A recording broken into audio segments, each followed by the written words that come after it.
Let's see what some of the new games.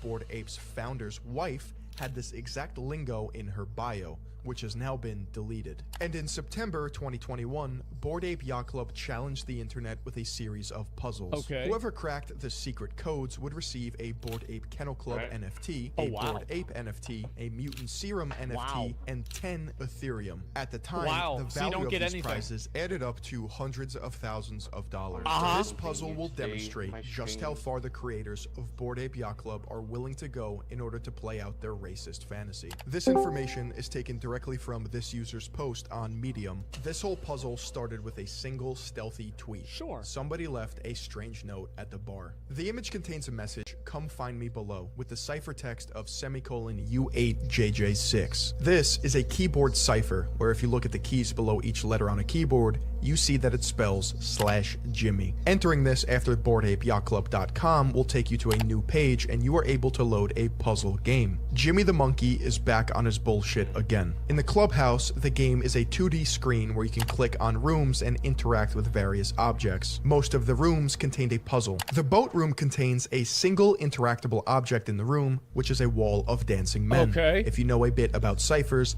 it's fairly quick to recognize that this is a dancing man cipher. The dancing man cipher is from Sherlock Holmes.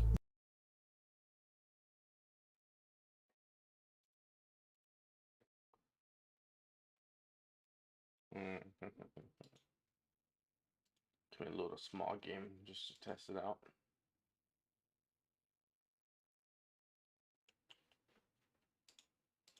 Can you just go with this one?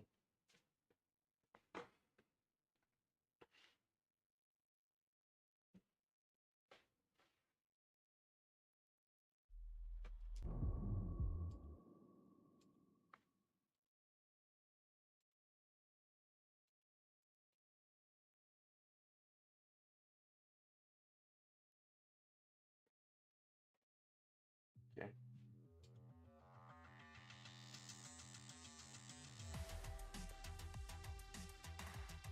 Okay.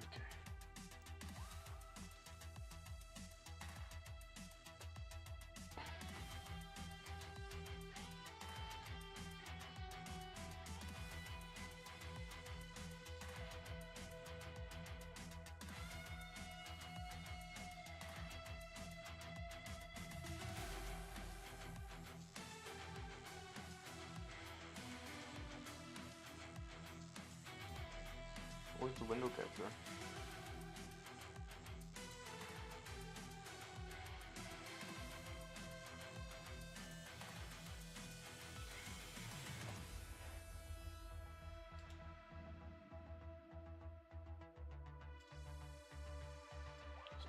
That's all I have to have the window open.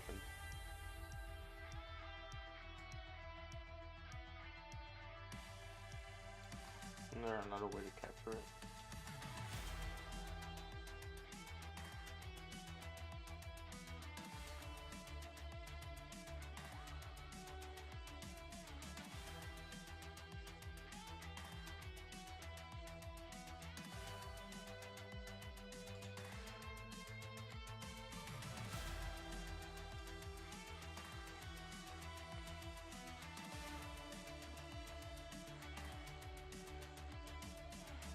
And I guess if I make it full screen.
Decoding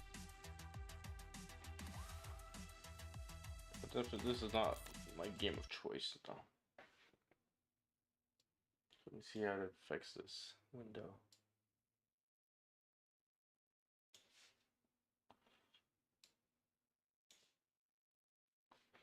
Can I make it small enough to fit in there?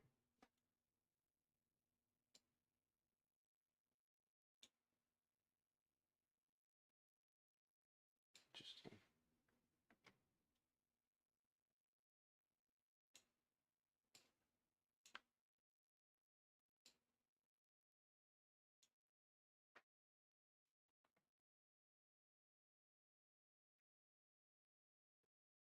the cipher reveals the following message. Yeah. This isn't a puzzle clue. Suck on a banana, bozo. Love, Jimmy. This seemed to be a troll as it was not used in the final solution. Sure. The party room has two interactable objects in it. The first object is a dog collar with the numbers 0010 on it. This is just the ID number for the exact NFT that you would win if you were to crack the puzzle. Okay, that the makes second sense. object is Sure. a party poster containing song lyrics. The puzzle gives a selection of song lyrics sorted in alphabetical order by word, with one of the words being replaced by the word monkey. Solving this puzzle involves taking each lyric word bank, identifying the song, and figuring out which part of the song the lyrics are referencing. You sort each word in that set of the lyrics in ABC order and figure out what word has been replaced with monkey. This results in the following troll message. Wasted your time on this one, stupid apes. Entering the pool area presents you with two puzzles. One located on that. Oh my fucking god!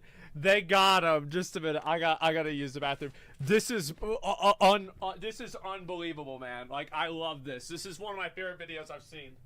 Inflatable duck in the pool, and the other on a drink menu located next to the bar. This puzzle presents a list of duck-themed clues and their answer length. Going through and solving all of the clues results in the list below. With this answer set, reading the first letter of each answer gives the phrase "cocktails are shaken," which is a clue for the puzzle located next to the bar. Using the hint from the previous puzzle, we now know that this menu list is an anagram of cocktails. In addition, the text at the bottom of the menu indicates something extra was added to the drinks, hinting to there likely being an extra letter not used in the cocktail anagram. With there being 26 menu items, it seemed highly likely the extra letters or the cocktails used every letter A to Z for ordering when done. It is quickly realized all the cocktails start with a unique letter A to Z that, when put in order and reading the extra letters, gives orange liqueur used in spritz. Final answer, Aperol. Upon entering the kitchen, a sheet can be found lying next to the sink. This puzzle provides instructions. Bro, like, how? What the fuck?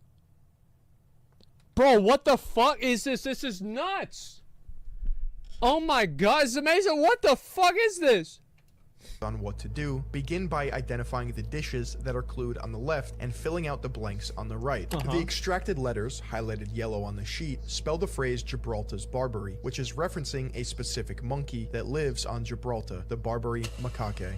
Final answer, macaque. In the library, you can start by clicking on the bust on the top of the shelf, which contains a puzzle scroll. This puzzle is a Mad Gab style puzzle as hinted by the title, Bus Dan Dush Elf, which, when read aloud, sounds like bust on a shelf. You can make 4 Mad Gab style phrases using one word from each column on the scroll. The output of each Mad Gab is its own clue to a word. This final output is yet again a Mad Gab where ooze 6 ciphers can be read as use 6 ciphers, a hint for the bookshelf puzzle. When you click on the bookshelf next to the fireplace, it shows you an enlarged version of the bookshelf. This bookshelf contains many different patterns throughout. As you start to group the patterns together, you will discover there are 6 separate puzzles using 6 different ciphers, as hinted in the previous puzzle contained in the shelf items. The monkey hands. There are 6 hands throughout the shelves using American Sign Language to spell weapon. Naval flags. There are 6 international maritime signal flags throughout the shelves that spell Nassau. 5-bit binary. There are 6 groups of books colored orange and green. These books are 5-bit binary, which provides 10010, 00101, 00001,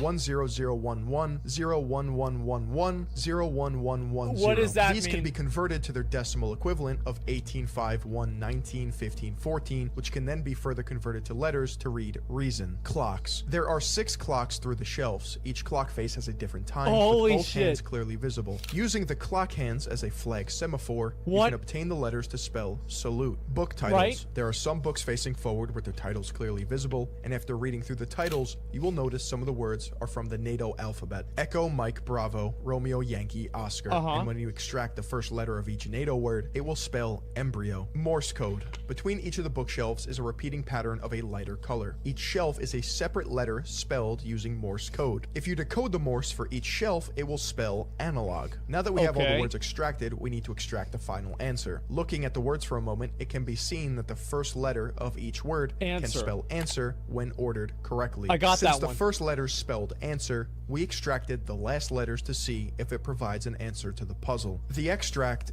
is Guanan, which is a breed of old world monkey, and it's the name of Rene Guanan. The game room contained 2 objects you can interact with. The first one is a game called Jimmy the Asshole, which, after some playing, didn't appear to contain a puzzle. The second one is the game room fucking puzzle. shot. The flavor text for the puzzle is there are lots of games to play here if you can figure out the rules. It also has some pictures of Hangman and Tic-Tac-Toe. These are big hints for what you are looking for and what the solution is going to be. The solution for this puzzle involved taking each puzzle string and figuring out the puzzle rules that encoded the text. Here is one example. There are a lot of P's, so we want to analyze that first. You start by separating each line by P. We are looking for game-related words, so we can guess the 2 words here are card and canasta. With these 2, we can deduce that the rule for this puzzle is to replace the first letter with P, which can then be reversed from the cipher, which gives the following clue: card worth 50 in canasta. The answer to this clue is Joker. However, we aren't done here just yet. Now we need to apply the same rule we discovered, replace first letter with P, to this answer to get a new answer out related to games. Applying the rule to Joker results in poker, the actual solution to this puzzle line. Here is the rest. Taking the first letter from each solution, you get the following phrase: Drooper's apartment pal. Drooper is a character from the Banana Splits. What's wrong with that? His apartment pal is Bingo. Bingo is an ape, so we can confidently determine the answer is Bingo.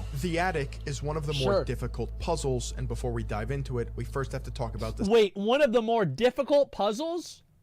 Wait, what the hell are you talking about more difficult? What?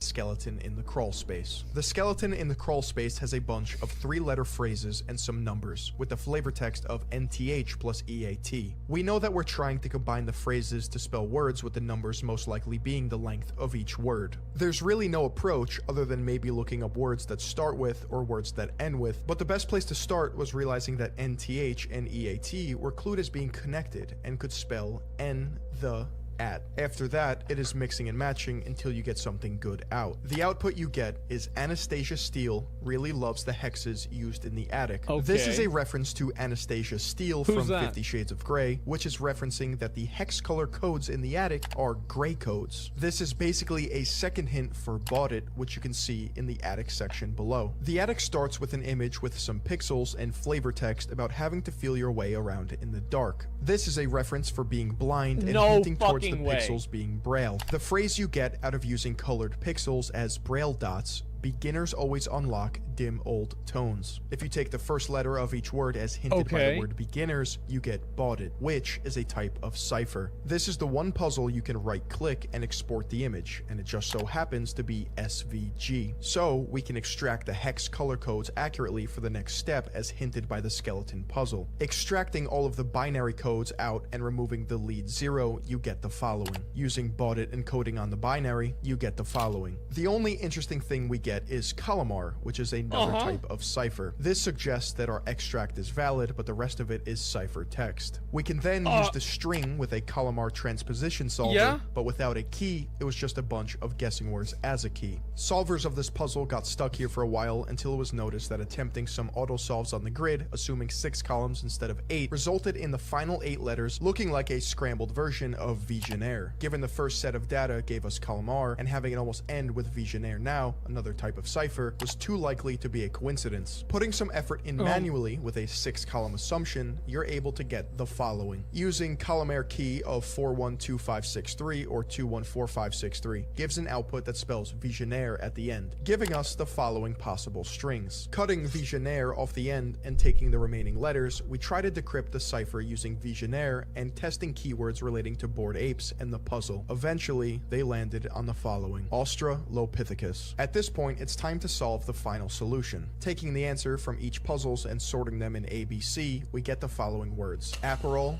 Australopithecus, Bingo, Guanan, Macaque. If we examine the answers, we can extract even more information about what they mean. Aperol is an orange liqueur that only got popular after World War II. This answer is different than all the others, considering it is a drink that is meant to be ingested. Going off that theme, perhaps this is a metaphor for taking the red pill, as it sometimes appears red in color. Aperol also just has the word ape in it. Australopithecus. Of all the different possible answers they could have chosen, they landed on Australopithecus. Here's a little anthropology for you. In 1931, Ludwig Cole Larsen joined the Nazi Party and later undertook an expedition to German East Africa in search for a primitive man. In 1938 to 1939, he discovered Australopithecus afarensis at Laetoli without realizing the importance of his find. Ludwig attempted to prove that all people have a common origin, but that African people remained in the state of primitive man, while the Aryan race had developed. Such scholarship was at odds with most anthropological concerns of the day in Africa. He then later lost his position as professor in the course of the denazification after the war. Cole Larsen is not highly regarded amongst contemporary East Africanists. Bingo. Bingo the Gorilla is a major yet final antagonist in the 2019 direct-to-video horror comedy film The Banana Splits Movie. Bingo and his friends are animatronics created by Carl to entertain children as the Banana Splits. However, after the show is cancelled, Bingo and his friends start a killing spree. You want to know something even creepier? Bingo only has 3 lines in the movie. I wonder how the show's gonna end. Time's almost up.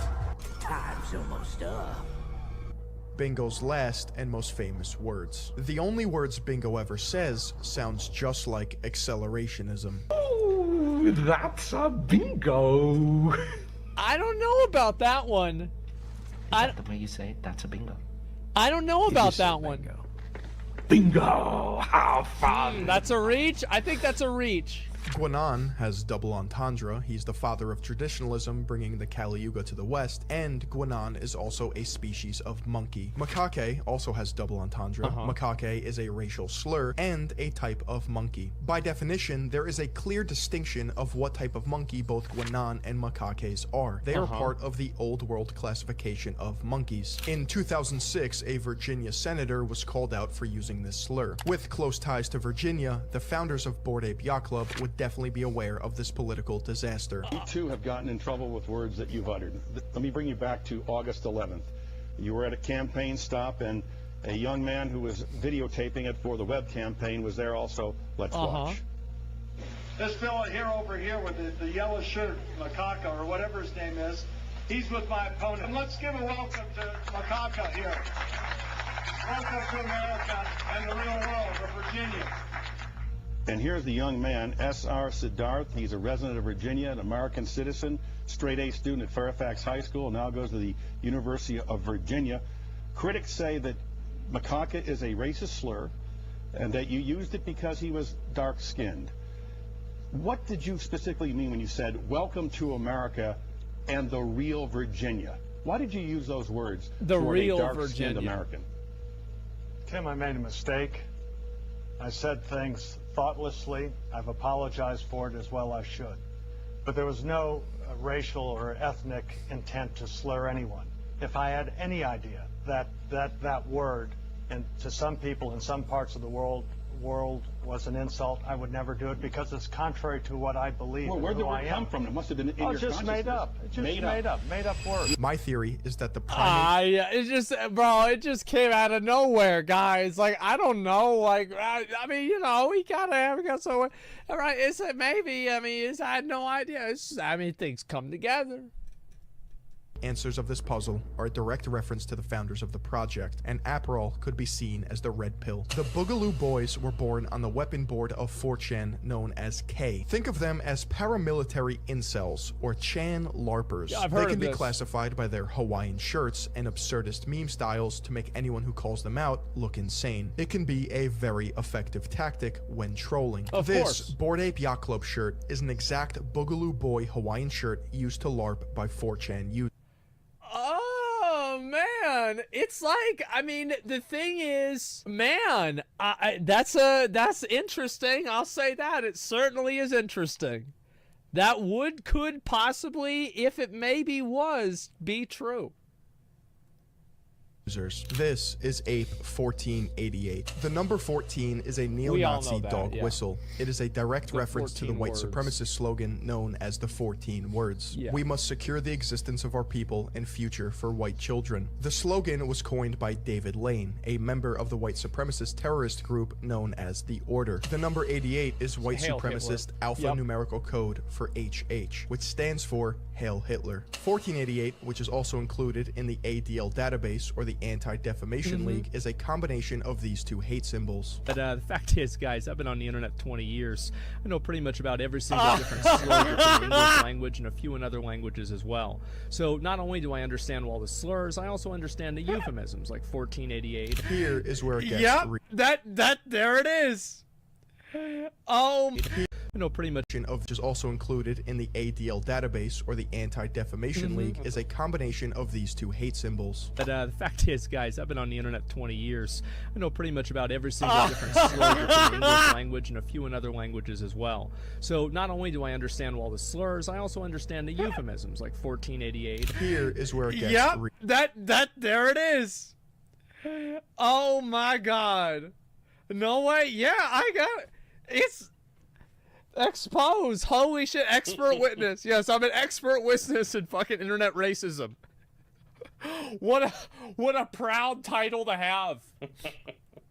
really dark. What do you see on this I really ape? made it. No, not the bloodshot eyes. This ape is wearing a prison outfit with the numbers 019807. If we take out the zeros, a practice in cryptography called null padding, we are left with 1987, which we can deduce is a year. You see, 1987 is a reference to the year that Rudolf Hess, a Nazi hero, died in the Spandau prison in West Berlin as a result of his conviction during the Nuremberg trials. It was destroyed the same year to prevent it from becoming a neo-Nazi shrine. Not everyone who has a Bored Ape is aware of the inherent racism. Let me point your attention to the sales activity tab. If someone is selling an ape, they set the price. Interestingly enough, there is a pattern of selling apes for variations of 88 Ethereum, ending prices in 0.88 or 0.14. This is a cut and dry example of esoteric racism. Ape 6969 features the same prison jumpsuit and a Prussian helmet with a shit-eating grin. This is a troll hidden in plain sight designed to mock everyone who looks at it. The odds of Ape 6969, which is a troll in itself, having both the prison jumpsuit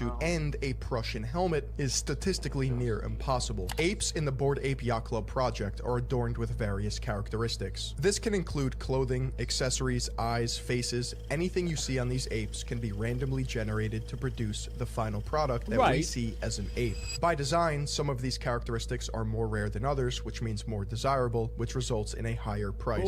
Some of these characteristics are harmless, but there is a definite through line with one characteristic in particular: headwear. The Prussian helmet is known as a Pickelob, which is a reference to the German Empire from 1871 to 1919. The Vietnam era helmet features an Ace of Spades card attached to the helmet, which was a custom American soldiers started in World War II, but continued in Vietnam. Yeah, I've seen in this. Vietnam, however, American soldiers would leave an Ace of Spades on dead Vietnamese soldiers. The card in the Bored Ape helmet has a letter J on it, which would indicate a Jack of Spades, not an ace. The founders of this project are not sloppy writers and wouldn't get history wrong if it meant they could include yet another racist reference. Maybe this explains it. Based on a 1938 decree in Nazi Germany, every Jew in Germany had to carry an identification card marked with J for Jewish at all times. The Sushi Chef headband is a Japanese headband known as a hachimura.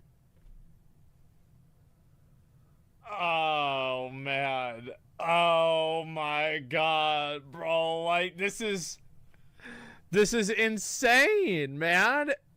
It's just, it's one hell of a reach. There's a lot of reaches, though. And they all seem to be reaching in the same direction. I don't know. But it certainly is odd that every single reach leads to the same conclusion.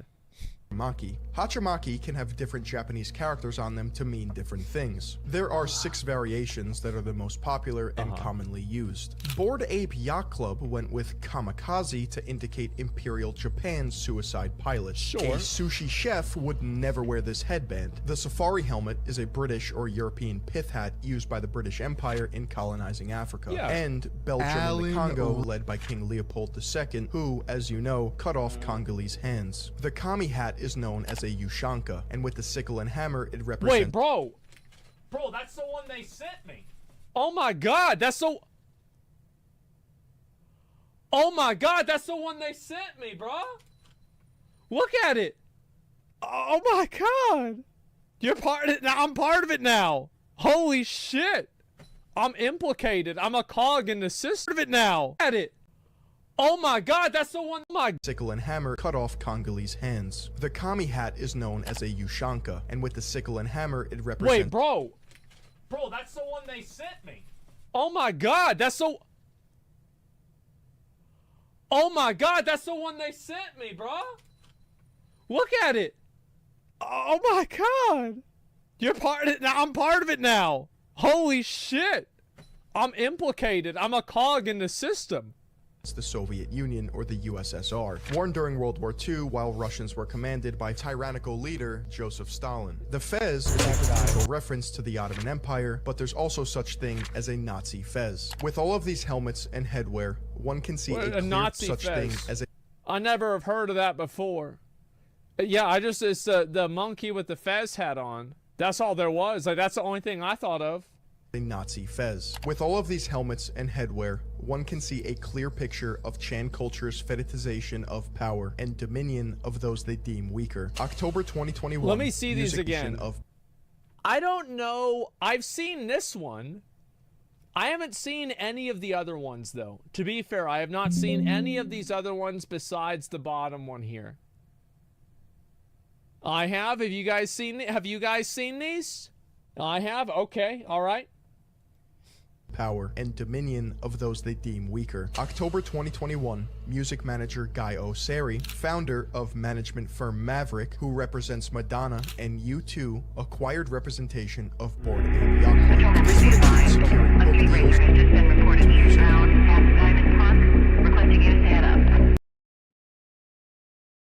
I'm just testing something.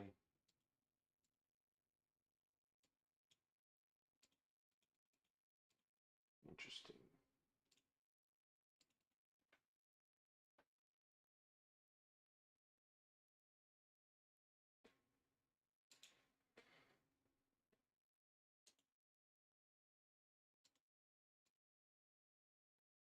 Television, video games, and even movie integrations. This was a power play for Bored Ape Yacht Club because it legitimized funding and star power behind the project. With the connections of Guy Osseri, Bored Ape Yacht Club now had a way to control the media messaging around their project. The project obviously has so much hype and so much support. There's also been criticism. Some people connected some of the images to racist tropes. I'd love to give you the opportunity to respond to that criticism. It's apes, because aping in is very much a nod to this community, to crypto enthusiasts, to people who in that criticism. It's apes, because aping in is very much a nod to this community, to crypto enthusiasts, to people who aped in early. So the story is... Bro, like, she should have a better answer than that. It's like, you knew they were gonna ask you about this shit. That's the best that you could come up with? Like, you knew that they was gonna ask you this. About them. One of the founders is Jewish. One is Turkish. One is Pakistani. One is Cuban. Uh-huh. Guy Oseary, who's one of the partners that came in later last year, is Israeli. I myself am Cuban, and I'm actually first-generation American. Cool. The idea that we're neo-Nazis or alt-right, Bro, nobody said that. Nobody said that. That's I don't know, bro. Like that. Nobody said that shit. Give me a sec. My dad's calling me. Go ahead. Okay, that box you showed with all the helmets. Yeah. Yeah. What about? Before her. Yeah, I know that. Yeah. There you go. You're in there. There it is. Now maybe that's it. What's the point? What are you trying to say? Well, you said you only recognize the one from Nam. You know. No. That's not what I said. I meant that I only recognize that specific picture, not the helmet. Of course, I knew what the helmets were. Oh, okay. Have you been watching this? I just got back from shopping and Okay. I'm tuned in. Okay, all right. I was gonna ask you whether you thought that it was a real thing or not. What was a real thing? So basically, remember like how I told you about like those NFTs and everything? Yeah. Yeah. And so anyway, basically, this guy made an hour-long documentary explaining how all of these people that were making this NFT project were actually crypto like racists and Nazis that are using hidden subliminal messaging in order to perpetrate their ideals in plain sight. The same old shit like trying to slip through the racist stuff. It's the same shit. Yeah, that's exactly what it is, and it's a whole video of that. I was gonna ask you if you believed it or not, but if you hadn't seen the whole thing, like this is crazy. Oh, we'll have to check out the video. Show me. Okay, the video. all right, I'll show you. All right, well anyway, I'll talk to you later. No, not right now. Yeah, I know that. I'm in the middle of it. Yeah, I mean, you already showed it, right? Yeah. We'll watch it. Huh? Yeah, we're watching it right now. Oh, well, I didn't see the beginning part, though. Oh no, yeah, we're 40 minutes into this shit.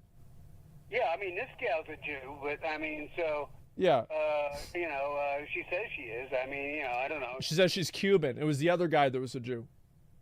Oh. Yeah. I thought she's Jew. No, she said she's Cuban. She kind of looks Cuban. Okay, all right. Well, listen, I'll give you a call in a little bit, right? Whenever I'm done. Yeah, I'll talk to you after a Okay, while. sounds good. Okay. All right, yo. Just wanted to say that first helmet, you ought to recognize that. Remember that? Yeah, one. I do. I remember it. Is it still around? Yeah, it is. I do. I love that. Yeah, my dad got me a helmet just like that when I was younger. Okay, all right. I'll talk to you later, Pa. All right, yo, bye. Yo, bye. Yo, bye-bye. Okay. All right. So Dad's on it. Yeah. Dad, yeah, he's been in on it the whole time, man. Implicated. Yeah. My dad got me a helmet like that, had like a spike on it for like a bicycle helmet. That's what it was, and that's it. And you know the helmet? Yeah, I put nails on the top of it, and then I realized like, man, maybe I shouldn't use this and ride around with a helmet on. Exactly. And so yeah, let's get back to it. And oh my God, it's just. Oh my fucking God, this is a video. This is a real video. Makes you bald? It doesn't. Offensive. It's hurtful. It's totally untrue. That's really personal to you, that criticism. The idea that I find it to be interesting that like she said that it's like, oh, it's, we're not neo-Nazis. Like nobody said that. They just said it was some racist imagery. Like nobody ever. Who is saying that, man? Ain't nobody saying that. be racist, or even ironically racist, because you're ethnic is the saddest excuse I've ever heard. And this interview is bought by Guy Oseary. Here he is pictured with the founder of D3, and this woman looks oddly familiar. Guy Oseary is even referred to as the fifth ape, a reference to the fifth Beatle. When Ryder launched GordonGoner.com, Guy Oseary went off the deep end. Ryder rips Wait, what?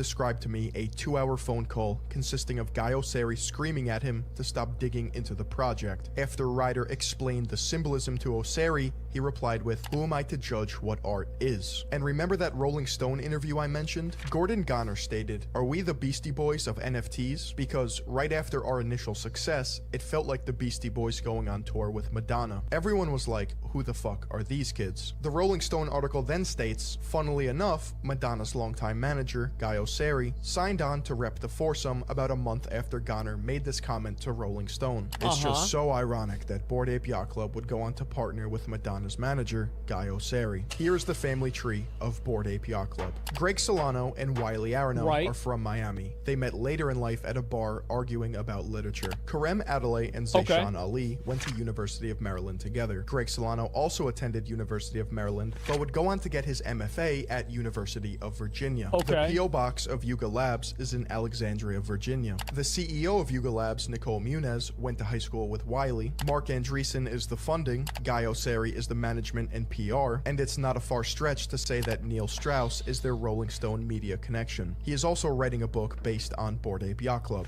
Guy Oseary and Neil Strauss go back to 1998, when Guy Oseary was featured in the credits of Neil Strauss's biography on Marilyn Manson. One of the most mind-boggling parts to this ongoing story is celebrity endorsement. Everywhere you look, a new celebrity flaunts their hideous Nazi propaganda.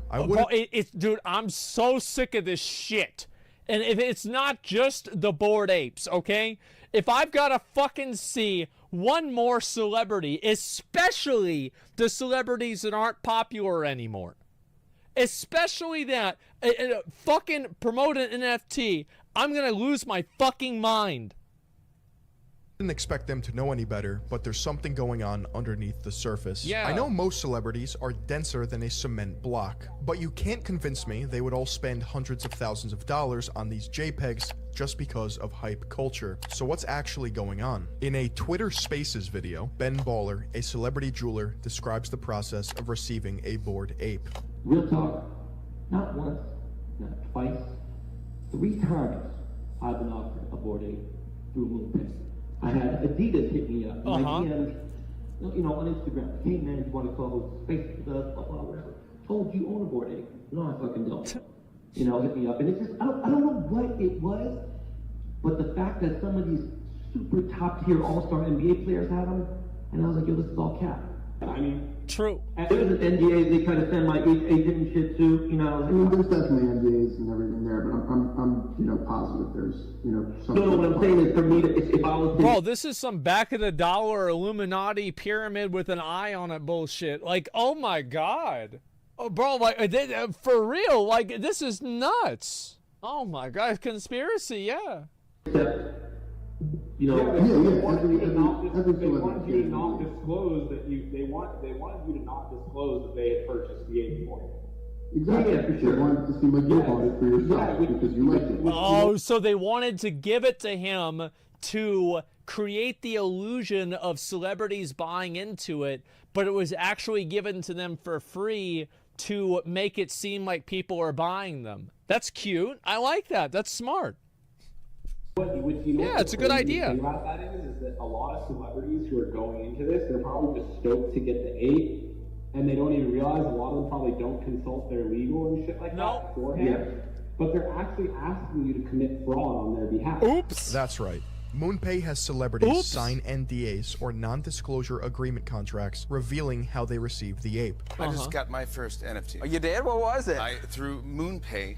Okay. MoonPay, which is I'm figuring I did my homework. Okay. MoonPay, which is like PayPal but for crypto. In fact, how the fuck can so many celebrities get hoodwinked by this shit? How is it possible? How are all they even got DJ? Is that Cal? No, they didn't get him too. Oh my god. The celebrities aren't even buying them, and they're lying through their teeth about why they bought them, all while committing fraud on MoonPay's behalf. Receiving a Bored Ape as an endorsement and not explicitly stating that you were compensated violates the Federal Trade Commission's laws. So next time you see a celebrity show off their Bored Ape, you can see who's a puppet taking advantage of their audience. All while that is insane. Oh my god. Oh my fucking god. Like, like, trusting these people is a mistake? I mean, the thing is, like, a future Snoop Dogg, Serena Williams, what the fuck do they know about NFTs or crypto? Probably fucking nothing. So it's like they probably never thought anything of this. And this is what happens, right? Is you don't get people that understand this stuff. You get people that don't fucking understand that. Future doesn't fucking know what probably the FTC guidelines are. Like, what the fuck? Why the fuck would he know that? It's like, so he just gets this picture. They're like, oh, cool. They sent me this thing. That's cool. I guess now I got it. They never think about it again. For real, like that, it makes sense. Mark Cuban, though, that's a fucking, you got no excuse there.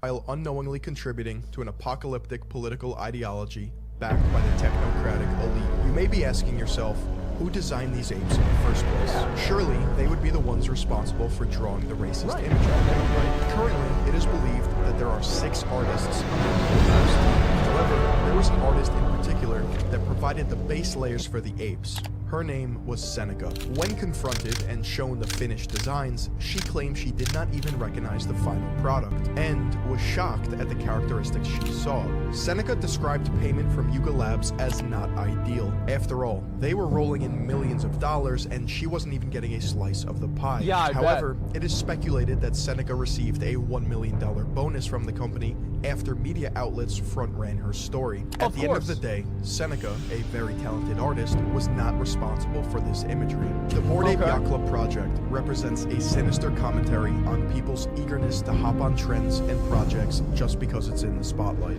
Dude, I will be so happy if all of this actually turns out to be true, and it's literally just a bunch of fucking guys that are trying to just make fun of people for hopping onto bullshit like this.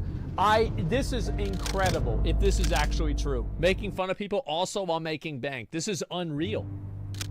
Say this is an ongoing story because on April 30th, 2022, 1 year after launching Bored Ape Yacht Club, Yuga Labs launched a metaverse called Otherside. If the date sounds familiar, it's because it's also Hitler's death day. The sprites available in the video game that sounds familiar, it's because it's also Hitler's death day. The sprites available in the video game that doesn't exist yet are called codas, spelled with a K. In music, coda with a C means the end, and obviously the theme of transitioning from life to death or crossing to the other side. Their new metaverse also features Stonewall Jackson, a reference to the Confederate leader Stonewall Jackson, and Plot 1 is owned by Emperor Tomato Ketchup. Along the way, Ryder Ripps was able to open the eyes of thousands of people by organizing the information and explaining the full context to the best of his ability, knowing all too well that the barrier to entry of this information is diving down the deep rabbit holes of white supremacy, the alt-right, and 4chan. But now... See, that's the thing, is like, there's a lot of people that they don't even know any of this stuff. Like, they've got no fucking idea. This is amazing. One thing's for certain. He was correct in telling me that Bored Ape Yacht Club is the biggest troll in internet history. Now that you know everything there is to know about Bored Ape Yacht Club's cute little social experiment, what can we do about it? If this is actually all an elaborate troll, I feel like this will never be beaten. If this is actually all an elaborate troll and it was started from the beginning, this will never be beaten. Like, this is like, it's like the Lord of the Rings of trolling. There's never been anything that even comes close. Coney 2012, that guy believed it though. This. Well, as it stands right now, the founders of Bored Ape Yacht Club operate relatively unchecked. That's because there's no real pressure. Their tactic of using plausible deniability and dumb excuses to deflect from the truth is about to change. Nicole Muniz, I really hope you had no idea this was going on. And if you didn't, that means your business partners strung you along because they think of you as a normie. It's unfortunate if you got roped into this. That's the thing, is it also, not only will people pretend like they didn't know, but even whenever they see the connections come together, they'll pretend like they don't see them because they don't want to look stupid. I mean, that's what I would do. Sari. we will not be silenced. That's all I'm gonna say. Gordon, Garga, Tomato, and Sass. I also think these guys are pussies. Like, I think they're feckless for doing this. It's like, they are, bro. It's like, go fucking do, like, why are you making this girl you went to high school with speak for you on tape? I want every celebrity, actor, athlete, and influencer to burn their fucking ape. I want to make such a fucking shitstorm that everyone from Steph Curry to Post Malone to Jimmy Fallon is forced to act. You see, this little price tag is contingent on... Well, Jack, have we heard anything? Yes, sir. We've just received a coded transmission from Kessler, our contact in the Kreisau Circle. And? Both agents have been captured and are being held in Castle Wolfenstein. Damn. Call a meeting, Jack. Yes, sir.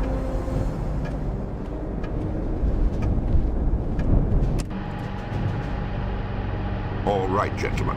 Now let's go through it again by the numbers. What did we miss? Well, here's what we know. This is Castle Wolfenstein, located in the Harz Mountains of northern Germany, property of Heinrich Himmler. Now, we've known of the existence of Castle Wolfenstein for some time, but we've only recently heard reports from our Kreisau Circle contacts in the German resistance regarding bizarre occult rituals taking place there. Now, these characters are part of Himmler's newly formed SS Paranormal Division, a small but elite group comprised of members possessing above-average IQs and backgrounds with the occult and/or paranormal. The one in charge is this woman, Helga von Bülow. Our Kreisau contact in one of the villages below the castle has informed us that she and other members of the division have been recently deployed to the area. The Kraut with the monocle is one Wilhelm Strasse, also known as Death's Head, a brilliant and ruthless scientist who heads up Himmler's Special Projects Division. Special Projects? It's marvelously vague.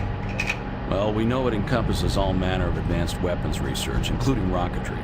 It's also rumored to involve ultra-secret research into chemical and biological warfare. Charming. But at the moment, we don't know how it ties in with this massive archaeological dig near Castle Wolfenstein. So, advanced weapons, rocketry, chemical and biological research. Now, the occult. It still doesn't add up. Well, that's why we sent our boys in there.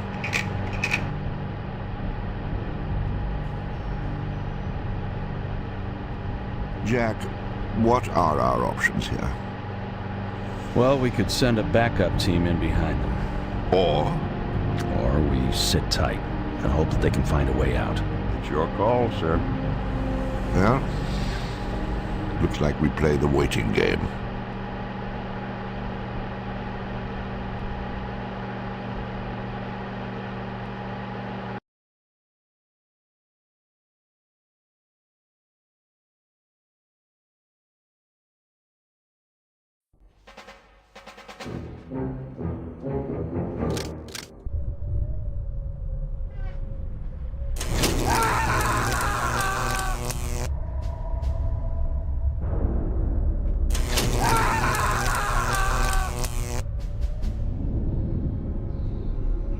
Come in, Sergeant. Come in. This game needs a proper remaster, bro.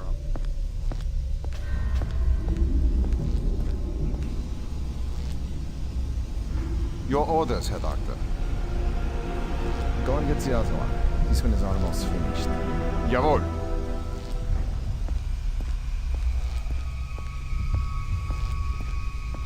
Now, let's try it again, shall we? Who do you work for?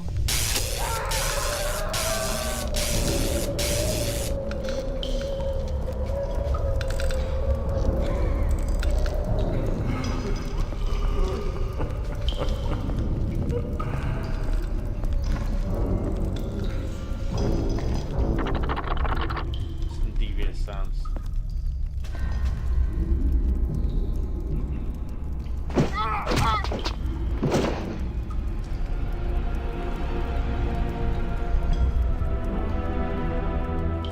Camera feels nice. That's when games used to be smooth like this.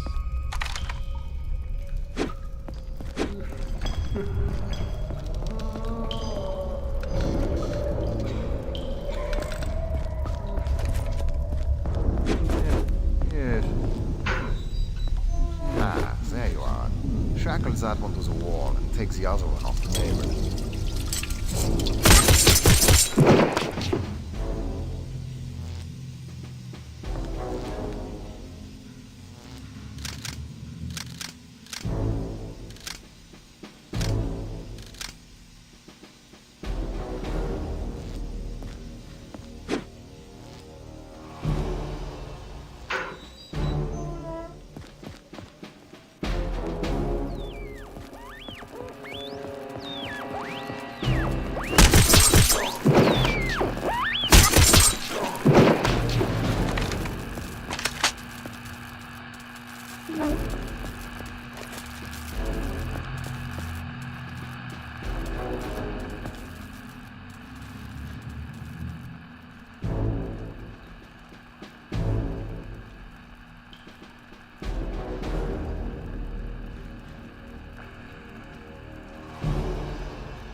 Someone's there?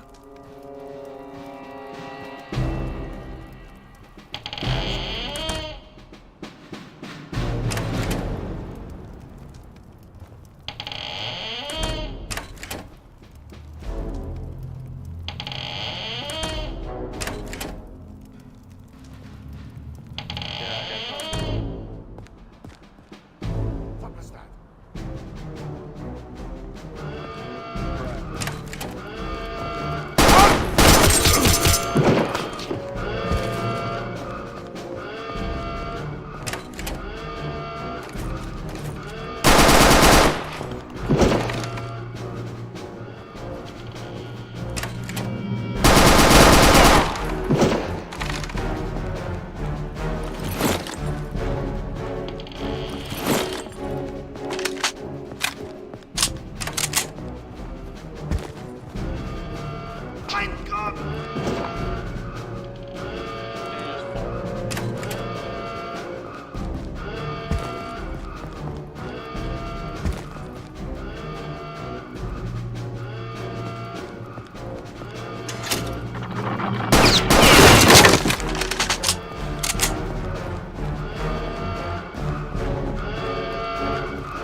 inside again. Sounds like a bad case of nerves to me. You seen the Major lately? Looks positively ill. I know. According to Otto, he and Frau von Bülow had some big disagreements over security. Let's understand. I could never find out what that secret opened up. Well, I'll see you later. You got to go polish my way. Have we seen like this thing?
Will someone please explain to me why it takes two of us to guard some dusty old wine bottles? There's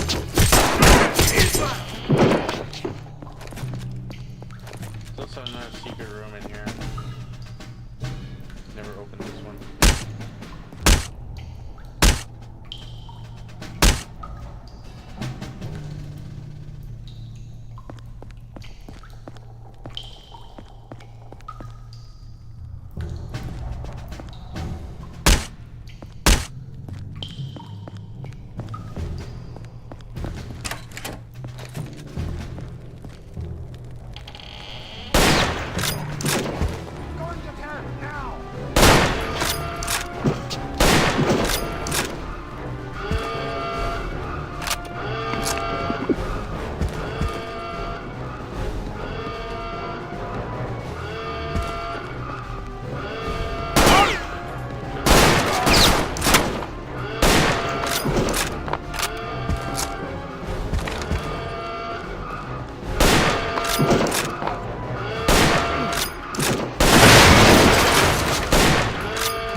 What time I could see that video?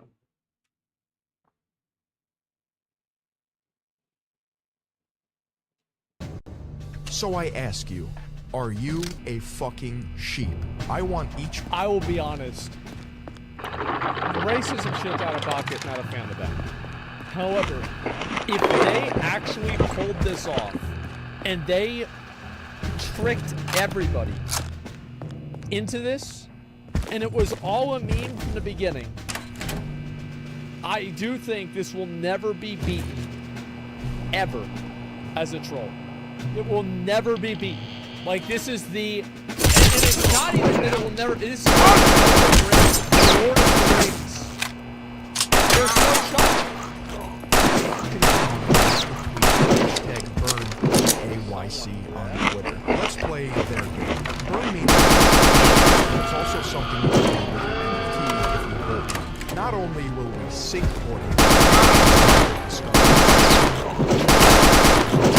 this message will be loud and clear.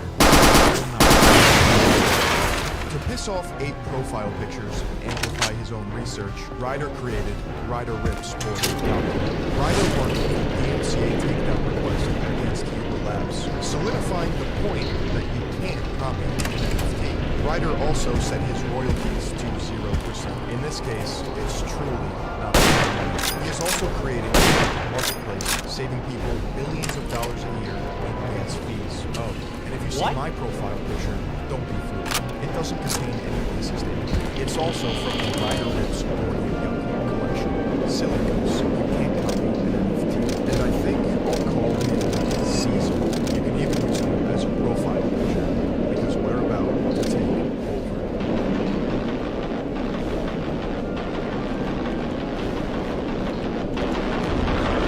What the fuck?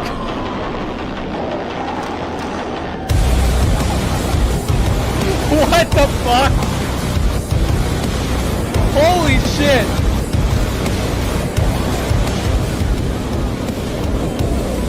Oh my god, they're going ape shit.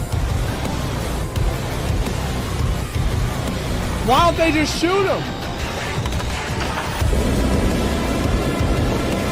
Holy fuck, man. I never saw the movie either.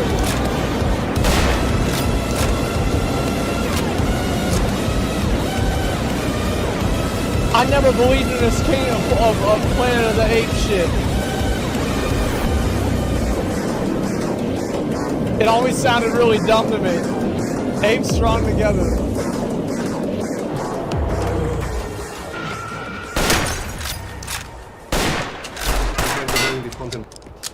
You guys ready to do the poll? That's it. Like, you guys ready to do the poll? How many of you guys, like, do you believe it more or not? Yep, let's do the poll. I want to see the poll. I want to get what people think about this. I want to know exactly what this is. Beware, guy made the video's interest in burning Bored Apes. He's backed by rival NFT collection, Asma. Guys, I don't care about JPEG rules. I don't give a shit about it. Like, it's stupid. I don't care if people buy this shit. Listen, if people want to buy this shit, then who cares? Let them do it, yes. Holy shit. 78%? So it literally more than flipped. This video did. I'm gonna be honest. This video went deeper than I thought it would. It went way, way fucking deeper than I thought it was gonna go. 22%. The thing is, every single one of these coincidences, I think, is just simply a coincidence, right? If you look at like one thing, it's like, yeah, the monkeys kind of look like a racist stereotype, like, whatever, right? Like, that was a long time ago. Who knows if people even do that? You know what I mean? But it's like, and then it's like another one, and then it's another one, and then it's one, get this, one after that. It's like, man, I feel like we're starting to make what I like to call a pattern. It's like this is a little bit of pattern. People have responded on Twitter. Did they really? I mean, I don't know. I'm curious to see what they're gonna fucking say. Did they actually respond to this video? I think I can go ahead and pull this shit up if you guys want. YUGA Labs. Let's see if I can pick this up. And Yuga Labs, what did they say about this? Let's go ahead and double check here. So they made a response to this whole video, I'm assuming, on Twitter. And this is what they said. The outpouring of support from our community has been overwhelming. We will continue to be transparent with our community as we fight these slanderous claims. In order to put a stop to continuous infringement and other legal attempts to bring harm to us and the Bored Ape Yacht community, we have filed a lawsuit against the responsible parties. We will continue exploring and pursuing all legal options at our disposal. As in there's this game, as you may have heard, we've become the target of a crazy disinformation campaign accusing us, a group of Jewish, Turkish, Pakistani, and Cuban friends, of being So, even though the ADL, which exists to protect Jewish people around the world, has been spreading ridiculous documents online and using them to sell knockoff NFTs. Holy shit! So this is like, this is a whole situation. Yeah, this is a new trial for me to watch. I'm excited. You can be racist regardless of your race. Yes, but you have to admit that it's less likely for people to be racist if they're Jews, right? If racist like Nazi people, it's less likely for people to be Jews and also Nazis than just to be a person and a Nazi. I would probably assume this to be the case. Does that make sense? Yeah, not Palestinian, definitely not. What are you saying? I'm saying that it would make sense. Are people saying it's not true? There are racists and aren't Nazis. Well, we're talking about Nazis. We're not talking about racists. Yeah, what if the question was, it's fucking common sense. It's common fucking sense, man. Well, let's see here. Most likely to, what's this here? A lot of people hate themselves. Of course there are some people like that, but I think it's not as common as people that hate other people. Let's read some of the comments here and see what people have to say. And this is the Burn Bored Ape Yacht Club. There's a lot of people getting into this, apparently. Now, the problem with these celebrities turn a blind eye because they're told they'll make bank dropping the NFT with Bored Ape. Yeah, or they just, there are also a lot of celebrities that are just doing it because they feel like, oh, this is the hip, cool, new thing to do that all the kids are getting into, so I'm just going to get involved with it. They're not sitting around reading 4chan all day. They haven't been on the internet message boards for the past 20 years. They've got no fucking idea about this. They just see a monkey and it's like, oh, that looks cool, and that's it. They never think about it. Because the best thing that you always want to do, this is the most clever thing, is to have it where you get somebody to do something that they don't know that they're doing. That is like the pinnacle of trolling, is to make somebody do something that makes them look stupid without them knowing that they're being stupid. You know, that's what it really is. Doesn't look cool at all. Well, yeah, but like, I don't think some look okay, I guess. I don't know. Let's see, if you have no idea what 4chan is, they fall for their schemes all the time. Or what if they're using the guy to cover? I don't know. Only the creators truly know. Or if it defeats their theory, a lot of people are in on it. All I'm saying is that there is a lot of... Good luck. I'm going to link the video again. There is a lot of information about this. And it is odd that everybody... all of the information points in one direction. That is different. I think it's no coincidence that he started off with a weird log. I think that's his most convincing piece of evidence. So if you want to talk about like what is the evidence that I consider to be like more authentic, I think that, let's see here. If you want to look at the biggest evidence here, this is kind of. Like, I find this one to be, like, this Bored Ape, like, this is kind of convincing to me, I would say. Well, let's say besides that, ADL, oh yeah, this is just all this other stuff. NFT Monkey, again, it's like a matter of, like, oh yeah, this picture here. You don't say. I mean, this is a bit odd. Right? I mean, it's a bit of a coincidence. I would say it's a coincidence. The prices, yeah. The logo is certainly having the edges roughed. Yeah, the roughed edges are certainly interesting. And so let's see what the rest of this is. That, I didn't really think about that as much. I didn't care that much about this. This guy...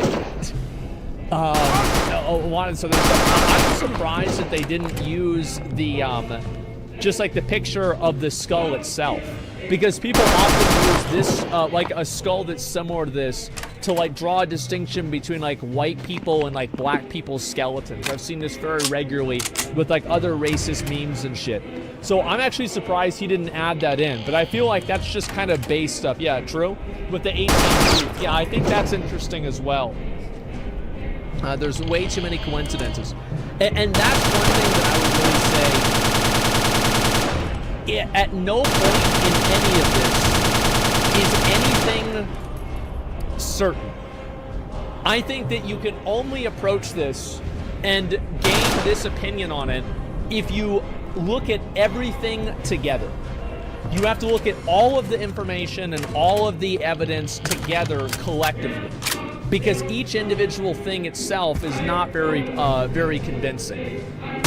Symbols are meant to be found. Do you think these people made these and didn't think anybody would catch on? I think that, so this is something that I used to do with ninja looting, is I would tell people as a joke that I was gonna ninja loot all of the gear.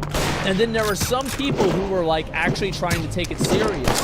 And one of my favorite things to do was to turn the people who knew that I was lying into the enemy for the rest of the raid. Because you fuck with people's head that way, right? And so you get somebody into thinking that like, oh yeah, this guy's just being annoying and obnoxious to fuck with them. And then at the same time, actually those people are helping you lie to themselves. Right? Like it's like the fun little game to play. Come inside. Because it's like, I mean, raiding was boring, right? He did the raid 100 times. Like you got to make it more interesting. And so this is the kind of stuff I would do.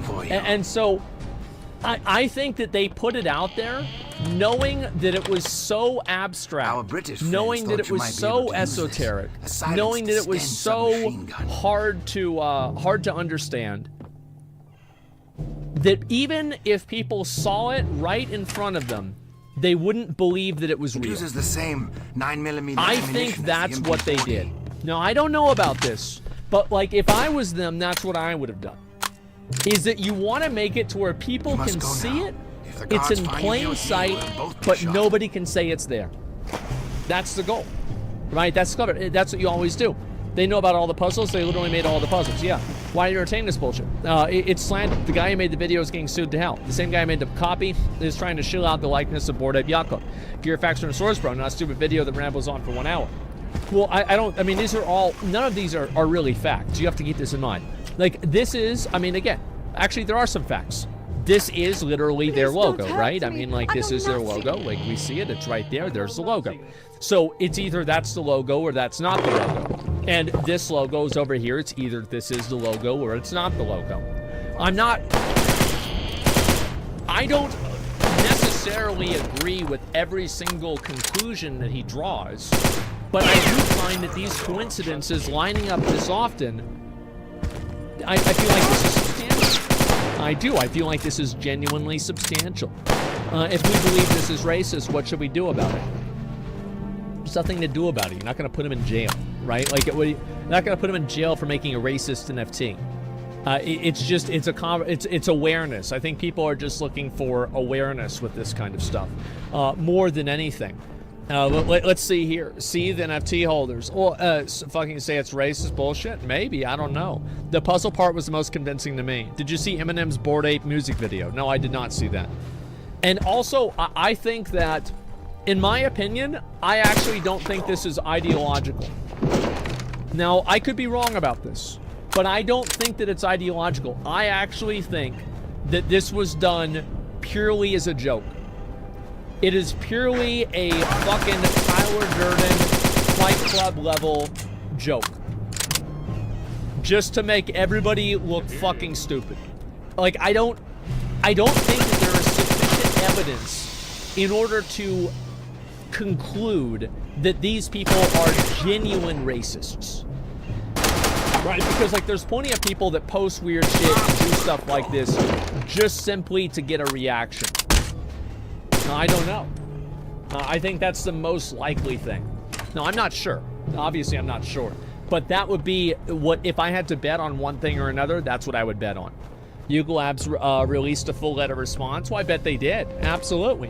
When you say the guy who made the video lost loads of money on NFTs and he's making a revenge, there is always the case that this person is actually compromised and all they want to do is they want to burn Bored Ape Yacht Club because they have a financial incentive to do so. It is always important to question your source, even more so whenever you agree with it than whenever you disagree.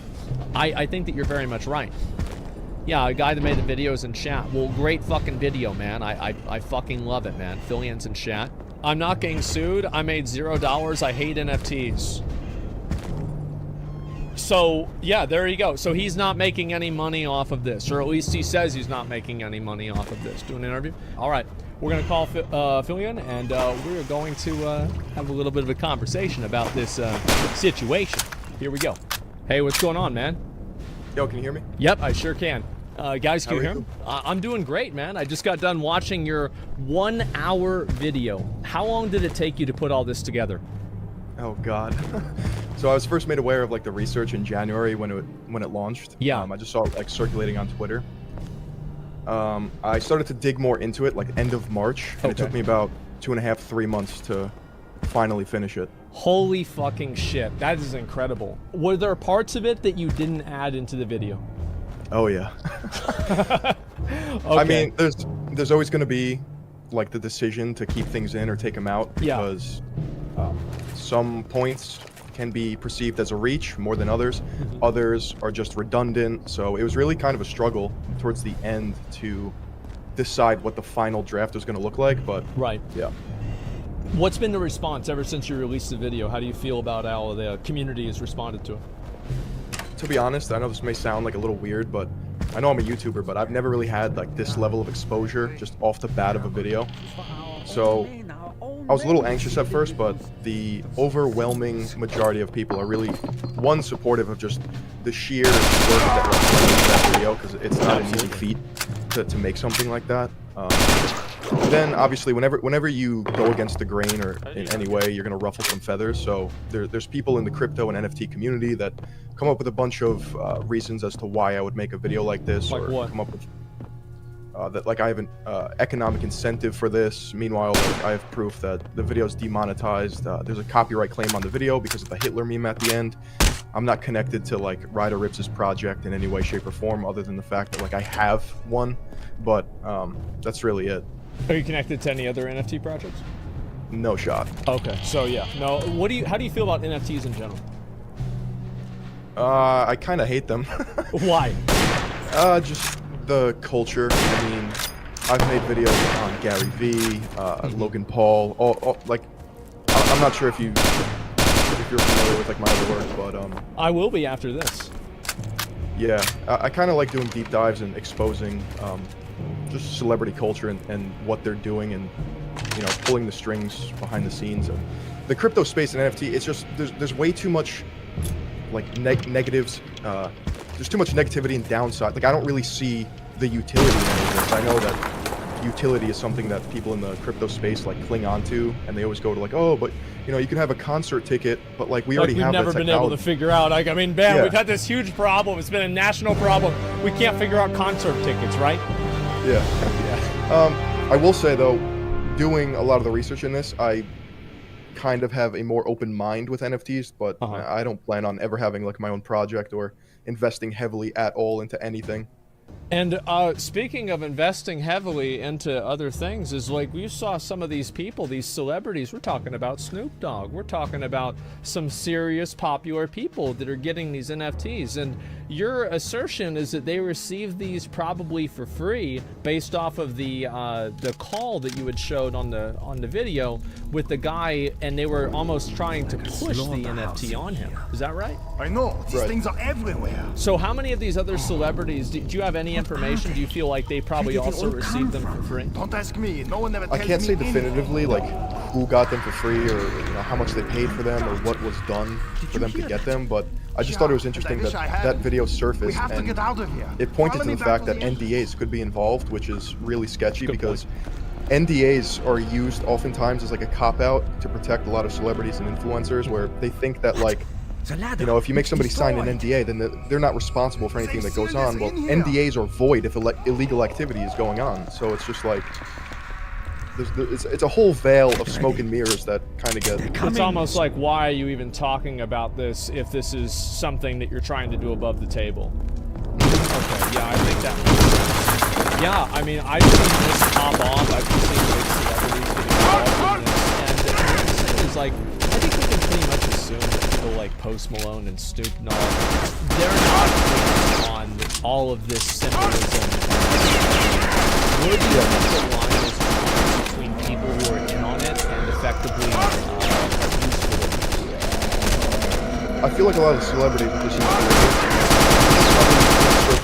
insulated circles around each other, telling each other about how much money they're making with NFTs or how much exposure they're getting. To know people of the esoteric racism would be people on 4chan in the crypto space, like you saw in the sales activity tab of OpenSea, like with the 88s and the yeah, like you can't make that up. You can go and check right now. Have you had any contact at all with any of the people from the Bored Ape Yacht Club community that have maybe like talked about their experience in it or anything similar to that? There's just like a war on Twitter between Bored Ape Yacht Club people and people that have watched my documentary that support it. But I haven't talked to anyone directly from them, no. So Yuga Labs is suing you? Not me. Oh. That's a misconception. Who are they suing? Ryder Rips? Well, yeah. And as of right now, it's... I mean, the document is public. I'm not saying anything that, like, would reveal anything. But as of right now, I'm not listed in the document. I mean... I don't know what they would come at me for. Like, other people have made videos on this in the past, like Tabernacle and Upper Echelon Gamers. The only difference was I actually got an interview with Ryder Rips, and that's something that nobody has done before. But, yeah, I mean, I hope not. Are you worried about any sort of, like, repercussions, retaliation? In the sense that they are powerful and they have a lot of money, and I'm also a little YouTuber. It's a David Goliath situation. But I kind of have faith in, I shouldn't say the internet as a whole, but a lot of times when I see instances like this, like, I wouldn't doubt my supporters or anyone that actually has this stuff in mind that see, like just what is possible with my video. I don't really know how to... Well, I did. I looked at it and I did a poll whenever I saw how long it was and how expansive it was going to be. I did a poll with my audience at the beginning and I asked them, you know, going into it, how many of you guys are believing this? And it was like something like 70%. And then by the end of it was like 75-25. 75% of people thought it was crazy. So I feel like you've convinced a whole lot of people. I mean, at this point, probably collectively between everybody who's seen it, like over 1 million people now. Yeah, I saw H3 talked about it.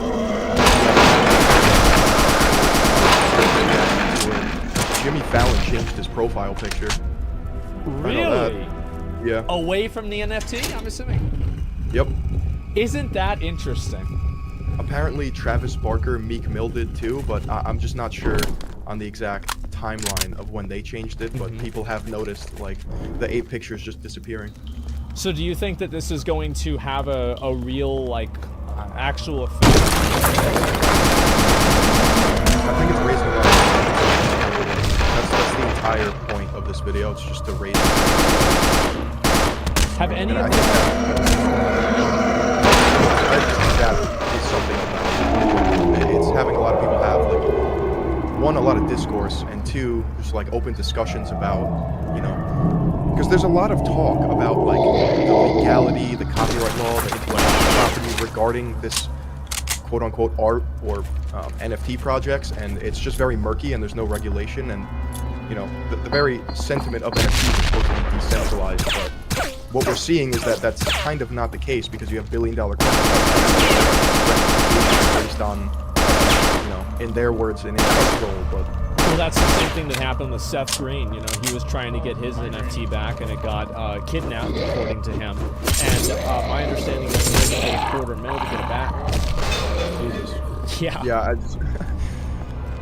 Well, anyway, has any of the people, like anybody from Yuga Labs, any of the founders of the Bored Ape Yacht Club project, have any of them tried to reach out to you in any way? No, not at all. Okay. Nope. So they haven't tried to ask you to take down the video or anything? I'm not going to check. Nothing. So what do you think's going to happen next? Oh, I have no idea. That's kind of why I'm anxious. Yeah, yeah. It's certainly something to worry about for sure. And I guess one thing is that there are still those people that do remain unconvinced. And for the people that watch the video, they're still unconvinced. What do you want?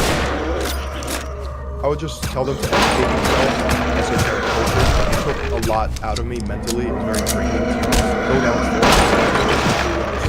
oh, okay, this stuff actually exists, and there's people out here that like to dog whistle and troll on the internet and just get a rise out of people, and that's really the currency on 4chan. Now, I think I posed 2 possible explanations, like 1, oh, these people are neo-Nazis, but I kind of wrote that off intentionally. 2, it's a much more difficult thing to define here, what's going on, because it's people that know like it's racist. Commentary. Yeah, like anyone who's watching it can see that symbolism is racist, but the fact that it's so racist and raunchy and bad makes it funny to the people that are in the know. So Yeah. it's defined as post-ironic humor or post-ironic racism. Yeah. And it's really difficult to pin down. That's why stuff like this is designed to make the person who questions it look like a madman. So the only way, in my opinion, to do this was really just lay it out in the video format with I think that's one of the most insidious things about types of, like what you said, esoteric messaging. The acknowledgement that it exists brands you as a madman to many people. And so, I guess one thing I wanted to ask you is that obviously there are 2 circumstances here, and it's kind of what you just brought up, is that one circumstance is that these 4 guys and maybe a woman who's involved with them and a handful of other people at some point potentially are in the know and are actually neo-Nazis and trying to use this messaging to subliminally give people a reason to have so they're actually neo-Nazis, effectively one side, right? Is it one case is they're actually neo-Nazis, the other one is they're just trying to social commentary, make some money at the same time, and just effectively pull off the biggest role that I think I've ever seen. Which one do you think it is? the second one, the biggest troll I've ever seen. What makes you think that it's not them? Because they're educated, smart, and, like for example, they quote Ludwig Wittgenstein, Hemingway, Iceberg Theory. Greg Solano, who is Gargamel, wrote his senior thesis on Roberto Bolaño, who is, I believe, a Cuban. He's one of like the top 50 Latin American writers. And Roberto Bolaño wrote a book mocking Nazis. Like it's kind of, you almost they're too smart to just like stoop down to blatant, I don't know, white supremacy. I think that it's a lot more gratifying when you're able. I mean, you play World of Warcraft. I've played WoW my entire life. Like the fantastical background. Yeah, the fantastical background of all the lore and depending on what you think of it, like that's a writer's kind of wet dream in a sense. And world building is all part of a writer's arsenal. So when you're able to pull something off with really elaborate messaging, symbolism, character building, all that, I just think that's more gratifying than just simply being racist. Do you think that it was intentionally over in cases with, let's say, the logo, etc., to put it right in front of people and then to have them assert that it's not there? Yeah, totally. Wow. It's kind of like a laugh in everyone's face. In that case, I mean, I believe that one look at those logos and anyone can see that it's just like very similar, down to the placement of the text, the AT&T, Jagged Edge. Now, some people have said that the Jagged Edge doesn't really have merit. At the time when Ryder was doing this research, I understand That particular Jagged Edge waffle appears in 2 places. It's Graham's Nazi Covers. It's a weird website that has Nazi history, and that's like the logo. And then it's also on the Steam Marketplace as like a skin. So it's not like that Jagged Edge waffle looking top emblem doesn't exist. It's there to like deceive you. It does exist, but it is harder to find a circular emblem top. Right, but there is actual precedent for it being jagged. Yeah, there's 2 examples. Okay. All right. Well, that's at least good to know. And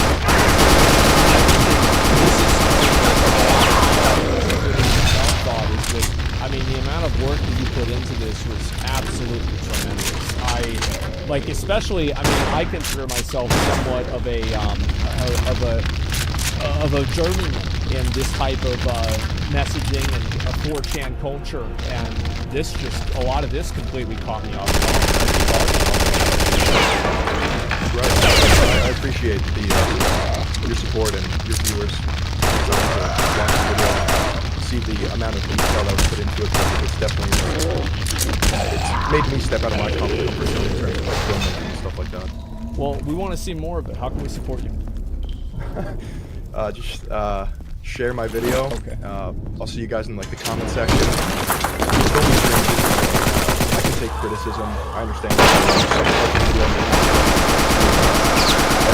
Each thing I put into yeah, just check out the channel and show your support. That's really it. I really appreciate it, man. Of course, man. Nice to meet you. And, I'll see you later. See ya. Good luck. See you. Peace. That's a nice guy. That's a really nice guy. Holy shit. That's a nice guy. Give the video a watch. Yeah. I'll give it a link right here. Yeah, to just come on and talk about it like that. Oh my god. That is incredible. I will obviously I'll follow up on a lot of this stuff tomorrow whenever I get into it as well. Huge shout out to Fillion for just straight up coming on the stream and talking about this. Like, I did not think that shit was gonna happen.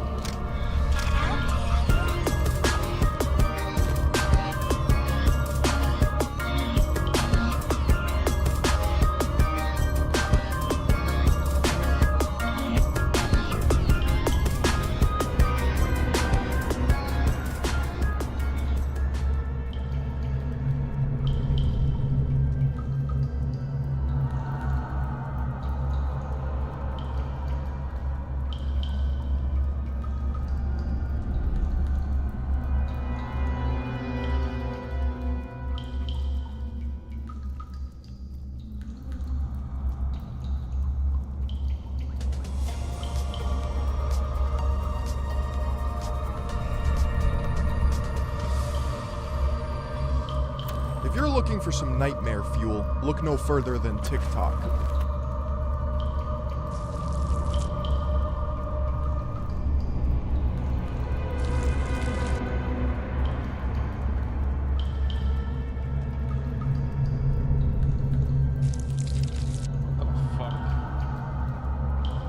Right now, there are numerous TikTok accounts posting before and after transformations of patients getting botched plastic surgeries. More specifically, facelifts, and the results are horrifying. Who is posting these videos, what is actually going on, and most importantly, why? Twitter is my dark obsession.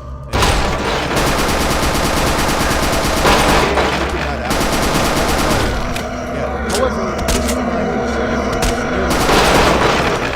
the jump scares I was seeing. It was just meme after meme of these botched surgeries with zero context. What I knew at the time was that these videos were originating from a TikTok Jaizo, otherwise known as Doctor. But when you search the associated tags, you can actually find a number of accounts with similar, if not the same,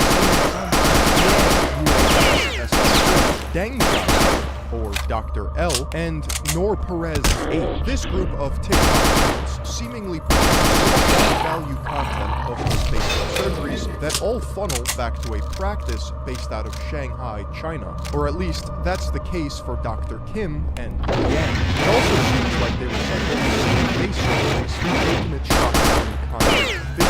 All they do is replace the watermark and change the sound. And look, I can handle horror, but there's something a bit too real about gazing into the eyes of another human and seeing nothing but pain and despair. These people look like missing person sketches. This shit is straight out of the Mandela catalog. It reminds me of 2014 Austrian horror film Goodnight Mommy, where a woman gets surgery only to return home to her 2 boys that then question if that's their real mother or an entirely different person. Now, the reason why a lot of this is so creepy, certainly for myself, is because these surgeries are eliciting the uncanny valley response. The uncanny valley hypothesis predicts that an entity appearing almost human will risk eliciting cold, eerie feelings in viewers. Whenever human characteristics are altered, even slightly, there's a sense of uneasiness that we feel. And once you start manipulating those characteristics, it can get terrifying. Most importantly, if these are negative feelings, we can't help it to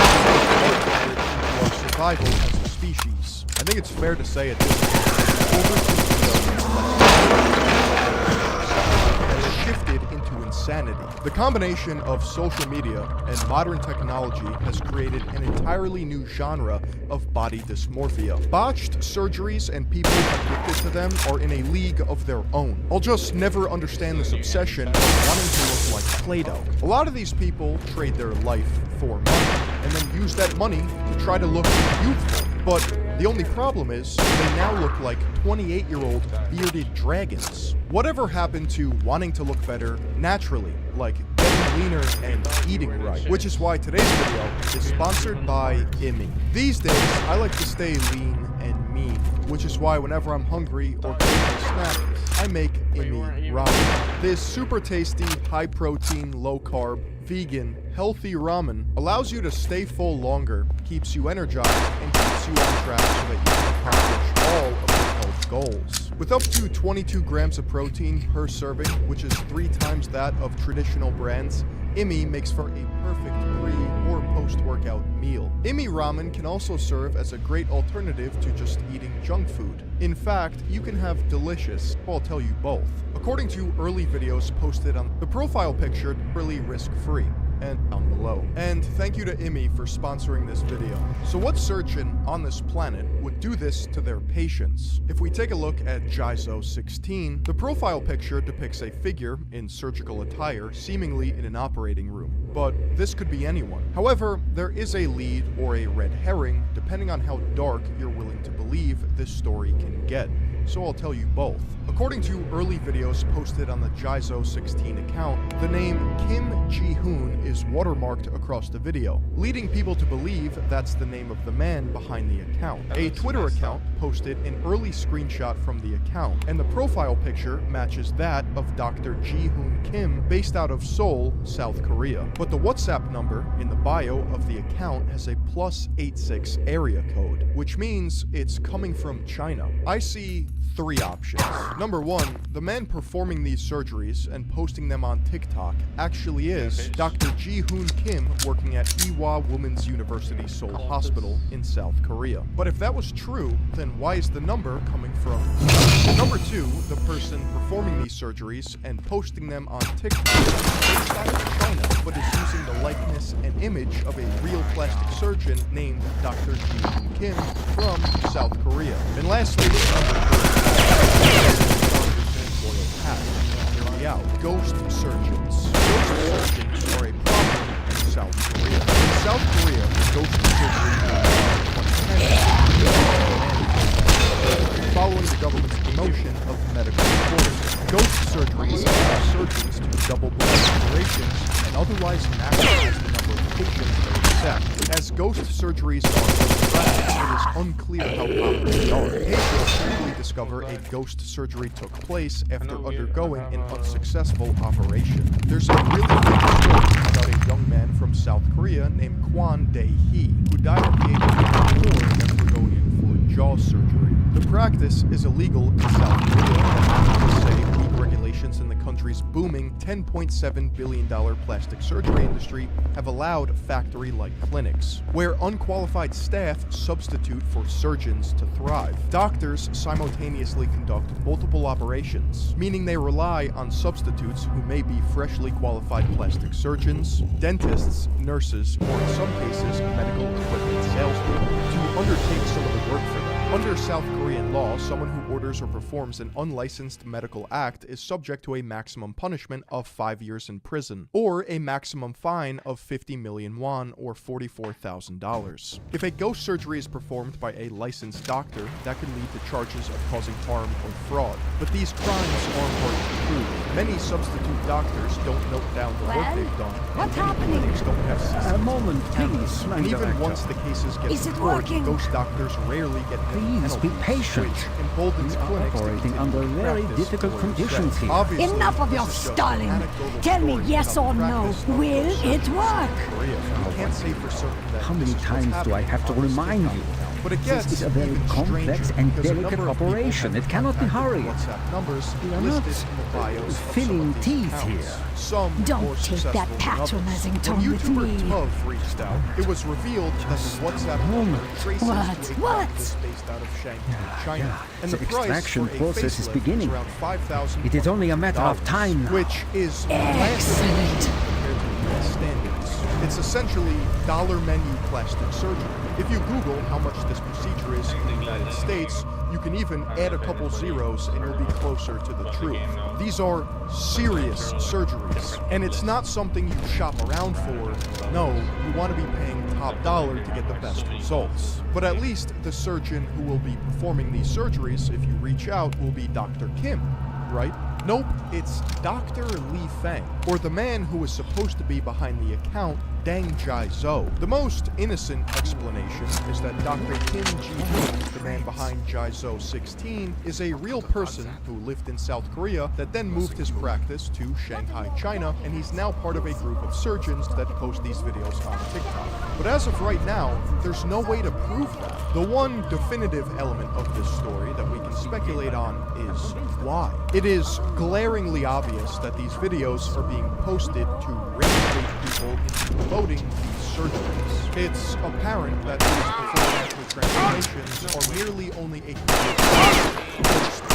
the people behind the accounts are purposefully not waiting for full results to heal. The answer is usually the simplest, and it's because it works and it's shocking. Views equals attention, and attention equals money. Even if they get one person to fly out to Shanghai, China to get this procedure done, that is thousands of dollars in their pockets. The other option is just sadistic. A psychopath is posting these videos and humiliating them for the internet to laugh at while he turns them into Arkham Asylum villains. So let me know what you think. Is Dr. Kim a real person working at this practice and he just refuses to show his face? Is this account running a Korean ghost surgery operation in China? Well, knowing that you can actually reach out to the practice someone, it's more likely that these ghost surgeons or scammers are relying on the aesthetics of Korean culture, like K-pop music, behind the videos, and the fact that South Korea is known for their plastic surgery industry in order to get clients. Picture this: unsuspecting foreigners with body dysmorphia who can't differentiate between Asian countries get duped into buying botched surgeries. Set a really cheap price point and throw in a language barrier, and you have yourself a fully functioning facelift funnel on TikTok. This would mean the story of Jai-zo 16 and other TikTok plastic surgeons is a massive Chinese psyop using the likeness of an actual Korean surgeon, and he has no idea.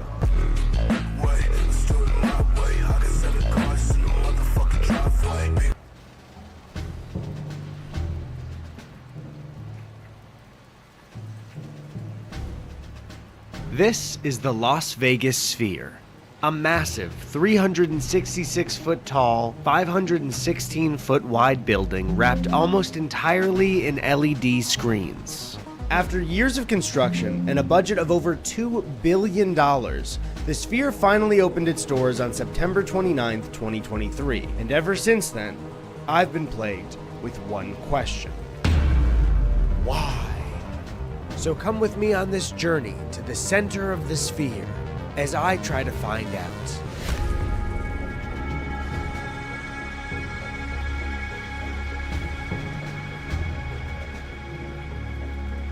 So, this all started back in February when I was watching the 2023 Super Bowl and this commercial came on the air. Meteorological Agency issued a tsunami warning. First, red warning for extreme heat. It has declared a drought emergency. It followed a few fans of the band U2 from around the world getting transported to the desert, all with this massive orb descending upon Earth. It then shows lead singer Bono and the other U2 members in the desert with them. So, are we doing this? We'd be mad not to. Lastly, it shows this baby on the floating orb and it talks to the viewer. I just assumed it was an ad for a U2 tour, and I'm not the biggest fan of U2. Not that I dislike them, I just don't think about U2 at all. So months went by, and I didn't think about this ad or Bono even once. Then, seemingly out of nowhere, the sphere just appeared. Like many others, I was not aware that the sphere was being made. So one day, the internet was just flooded with this massive glowing orb in the Vegas skyline. Twitter was full of videos about all the crazy things that the sphere was putting on its massive display, like an emoji guy, or an eyeball, or a basketball, or the moon, and much more. And the reception seemed to be mixed because, on one hand, the sphere is just undeniably a crazy concept and execution of an idea. But on the other hand, getting to take up a skyline of a city with whatever a company wants to put on screen feels pretty dystopian. If you don't want to look at what they have to show you, it is forced within your view of the horizon. It's an eyesore. And it became a lot more of an eyesore when all we were seeing were the advertisements put on the sphere, like Clash of Clans with Samsung or Google, Meta, Xbox, Stranger Things, Fortnite, PlayStation, and many more. Just months into the sphere existing, all we ever see of it is what kind of cool new ads are being put on it. So is the sphere really that great? Is the sphere so cool that it would make me want to stare at an advertisement? These are the type of questions that I'm searching for answers for. And our search begins in the city that never sleeps. The Big Apple, Burbank, California. While talking about the sphere with a friend, shout out James, he let me know that the company that makes the sphere actually has their own mini sphere in Burbank, California.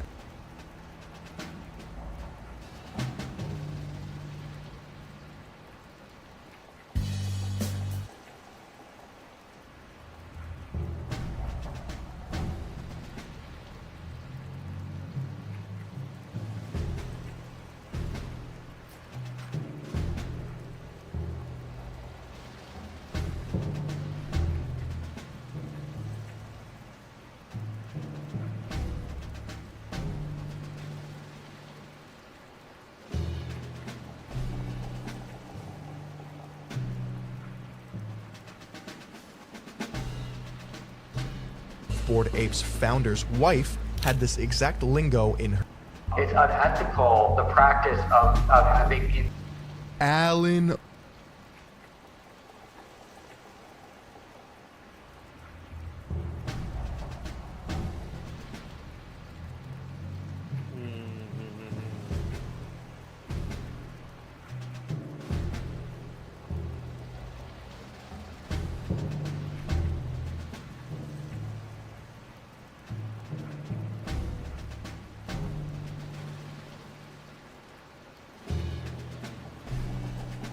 The following is an interview with the President of Russia, Vladimir Putin, shot February 6, 2024 at about 7 p.m. in the building behind us, which is, of course, the Kremlin.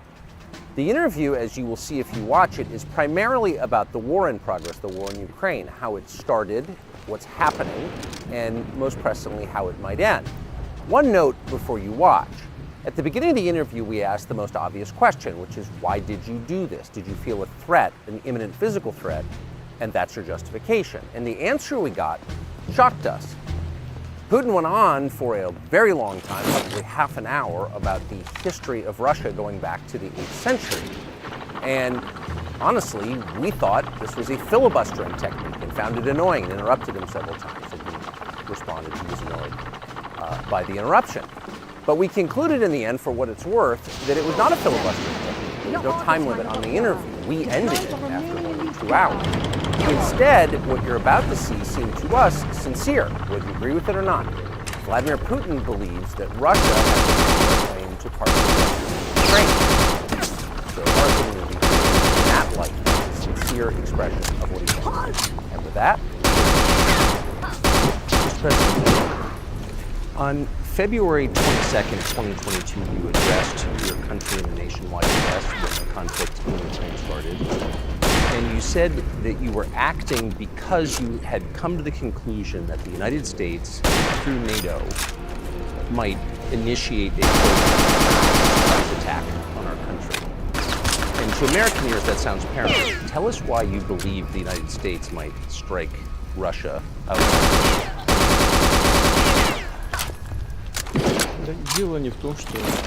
It's not that America, the United States, was going to launch a surprise strike on Russia. I didn't say that. Are we having a talk show or a serious conversation? Here's the quote. Thank you. Because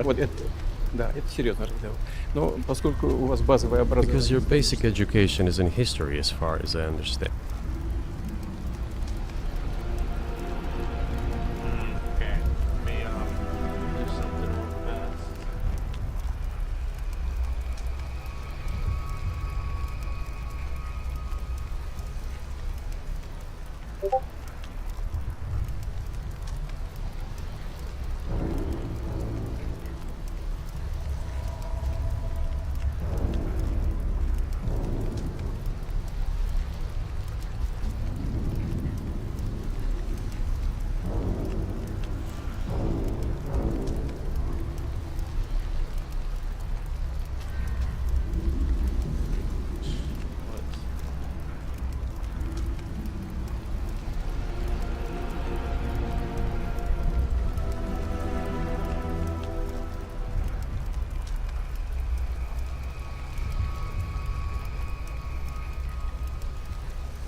show or a serious conversation? Here's the quote. Thank you. It's a formidable series. Because your basic education is in history, as far as I understand. Yes. So if you don't mind, I will take only 30 seconds or 1 minute to give you a short reference to history for giving you a little historical background. Please. Let's look where our relationship with Ukraine started from. Where did Ukraine come from? The Russian state started gathering itself as a centralized statehood, and it is considered to be the year of the establishment of the Russian state in 862, when the townspeople of Novgorod invited a Varangian prince, Rurik, from Scandinavia to reign. In 1862, Russia celebrated the 1000th anniversary of its statehood. And in Novgorod there is a memorial dedicated to the 1000th anniversary of the country. In 882, Rurik's successor, Prince Oleg, who was actually playing the role of regent at Rurik's young son, because Rurik had died by that time, came to Kiev. He ousted two brothers who apparently had once been members of Rurik's squad. The 82 celebrated the Ukraine started from. Where did Ukraine come from? The Russian state started gathering itself as a centralized statehood, and it is considered to be the year of the establishment of the Russian state in 862, when the townspeople of Novgorod invited a Varangian prince, Rurik, from Scandinavia to reign. In 1862, Russia celebrated the 1000th anniversary of its statehood. And in Novgorod there is a memorial dedicated to the 1000th anniversary of the country. In 882, Rurik's successor, Prince Oleg, who was actually playing the role of regent at Rurik's young son, because Rurik had died by that time, came to Kiev.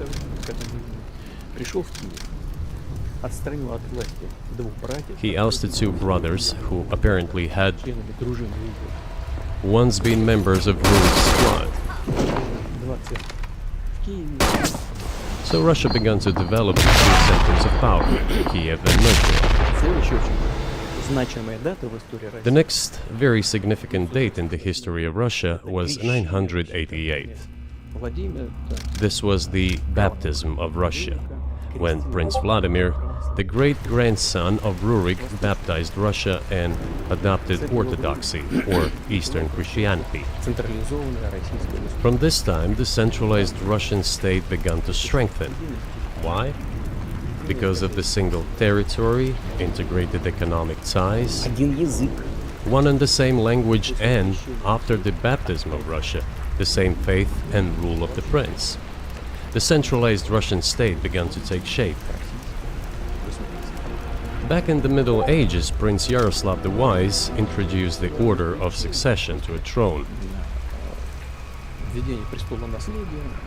But after he passed away, it became complicated for various reasons. The throne was passed not directly from father to eldest son, but from the prince who had passed away to his brother, then to his sons in different lines. All this led to the fragmentation and the end of Rus as a single state. There was nothing special about it. The same was happening then in Europe.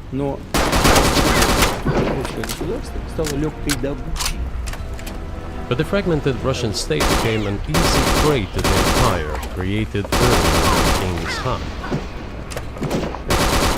His successors, namely Batu Khan, came to Rus, plundered and rolled over cities. The southern part, including Kiev, by the way, and some other cities simply lost independence, while northern cities preserved some of their sovereignty. They had to pay tribute to the horde, but they managed to preserve some part of their sovereignty. And then a unified Russian state began to take shape with its center in Moscow. The southern part of Russian lands, including Kiev, began to gradually gravitate towards another magnet, the center that was emerging in Europe. This was the Grand Duchy of Lithuania. It was even called the Lithuanian-Russian Duchy, because Russians were a significant part of this population. They spoke the Old Russian language and were Orthodox. But then there was a unification, the union of the Grand Duchy of Lithuania and the Kingdom of Poland. A few years later, another union was signed, but this time already in the religious sphere. Some of the Orthodox priests became subordinate to the Pope. Thus, these lands became part of the Polish-Lithuanian state.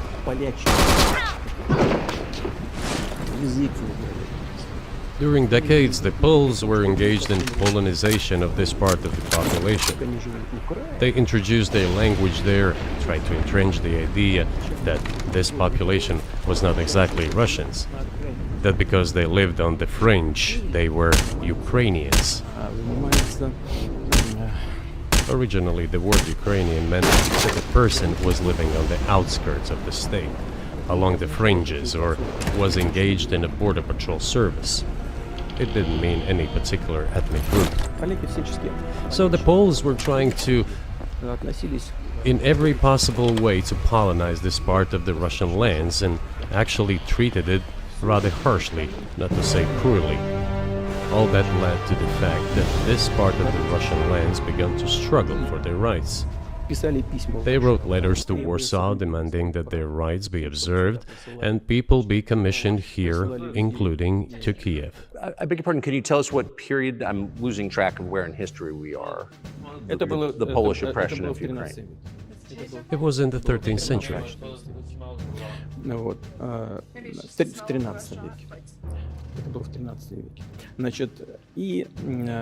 Now I will tell you what happened later and give the dates so that there is no confusion. And in 1654, even a bit earlier, the people who were in control of the authority over that part of the Russian lands addressed Warsaw, I repeat, demanding that they send them to rulers of Russian origin and Orthodox faith. When Warsaw did not answer them, and in fact rejected their demands, they turned to Moscow, so that Moscow took them away. So that you don't think that I'm inventing things, I'll give you these documents. Well, it doesn't sound like you're inventing it. I'm not sure why it's relevant to what happened 2 years ago. But still, these are documents from the archives, copies. Here are the letters from Bogdan Khmelnytsky, the man who then controlled the power in this part of the Russian lands that is now called Ukraine.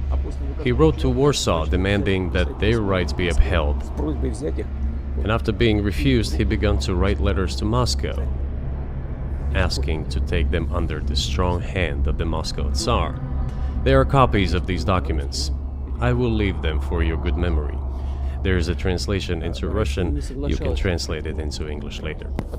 Russia would not agree to admit them straight away, assuming that the war with Poland would start. Nevertheless, in 1654, the Pan-Russian Assembly of top clergy and landowners, headed by the Tsar, which was the representative body of the power of the old Russian state,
Mother hen, Eagle's Nest. Come in, Eagle's Nest. This is Eagle's Nest. We read you, Mother hen. What is your status? Status is mission accomplished. We are inbound. Well done, Mother hen. What is the condition of your passenger? All things considered, the passenger is doing fine. Repeat. Passenger is doing fine. Mother hen out.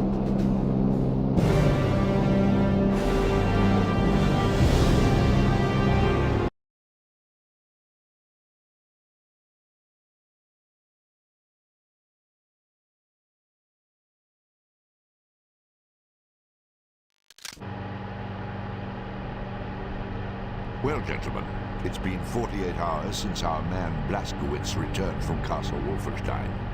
That's given us ample time to digest his findings. Findings which are, to say the least, astonishing. That's an understatement, sir.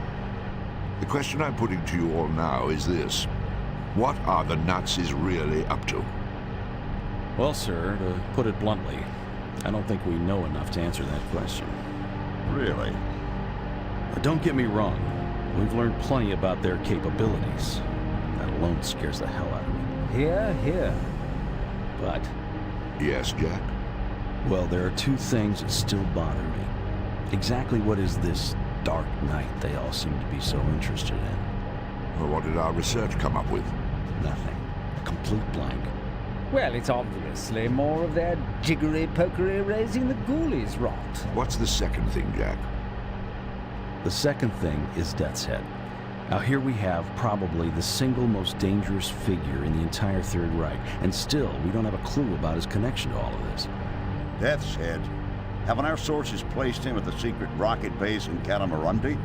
Well, that's correct. In fact, as luck would have it, our man Blazkowicz is headed there now. He is? Yes. His orders are to infiltrate and sabotage the entire V-weapons complex. With any luck, he might even get his hands on the latest experimental Cobra. The Cobra rocket plane? The very one. That's exciting news, sir. So, what would you say, Jack, to my instructing our man to keep his eyes and ears open for any links to projects involving the paranormal? I would say that was an excellent idea, sir.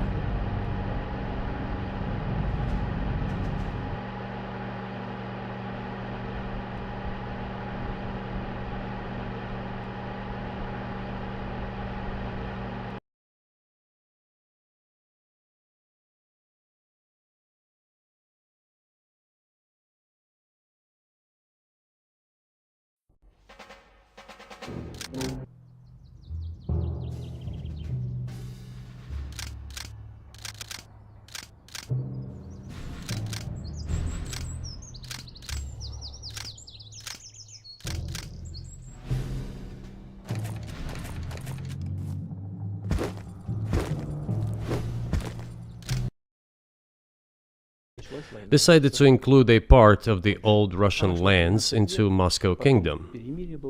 As expected, the war with Poland began. It lasted 13 years, and then in 1654, a truce was concluded. And 32 years later, I think, a peace treaty with Poland, which they called Eternal Peace, was signed. And these lands, the whole left bank of Dnieper, including Kiev, went to Russia. And the whole right bank of Dnieper remained in Poland. Under the rule of Catherine the Great, Russia reclaimed all of its historical lands, including in the south and west. This all lasted until the revolution. Before World War I, Austrian General Staff relied on the ideas of Ukrainianization and started actively promoting the ideas of Ukraine and the Ukrainianization.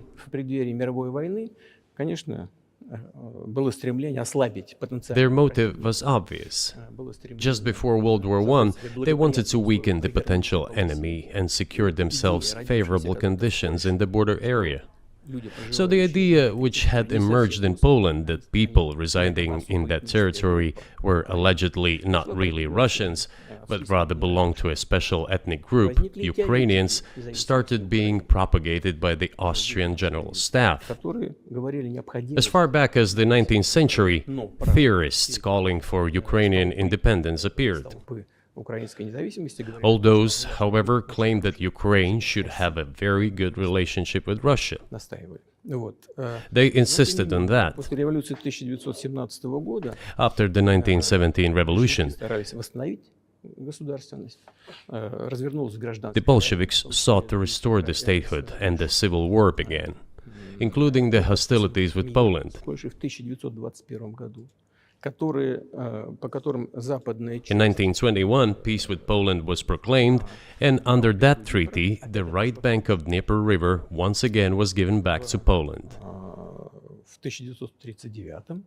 In 1939, after Poland cooperated with Hitler, it did collaborate with Hitler, you know? Hitler offered Poland peace and a treaty of friendship.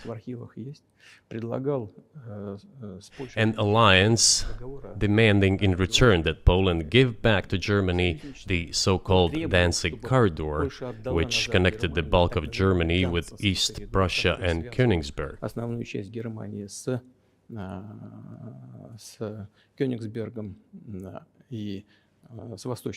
After World War I, this territory was transferred to Poland, and instead of Danzig, a city of Gdansk emerged. Hitler asked them to give it amicably, but they refused. Of course. Still, they collaborated with Hitler and engaged together in the partitioning of Czechoslovakia. But may I ask you, you're making the case that Ukraine, certainly parts of Ukraine, Eastern Ukraine, is in effect Russia, has been for hundreds of years. Why wouldn't you just take it when you became president 24 years ago? You have nuclear weapons, they don't. If it's actually your land, why did you wait so long? Sure. I'll tell you. I'm coming to that. This briefing is coming to an end. It might be boring, but it explains many things. I just don't know how it's relevant. Good. Good. I'm so gratified that you appreciate that. Thank you. So, before World War II, Poland collaborated with Hitler, and although it did not yield to Hitler's demands, it still participated in the partitioning of Czechoslovakia together with Hitler, as the Poles had not given the Danzig Corridor to Germany and went too far, pushing Hitler to start World War II by attacking them. Why was it Poland against whom the war started on 1st September 1939? Poland turned out to be uncompromising, and Hitler had nothing to do but start implementing his plans with Poland. By the way, the USSR, I have read some archive documents, behaved very honestly. It asked Poland's permission to transit its troops through the Polish territory to help Czechoslovakia. But the then Polish foreign minister said that if the Soviet planes flew over Poland, they would be downed over the territory of Poland. But that doesn't matter. What matters is that the war began, and Poland fell prey to the policies it had pursued against Czechoslovakia, as under the well-known Molotov-Ribbentrop Pact.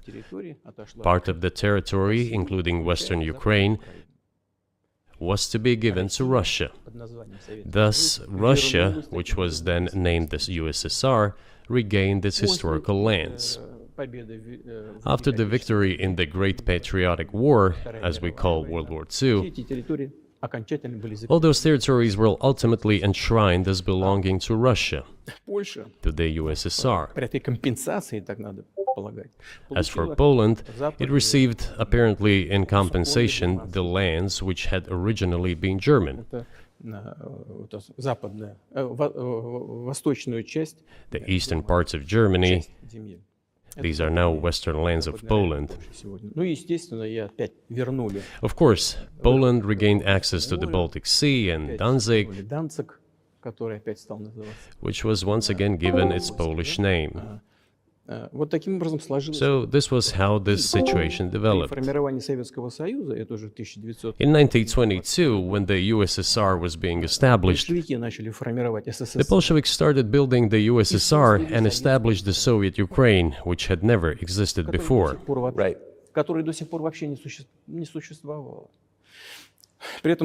Stalin insisted that those republics be included in the USSR as autonomous entities. For some inexplicable reason, Lenin, the founder of the Soviet state, insisted that they be entitled to withdraw from the USSR.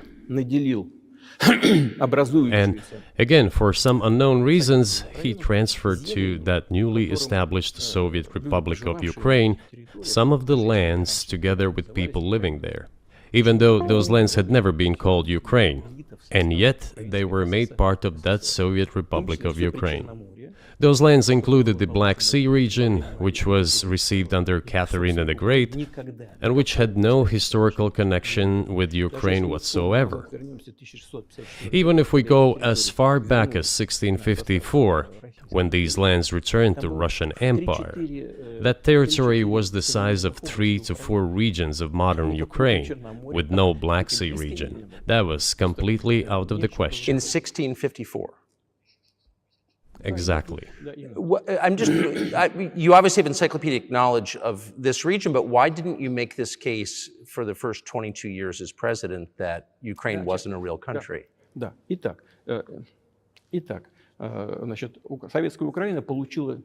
The Soviet Union was given a great deal of territory that had never belonged to it, including the Black Sea region. At some point, when Russia received them as an outcome of the Russo-Turkish Wars, they were called New Russia or Novorossiya. But that does not matter. What matters is that Lenin, the founder of the Soviet state, established Ukraine that way. For decades, the Ukrainian Soviet Republic developed as part of the USSR. And for unknown reasons, again, the Bolsheviks were engaged in Ukrainianization. It was not merely because the Soviet leadership was composed to a great extent of those originating from Ukraine. Rather, it was explained by the general policy of indigenization pursued by the Soviet Union. Same things were done in other Soviet republics. This involved promoting national languages and national cultures, which is not a bad in principle. That is how the Soviet Ukraine was created. After the World War II, Ukraine received, in addition to the lands that had belonged to Poland before the war, part of the lands that had previously belonged to Hungary and Romania. So Romania and Hungary had some of their lands taken away and given to the Soviet Ukraine, and they still remain part of Ukraine. So in this sense, we have every reason to affirm that Ukraine is an artificial state that was shaped at Stalin's will. Do you believe Hungary has a right to take its land back from Ukraine, and that other nations have a right to go back to their 1654 borders?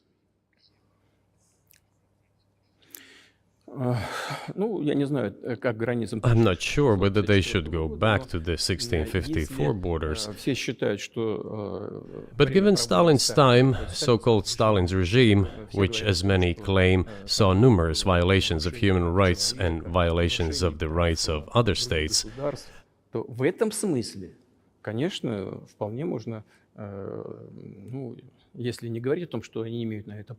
one may say that they could claim back those lands of theirs while having no right to do that. It is at least understandable. Have you told Viktor Orban that he can have part of Ukraine?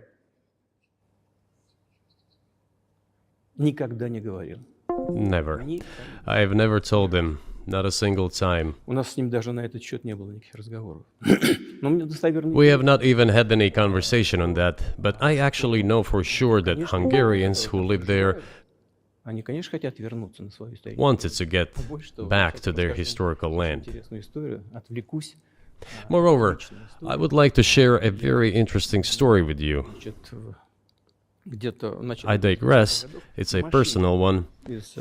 Somewhere in the early 80s, I went on a road trip in a car from then Leningrad across the Soviet Union through Kiev. Made a stop in Kiev and then went to western Ukraine. I went to the town of Beregavoye. And all the names of towns and villages there were in Russian and in a language I did not understand, in Hungarian, in Russian and in Hungarian, not in Ukrainian, in Russian and in Hungarian. I was driving through some kind of village and there were men sitting next to the houses and they were wearing black three-piece suits and black cylinder hats. 76. I asked, are they some kind of entertainers? I was told, no, they were not entertainers, they're Hungarians. I said, what are they doing here? What do you mean? This is their land, they live here. This was during the Soviet time in the 1980s. They preserved the Hungarian language, Hungarian names, and... Yeah. Okay. Probably what I'll do is I'll play with it. Off the charger, and then whenever I get off, I'll plug it in.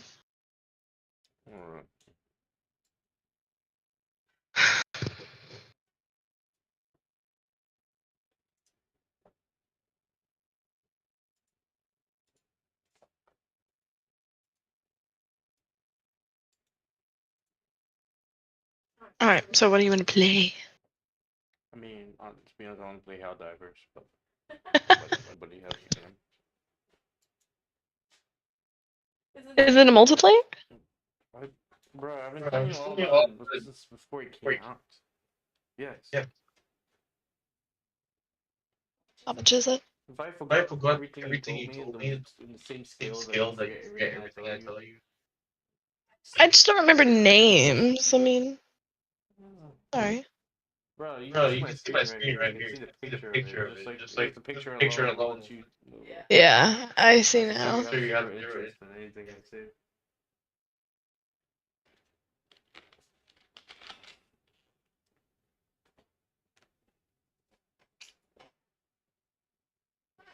It's cool. It's a co-op made game for co-op. Nice. So technically, there's gonna be a bunch of people like me just gonna be playing the game with randoms. How much is it? $40.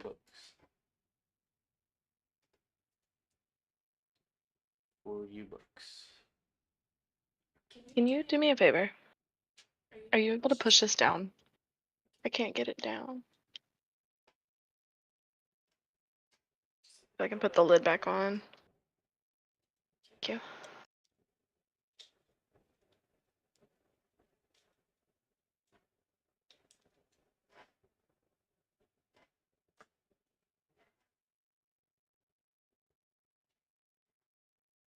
I like Dutch Earth Defense Force. Did we do like split screen at one time? Yeah. That's another game I like to play. My opinion, if this game had the graphics of Helldivers, it would be much better. Helldivers kind of copying this formula. But it's a bit different. It's more Americanized.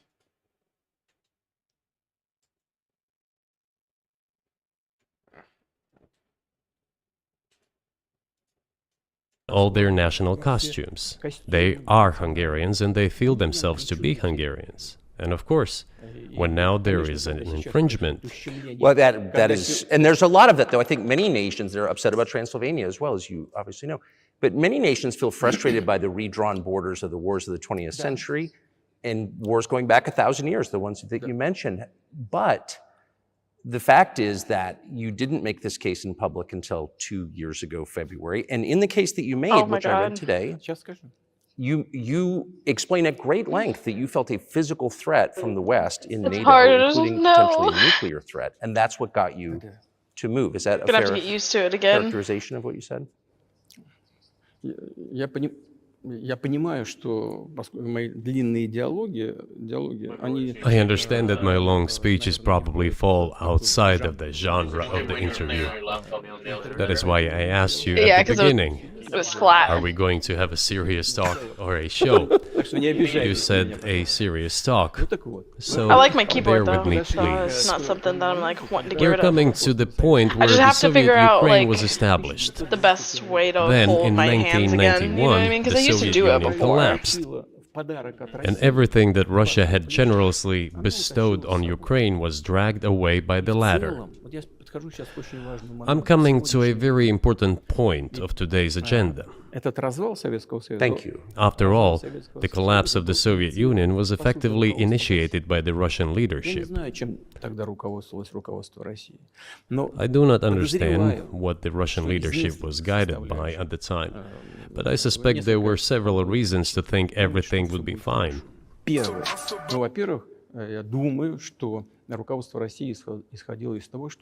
First, I think that then Russian leadership believed that the fundamentals of the relationship between Russia and Ukraine were, in fact, a common language. More than 90% of the population there spoke Russian. Family ties. Every third person there had some kind of family or friendship ties. Common culture, common history. Finally, common faith, coexistence with a single state for centuries, and deeply interconnected economies. All of these were so fundamental. All these elements together make our good relationships inevitable. The second point is a very important one. I want you, as an American citizen, and your viewers to hear about this as well. The former Russian leadership assumed that the Soviet Union had ceased to exist, and therefore there were no longer any ideological dividing lines. Russia even agreed voluntarily and proactively to the collapse of the Soviet Union, and believed that this would be understood by the so-called civilized West as an invitation for cooperation and association. That is what Russia was expecting, both from the United States and the so-called collective West as a whole. There were smart people, including in Germany, Egon Bahr, a major politician of the Social Democratic Party, who insisted in his personal conversations with the Soviet leadership on the brink of the collapse of the Soviet Union that a new security system should be established in Europe. Help should be given to unify Germany, but a new system should be also established to include the United States, Canada, Russia, and other Central European countries. Yes. But NATO needs not to expand. That's what he said. If NATO expands, everything would be just the same as during the Cold War, only closer to Russia's borders. That's all. He was a wise old man, but no one listened to him. In fact, he got angry once. If, he said, you don't listen to me, I'm never setting my foot in Moscow once again. Everything happened just as he had said. Well, of course, it did come true, and you've mentioned this many times. I think it's a fair point. And many in America thought that relations between Russia and the United States would be fine with the collapse of the Soviet Union and the end of the Cold War, that the opposite happened. But you've never explained why you think that happened, except to say that the West fears a strong Russia, but we have a strong China the West does not seem very afraid of. What about Russia, do you think, convinced policymakers they had to take it down? The West is afraid of strong China more than it fears a strong Russia, because Russia has 150 million people and China has 1.5 billion population, and its economy is growing by leaps and bounds, or 5% a year. It used to be even more. But that's enough for China. As Bismarck once put it, potentials are the most important. China's potential is enormous. It is the biggest economy in the world today in terms of purchasing power parity and the size of the economy. It has already overtaken the United States quite a long time ago, and it is growing at a rapid clip. Let's not talk about who is afraid of whom. Let's not reason in such terms. And let's get into the fact that after 1991, when Russia expected that it would be welcomed into the brotherly family of civilized nations, nothing like this happened. You tricked us. I don't mean you personally when I say you. Of course, I'm talking about the United States. The promise was that NATO would not expand eastward, but it happened 5 times. There were 5 waves of expansion. We tolerated all that. We were trying to persuade them. We were saying, please don't. We are as bourgeois now as you are. We are market economy and there is no communist party power. Let's negotiate. Moreover, I have also said this publicly before. There was a moment when a certain rift started growing between us. Before that, Yeltsin came to the United States. Remember, he spoke in Congress and said the good words. God bless America. Everything he said were signals. Let us in. Remember the developments in Yugoslavia before the Yeltsin was lavished with praise? As soon as the developments in Yugoslavia started, he raised his voice in support of Serbs, and we couldn't but raise our voices for Serbs in their defense. I understand that there were complex processes underway there, I do, but Russia could not help raising its voice in support of Serbs, because Serbs are also a special and close to us nation, with Orthodox culture and so on. It's a nation that has suffered so much for generations. Well, regardless, what is important is that Yeltsin expressed his support. What did the United States do? In violation of international law and the UN Charter, it started bombing Belgrade. It was the United States that let the genie out of the bottle. Moreover, when Russia protested and expressed its resentment, what was said? The UN Charter and international law have become obsolete. Now everyone invokes international law, but at that time they started saying that everything was outdated. Everything had to be changed. Indeed, some things need to be changed, as the balance of power has changed. It's true, but not in this manner. Yeltsin was immediately dragged through the mud, accused of alcoholism, of understanding nothing, of knowing nothing. He understood everything, I assure you. Well, I became president in 2000. I thought, okay, the Yugoslav issue is over, but we should try to restore relations. Let's reopen the door that Russia had tried to go through. And moreover, I said it publicly, I can reiterate.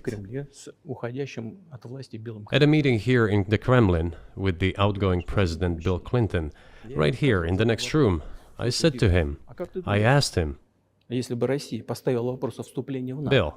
do you think if Russia asked to join NATO, do you think it would happen? Suddenly he said, you know, it's interesting. I think so.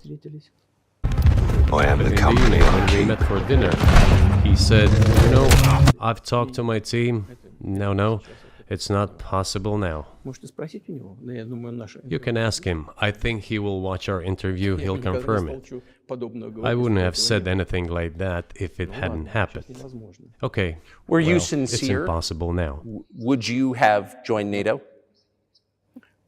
Look, I asked the question, is it possible or not? And the answer I got was no. If I was insincere in my desire to find out what the leadership position was... But if he had said yes, would you have joined NATO? If he had said yes, the process of rapprochement would have commenced, and eventually it might have happened, if we had seen some sincere wish on the other side of our partners. But it didn't happen. Well, no means no. Okay, fine. Why do you think that is? Just to get to motive, I know you're clearly bitter about it, I understand, but why do you think the West rebuffed you then? Why the hostility? Why did the end of the Cold War not fix the relationship? What motivates this from your point of view? You said I was bitter about the answer. No, it's not bitterness. It's just a statement of fact. We're not bride and groom, bitterness, resentment. It's not about those kind of matters in such circumstances. We just realized we weren't welcome there, that's all. Okay, fine. But let's build relations in another manner. Let's look for common ground elsewhere. Why we received such a negative response, you should ask your leaders. I can only guess why. Too big a country with its own opinion and so on. And the United States, I've seen how issues are being resolved in NATO. Я же видел, как решают. I will give you another example now concerning Еще Ukraine. один из примеров сейчас приведу, касающийся The US leadership exerts pressure, and all NATO members obediently vote, голосуют. Даже если им even чего-то if they не do нравится. not like Сейчас something. я скажу в этой связи, что происходило с Украиной. Now, I'll tell you what happened in this regard with Ukraine in 2008, although it's being discussed. I'm not going to open a secret to you, say Мы пытались anything new. по-разному выстроить отношения. Nevertheless, after that we tried to build relations in different ways. События For example, the events in the Middle East, in Iraq. мы We were building relations with the United States in a very soft, prudent, cautious manner. I repeatedly raised the issue that the United States should not support separatism or terrorism in the North на Caucasus, Северном Кавказе. Но все равно продолжали это делать. but they continued to do it anyway. Политическая And political поддержка, support, информационная information поддержка, support, financial финансовая support, поддержка, даже even военная military support came from the United States and its satellites for terrorist groups in the Caucasus. формирование в I once raised this issue with my colleague, also the President of the United States. He says, "It's impossible. Do you have proof?" I said, "Yes." I was prepared for this conversation, and I gave him that proof. He looked at it, and you know what he said? "I apologize, but that's what happened." I'll quote. He says, "Well, I'm gonna kick their ass." We waited and waited for some response. There was no reply. Я говорю директору: I said to the FSB director, "Write to the CIA, what is the result of the conversation with President?" He wrote once, twice, and then we got a reply. "We have the answer in the archive." The CIA replied, "We have been working with the opposition in Russia. We believe that this is the right thing to do, and we will keep on doing it." Just ridiculous. Well, okay. We realized that it was out of the question. Forces in opposition to you. So you're saying the CIA is trying to overthrow your government? Ну, конечно, имелось в виду в данном Of случае. course, they meant in that particular case the separatists, the terrorists who fought with us in the Caucasus. Они их называли. That's who they called the opposition. Это вот второй момент. This is the second Очень point. важный. The third moment is a very important one. Is the moment when the US missile defense system was created. Начало. The beginning. И мы долго уговаривали. We persuaded for a long time not to do it in the United States. Меня пригласили в Moreover, отец Буша after was invited by Bush Jr.'s father, Bush Sr., to visit his place on the ocean, Там состоялась очень серьезная беседа, I had a very serious conversation with President Bush and his team. чтобы I proposed that the United States, Russia, and Europe jointly create a missile defense system that, we believe, if created unilaterally, threatens our security, despite the fact that the United States officially said that it was being created against missile threats from Iran. That was the justification for the deployment of the missile defense system. I suggested working together, Russia, the United States, and Europe. They said it was very interesting. They asked me, "Are you serious?" I said, "Absolutely." May I ask, what year was this? Ну, я не помню. Вот, I don't remember. в интернете, когда я был. It is easy to find out on the internet when I was in the USA at the invitation of Bush Sr. It is even easier to learn from someone I'm going to tell you about. Мне сказали, это очень интересно. I was told it was very interesting. I said, just imagine if we could tackle such a global strategic security challenge together. The world will change. We'll probably have disputes, probably economic and even political ones, but we could drastically change the situation in the world. He says yes, and asks, "Are you serious?" I said, "Of course. We need to think about it," I'm told. Вот в этот кабинет. I said, "Go ahead, please." Then Secretary of Defense Gates, former director of CIA, and Secretary of State Rice came in here, in this cabinet, right here at this table. They sat on this table. Me, the foreign minister, the Russian defense minister on that side. Министр обороны. They said to me, "Yes, we have thought about it. We agree." I said, "Thank God, great, but with some exceptions." So twice you've described U.S. presidents making decisions and then being undercut by their agency heads. So it sounds like you're describing a system that's not run by the people who are elected in your telling. Именно так. That's right. That's right. In the end, they just told us to get lost. I'm not going to tell you the details because I think it's incorrect. After all, it was confidential conversation. But our proposal was declined. I can That's a play. fact. I gotta update it though. It was right then when I probably said, play around. I'm sure it'll look, take but its then we time." will be forced to take countermeasures. We will create such strike systems that will certainly overcome missile defense systems. The answer was, we are not doing this against you, and you do what you want, assuming that it is not against us, not against the United States. I said, okay. Very well. That's the way it went. And we created hypersonic systems with intercontinental range, and we continue to develop them. We are now ahead of everyone, the United States and the other countries, in terms of the development of hypersonic strike systems, and we are improving them every day. But it wasn't us. We proposed to go the other way, and we were pushed back. Now, about NATO's expansion to the east. Well, we were promised no NATO to the east, not an inch to the east, as we were told. And then what? They said, well, it's not enshrined on paper, so we'll expand. So there were 5 waves of expansion, the Baltic states, the whole of Eastern Europe, and so on. And now I come to the main thing. They have come to the Ukraine, ultimately. In 2008, at the summit in Bucharest, they declared that the doors for Ukraine and Georgia to join NATO were open. Now about how decisions are made there. Germany, France seem to be against it, as well as some other European countries. But then, as it turned out later, President Bush, and he's such a tough guy, a tough politician, as I was told later, he exerted pressure on us and we had to agree. It's ridiculous, it's like kindergarten. Where are the guarantees? What kindergarten is this? What kind of people are these? Who are they? You see, they were pressed, they agreed. And then they say, Ukraine won't be in the NATO, you know? I say, I don't know. I know you agreed in 2008. Why won't you agree in the future? Well, they pressed us then. I say, why won't they press you tomorrow? And you'll agree again. Well, it's nonsensical. Who's there to talk to? I just don't understand. We're ready to talk. But with whom? Where are the guarantees? None. So they started to develop the territory of Ukraine.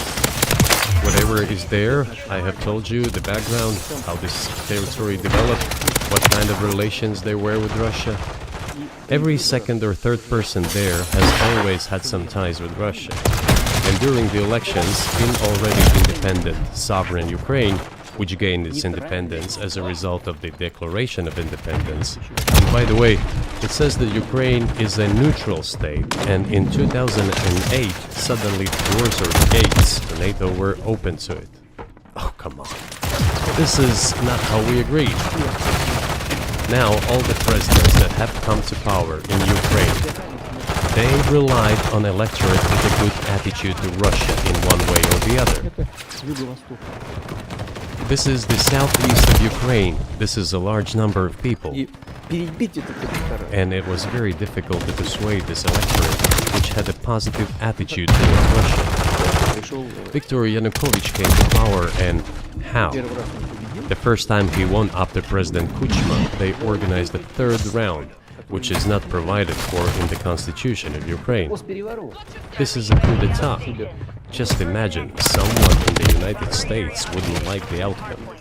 In 2014? Before that. No, this was before that. After President Kuchma, Viktor Yanukovych won the elections. However, his opponents did not recognize that victory. The US supported the opposition, and the third round was scheduled. What is this? This is a coup. The US supported it, and the winner of the third round came to power. Imagine if in the US something was not to someone's liking, and the third round of election, which the US Constitution does not provide for, was organized. Nonetheless, it was done in Ukraine. Okay, Viktor Yushchenko, who was considered a pro-Western politician, came to power. Fine, we have built relations with him as well. He came to Moscow with visits. We visited Kiev. I visited too. We met in an informal setting. If he's pro-Western, so be it. It's fine. Let people do their job. The situation should have developed inside independent Ukraine itself. As a result of Putin's leadership, things got worse and Viktor Yanukovych came to power after all. Maybe he wasn't the best president and politician. I don't know. I don't want to give assessments.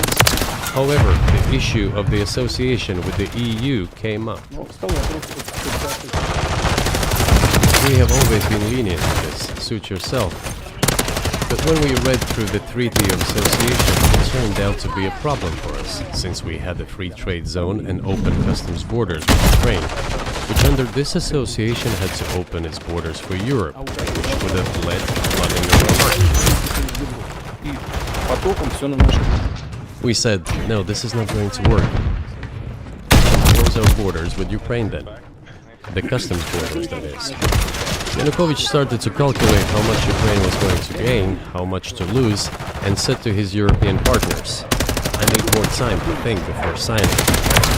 The moment he said that, the opposition began to take destructive steps in the first put by the West. It all came down to Maidan and a coup in Ukraine. So he did more trade with Russia than with the EU. Ukraine. Of course. It's not even the matter of trade volume, although for the most part it is. It is the matter of cooperation ties, which the entire Ukrainian economy was based on. The cooperation ties between the enterprises were very close since the times of the Soviet Union. One enterprise there used to produce components to be assembled both in Russia and Ukraine and vice versa. They used to be very close ties. A coup d'etat was committed, although I shall not delve into details now, as I find doing it inappropriate, the US told us. Calm Yanukovych down, and we will calm the opposition. Let the situation unfold in the scenario of a political settlement. We said, all right. Agreed. Let's do it this way. As the Americans requested, Yanukovych did use neither the armed forces nor the police, yet the armed opposition committed a coup in Kiev. What is that supposed to mean? Who do you think you are? I wanted to ask the then US leadership. With the backing of whom? With the backing of CIA, of course. The organization you wanted to join back in the day, as I understand. We should thank God they didn't let you in. Although, it is a serious organization. I understand. My former vis-a-vis in the sense that I served in the first main directorate, Soviet Union's intelligence service. They have always been our opponents. A job is a job. Technically, they did everything right. They achieved their goal of changing the government. However, from political standpoint, it was a colossal mistake. Surely it was political leadership's miscalculation. They should have seen what it would evolve into. So, in 2008, the doors of NATO were open for Ukraine. In 2014, there was a coup. They started persecuting those who did not accept the coup, and it was indeed a coup. They created the threat of Crimea, which we had to take under our protection. They launched a war in Donbass in 2014 with the use of aircraft and artillery against civilians. This is when it all started. There is a video of aircraft attacking Donetsk from above. They launched a large-scale military operation, then another one. When they failed, they started to prepare the next one. All this against the background of military development of this territory and opening of NATO's doors.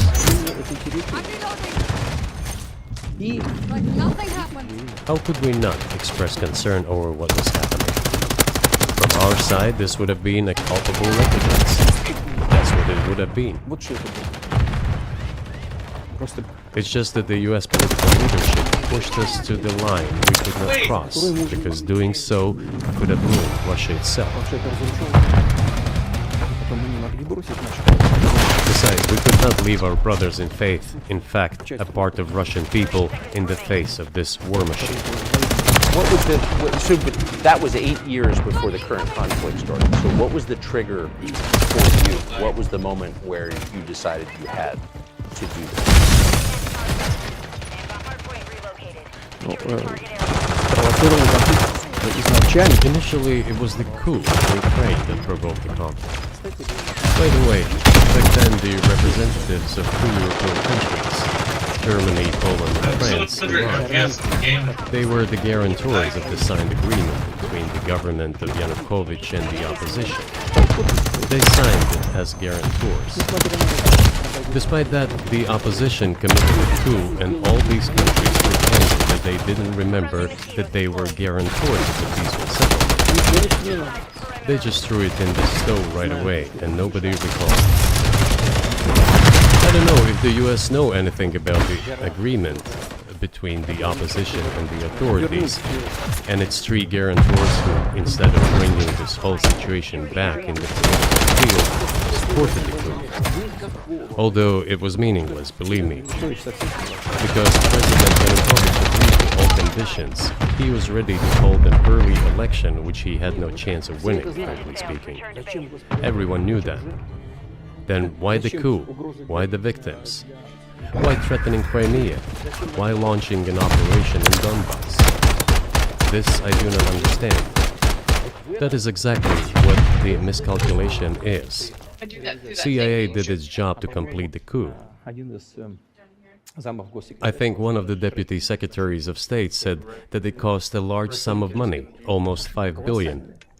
But the political mistake was colossal. Why would they have to do that? All this could have been done legally, without victims, without military action, without losing Crimea. We would have never considered to even lift a finger if it hadn't been for the bloody developments on Maidan.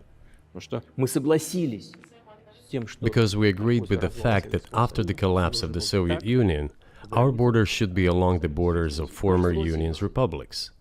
We agreed to that. But we never agreed to NATO's expansion, and moreover, we never agreed that Ukraine would be in NATO. We did not agree to NATO bases there without any discussion with us. For decades, we kept asking, don't do this, don't do that. And what triggered the latest events? Firstly, the current Ukrainian leadership declared that it would not implement the Minsk agreements, which had been signed, as you know, after the events of 2014 in Minsk, where the plan of peaceful settlement in Donbass was set forth. But no, the current Ukrainian leadership, foreign minister, all other officials, and then president himself said that they don't like anything about the Minsk agreements. In other words, they were not going to implement it. A year or a year and a half ago, former leaders of Germany and France said openly to the whole world that they indeed signed the Minsk agreements, but they never intended to implement them. They simply led us by the nose. Was there anyone for you to talk to? Did you call a U.S. President, Secretary of State and say, if you keep militarizing Ukraine with NATO forces, this is going to we're going to act? We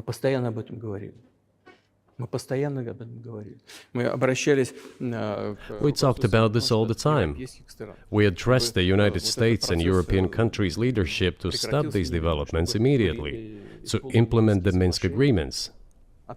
Frankly speaking, I didn't know how we were going to do this, but I was ready to implement them. These agreements were complicated for Ukraine.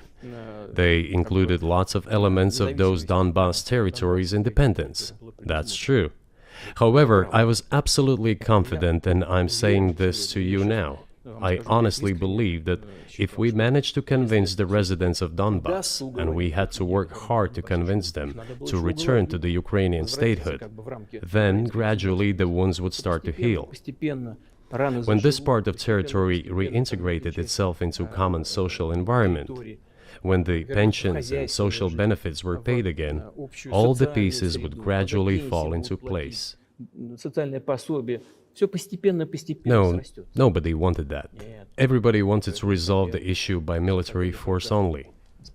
But we could not let that happen. And the situation got to the point when the Ukrainian side announced, no, we will not do anything. They also started preparing for military action. It was they who started the war in 2014. Our goal is to stop this war. And we did not start this war in 2022. This is an attempt to stop it. Do you think you've stopped it now? I mean, have you achieved your aims? No, we haven't achieved our aims yet, because one of them is denazification. This means the prohibition of all kinds of neo-Nazi movements. This is one of the problems that we discussed during the negotiation process, which ended in Istanbul early this year.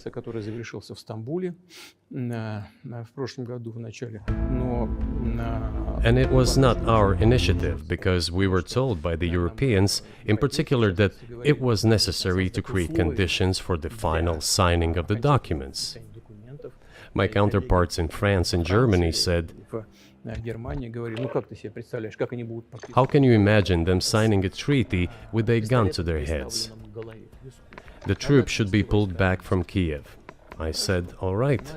We withdrew the troops from Kiev. As soon as we pulled back our troops from Kiev, our Ukrainian negotiators immediately threw all our agreements reached in Istanbul into the bin and got prepared for a long-standing armed confrontation with the help of the United States and its satellites in Europe. That is how the situation has developed, and that is how it looks now. But what is, pardon my ignorance, what is denazification? What would that mean? What is... Да, вот я как раз хочу сейчас об этом сказать. Это очень важный вопрос. Денацификация. That is what I want to talk about right now. It is a very important issue. Denazification. After gaining independence, Ukraine began to search, as some Western analysts say, its identity. Frederick? And it came up with nothing better than to build this identity upon some false heroes who collaborated with Hitler. I am loading the game now. I have already said that in the early 19th century, when the theorists of I'm gonna independence and wait. sovereignty of Ukraine appeared, I'm gonna they load it, assumed and it's that gonna be like, an "You have independent to Ukraine restart should have very good to play relations this with game." Russia. But due to the historical development, those territories were part of the Polish-Lithuanian Commonwealth, Poland, where Ukrainians were persecuted and treated quite brutally, as well as were subject to cruel behavior. There were also attempts to destroy their identity. All this remained in the memory of the people. When World War II broke out, part of this extremely nationalist elite collaborated with Hitler, believing that he would bring them freedom. The German troops, even the SS troops, made Hitler's collaborators do the dirtiest work of exterminating the Polish and Jewish population. Hence this brutal massacre of the Polish and Jewish population, as well as the Russian population too.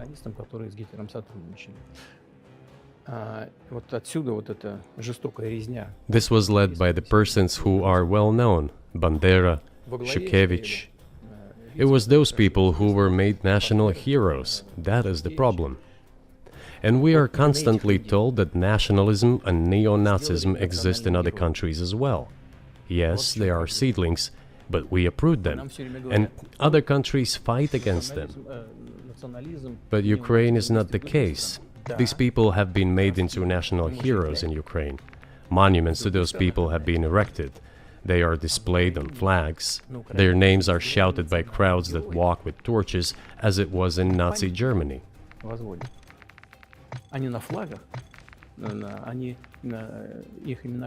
These were people who exterminated Poles, Jews, and Russians.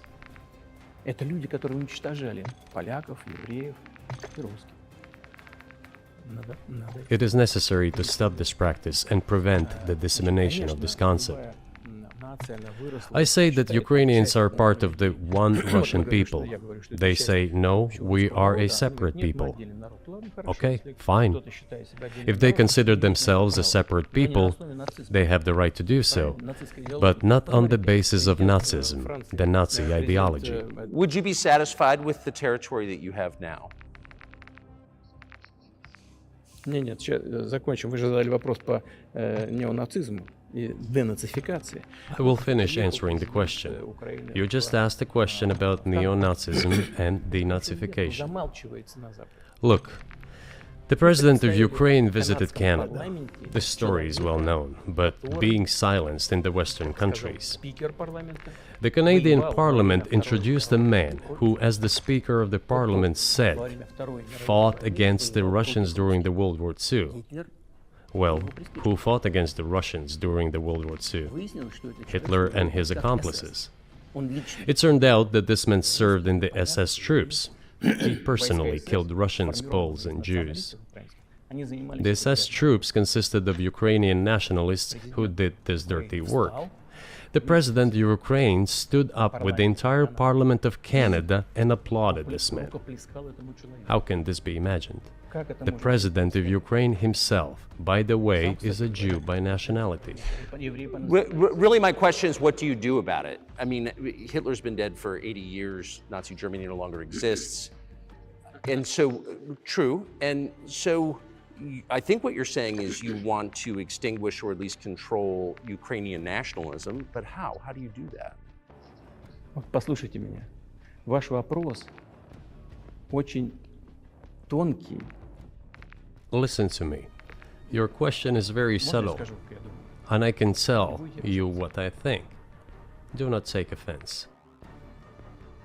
Of course. Он, казалось бы, тонкий, он очень противный, этот вопрос. This question appears to be subtle. It is quite pesky. You say Hitler has been dead for so many years, 80 years. But his example lives on. People who exterminated Jews, Russians, and Poles are alive. And the president, the current president of today's Ukraine, applauds. It is. This question appears to be subtle. It is. Ваш вопрос is you want to extinguish or at least control Ukrainian nationalism, but how? How do you do that? Послушайте меня. Ваш вопрос очень тонкий. Listen to me. Your question is very subtle, and I can tell you what I think. Do not take offense. Of course. Он, казалось бы, тонкий, он очень противный, этот вопрос. This question appears to be subtle. It is quite pesky. You say Hitler has been dead for so many years, 80 years. Why does it tell me that there's friendly But fire? his example lives on. People who exterminated Jews, Russians, and Poles are alive. Are we playing ranked? And the president, the current president of today's They're telling me that Ukraine, this is friendly applauds him fire. in the Oh, Canadian okay. Parliament. Gives a standing ovation. Can we say that we have completely uprooted this ideology if what we see is happening today? That is what denazification is in our understanding. We have to get rid of those people who maintain this concept and support this practice and try to preserve it. That is what denazification is. That is what we mean. Right. My question was a little more specific. It was, of course, not a defense of Nazis, neo or otherwise. It was a practical question. You don't control the entire country. You don't control Kiev. You don't seem like you want to. So how do you eliminate a culture or an ideology or feelings or a view of history in a country that you don't control. What do you do about that? А вот знаете, как вам не покажется странным, в ходе переговоров в Стамбуле... You know, as strange as it may seem to you, during the negotiations in Istanbul, we did agree that we have it all in writing. Neo-Nazism would not be cultivated in Ukraine, including that it would be prohibited at the legislative level. Mr. Carson, we agreed on that. This, it turns out, can be done during the negotiation process. And there's nothing humiliating for Ukraine as a modern civilized state. Is any state allowed to promote Nazism? It is not, is it? That is it.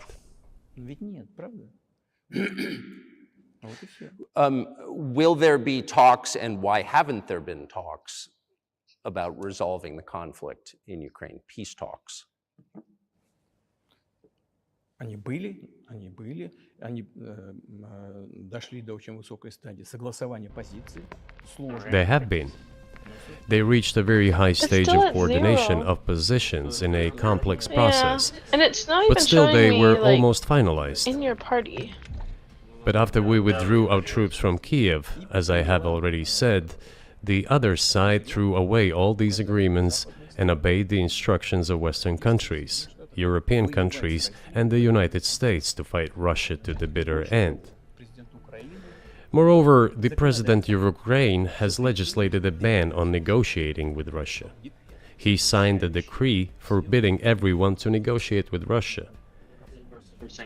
But how are we going to negotiate if he forbade himself and everyone to do this? We know that he is putting forward some ideas about this settlement, but in order to agree on something, we need to have a dialogue. Is that not right? Well, but you wouldn't be speaking to the Ukrainian president, you'd be speaking to the American president. When was the last time you spoke to Joe Biden? I cannot remember when I talked to him. I do not remember. We can look it up. You don't remember? No. Why? Do I have to remember everything? I have my own things to do. We have domestic political affairs. Well, he's funding the war that you're fighting, so I would think that would be memorable. Well, yes, he funds, but I talked to him before the special military operation, of course. And I said to him then, by the way, I will not go into details, I never do, but I said to him then, I believe that you are making a huge mistake of historic proportions by supporting everything that is happening there, in Ukraine, by pushing Russia away. I told him repeatedly, by the way. I think that would be correct if I stop here. What did he say? Yeah, it's at 6 now. Ask him, please. It is easier for you. You are a citizen of the Reloading United paused. States. Go and ask him. It is not appropriate for me to comment on our conversation. But you haven't spoken to him since before February of 2022.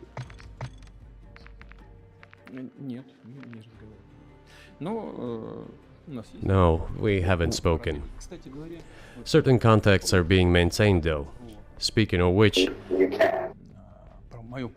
do you remember what I told you about my proposal to work together on a missile defense system? Yes. You can ask all of them. All of them are safe and sound, thank God. The former president, Condoleezza, is safe and sound, and I think Mr. Gates and the current director of the intelligence agency, Mr. Burns, the then ambassador to Russia, in my opinion, are very successful ambassadors. They were all witnesses to these conversations. Ask them. Same here. If you are interested in what Mr. President Biden responded to me, ask him. At any rate, I talked to him about it. I'm definitely interested, but from the outside, it seems like this could evolve into something that brings the entire world into conflict and could initiate a nuclear launch. I can't hear you. And say, Your voice is so much lower than the game. Let's get it to work out. It's very simple. I repeat. Yeah, it's okay. It's not that bad now. It's actually kind of warmed up a little bit. I will tell you what we are saying on this matter and what we are conveying to the US leadership. really want to stop fighting, you need to stop supplying weapons. It will be over within 2 weeks. That's it. And then we can agree on some terms. Before you do that, stop. What's easier? Why would I call him? What should I tell him? Or beg him for what? And what messages did you get back?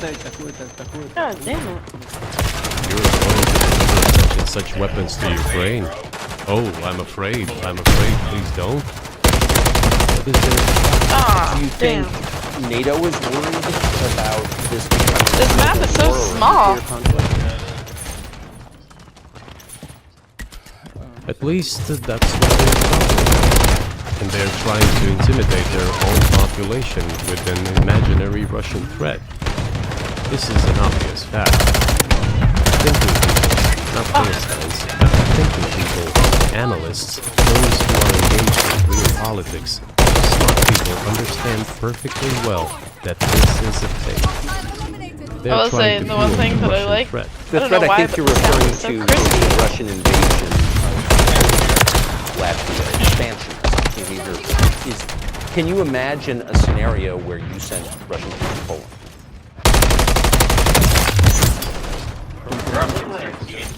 Only in one case, if Poland attacks Russia. Why? Because we have no interest in Poland, Latvia, or anywhere else. What the fuck? Why would they spawn me right beside somebody? We simply don't have any interest. It's just threat mongering. Well, the argument, I know you know this, is that, well, he invaded Ukraine. He has territorial aims across the continent. And you're saying unequivocally.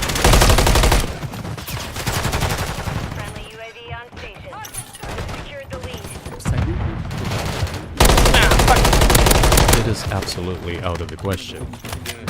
You just don't have to be any kind of analyst. It goes against common sense to get involved in some kind of a global war. And a global war will bring all humanity to the brink of destruction. It's obvious. There are certainly means of deterrence. They have been scaring everyone with us all along. Tomorrow Russia will use tactical nuclear weapons. Tomorrow Russia will use that. No, the day after tomorrow. So what? In order to extort additional money from US taxpayers and European taxpayers in the confrontation with Russia in the Ukrainian theater of war. The goal is to weaken Russia as much as possible.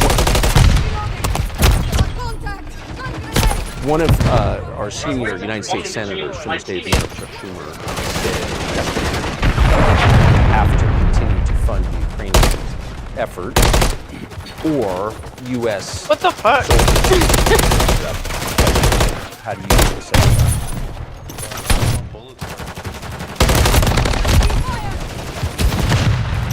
Oh, god damn it. This is a provocation, and a cheap provocation at that. I do not understand why American soldiers should fight in Ukraine. There are mercenaries from the United States there. The bigger number of mercenaries comes from Poland, with mercenaries from the United States in second place, and mercenaries from Georgia in third place. Well, if somebody has the desire to send regular troops, that would certainly bring humanity to the brink of very serious global conflict. This is obvious. Do the United States need this? What for? Thousands of miles away from your national territory. Don't you have anything better to do? You have issues on the border, issues with migration, issues with the national debt. More than $33 trillion. You have nothing better to do, so you should fight in Ukraine? Wouldn't it be better to negotiate with Russia? Make an agreement, already understanding the situation that is developing today, realizing that Russia will fight for its interests to the end? And realizing this, actually return to common sense, start respecting our country and its interests, and look for certain solutions. It seems to me that this is much smarter and more rational. Who blew up Nord Stream? You for sure. I was busy that day. Nate, do you have I did not blow up Nord Stream. Thank you, though. You personally may have an alibi, but the CIA has no such alibi. Do you have evidence that NATO or CIA did it?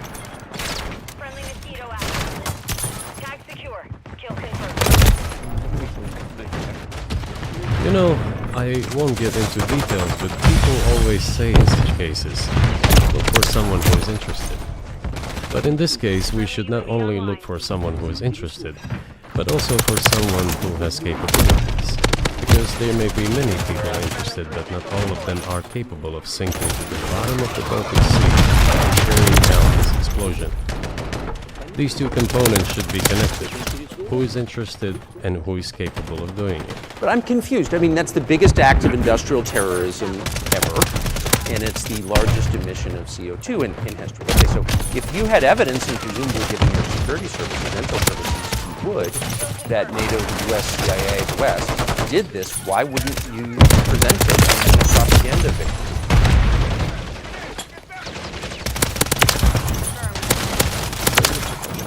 Oh! In the war of propaganda, it is I hate when I'm difficult shooting my to teammate defeat because the I'm stunned United and I don't States, realize it. Because the United States controls all the world's media and many European media.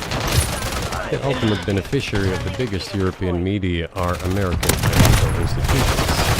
Don't you know that? So it is possible to get involved in this work, but it is cost prohibitive, so to speak. We can simply shine the spotlight on our sources of information, and we will not achieve results.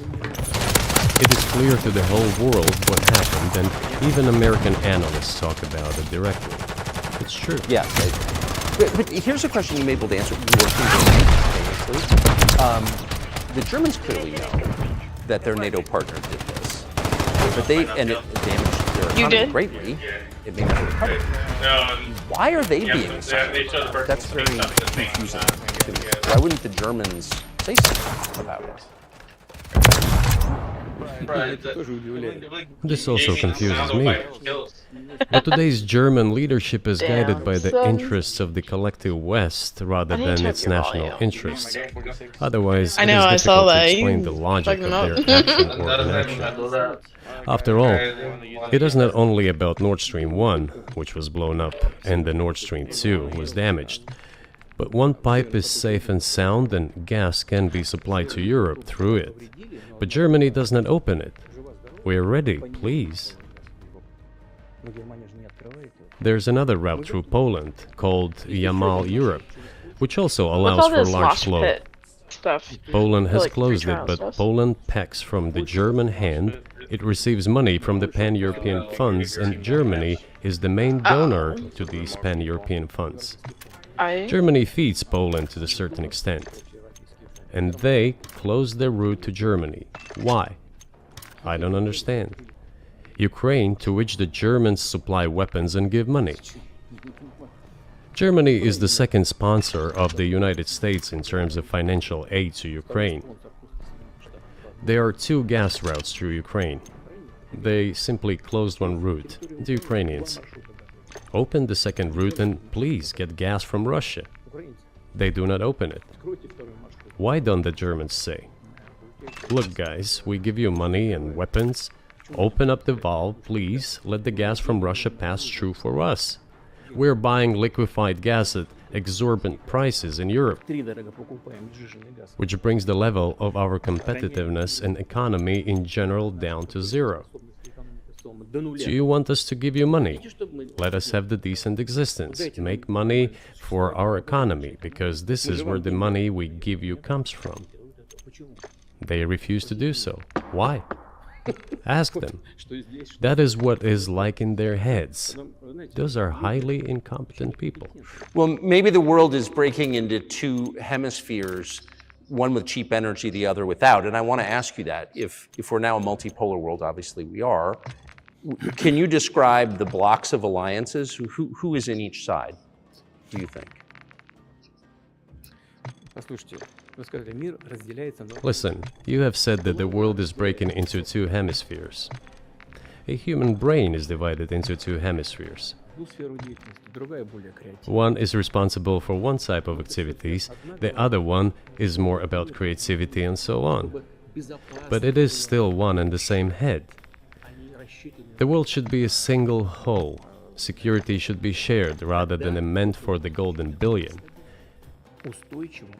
That is the only scenario where the world could be stable, sustainable and predictable. Until then, while the head is split in two parts, it is an illness, a serious adverse condition. It is a period of severe disease that the world is going through now. But I think that, thanks to honest journalism, this work is akin to work of the doctors. This could somehow be remedied. Well, let's just give one example, the US dollar, which has kind of united the world in a lot of ways, maybe not to your advantage, but certainly ours.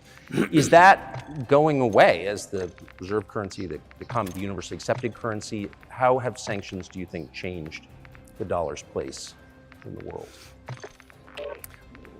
All these stupid ass fucking things you gotta click yes for. Okay, You know, okay, to use the yeah, dollar as a I tool of foreign policy struggle is one of the biggest strategic mistakes made by the US political leadership. Yes. The dollar is the Anytime anyone's cornerstone of the talking, United States power. Mute. I I don't want think to hear your everyone voice. understands very well that no matter how many dollars are printed, they are quickly dispersed all over the world. What the frick? Maybe my headphones are just not. where they're Inflation in the United States just at is 50, minimal. so I unplugged It's it. about 3 or 3.4%, which is, I think, totally acceptable for the US. But I was they saying won't that, stop printing. My headphones were What does at the debt of 50%. $33 trillion so I unplugged them. tell us about? And I played It one is about round, the emission. and it. Yeah. Nevertheless, it is the main weapon used by the United States to preserve its power across the world. As soon as the political leadership decided to use I didn't the know. US dollar as a tool of political struggle, a blow was dealt to this American power. I would not like to use any strong language, but it is a stupid thing to do and a grave mistake.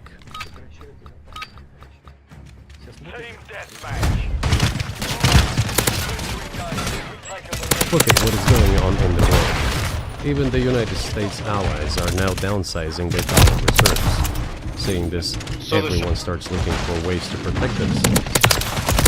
But the fact that the United States applies restrictive measures to certain countries, such as placing restrictions on transactions, freezing assets, etc., causes great concern and sends a signal to the whole world. What did we have here? Until 2022, about 80% of Russian foreign trade transactions were made in US dollars and euros.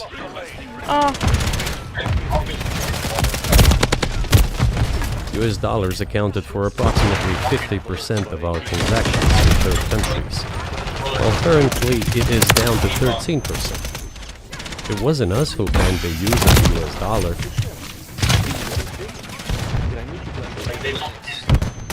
We had no such intention. It was decision of the United States to restrict our transactions in US dollars.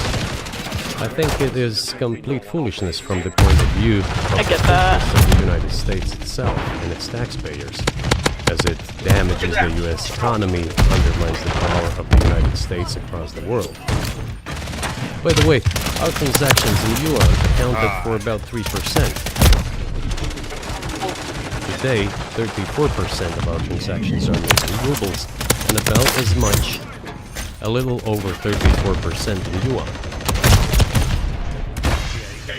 Why did the United States do this? My only guess is self-conceit. They probably thought it would lead to collapse, but nothing collapsed. Moreover, other countries, including oil producers, are thinking of and already accepting payments for oil. Do you even realize what is going on or not? Does anyone in the United States realize this? What are you doing? You are cutting yourself off. All experts say this. Ask any intelligent and thinking person in the United States what the dollar means for the US. Oh, you're laying down? You're killing it with your own hands. I think that's I think that's a fair assessment. The question is what comes next, and maybe you trade one colonial power for another, much less sentimental and forgiving colonial power. I mean, the BRICS, for example, in danger of being completely dominated by the Chinese economy in a way that's not good for their sovereignty. Do you worry about that? Well, we have heard those boogeyman stories before. It is a boogeyman story. We're neighbors with China. You cannot choose neighbors just as you cannot choose close relatives. We share a border of 1,000 kilometers with them. This is number one. Second, we have a centuries-long history of coexistence. We're used to it. Third, China's foreign policy philosophy is not aggressive. Its idea is to always look for compromise, and we can see that. The next point is as follows.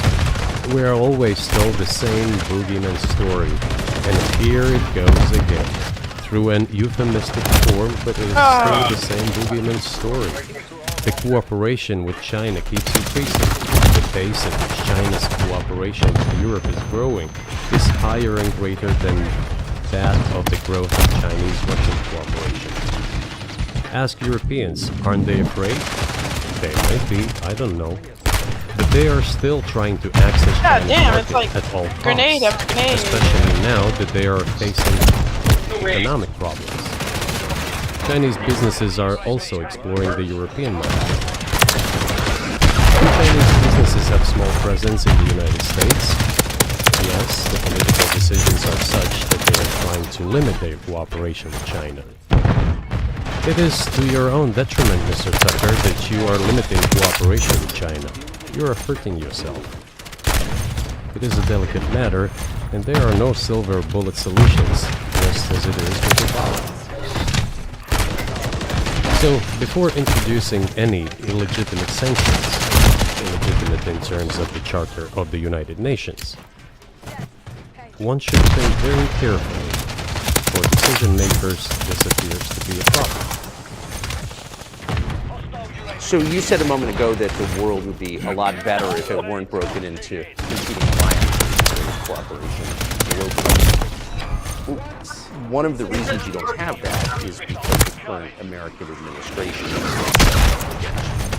think that there will be a new administration after Joe Biden be able to reestablish communication with the U.S. government? Or does it not matter who the president is?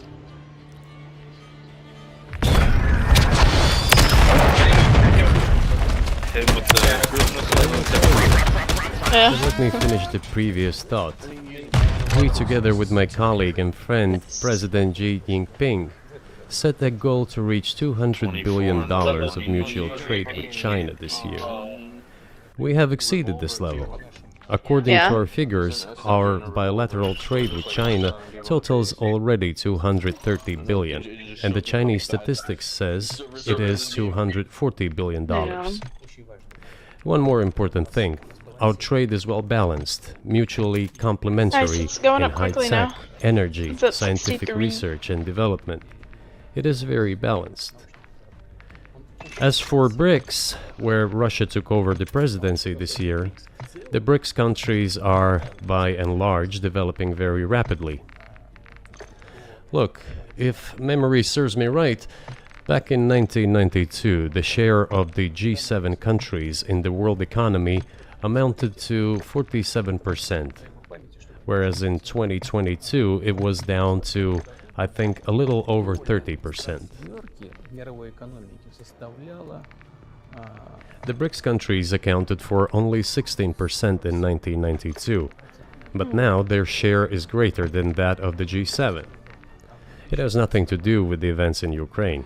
This is due to the trends of global development and world economy, as I mentioned just now. And this is inevitable.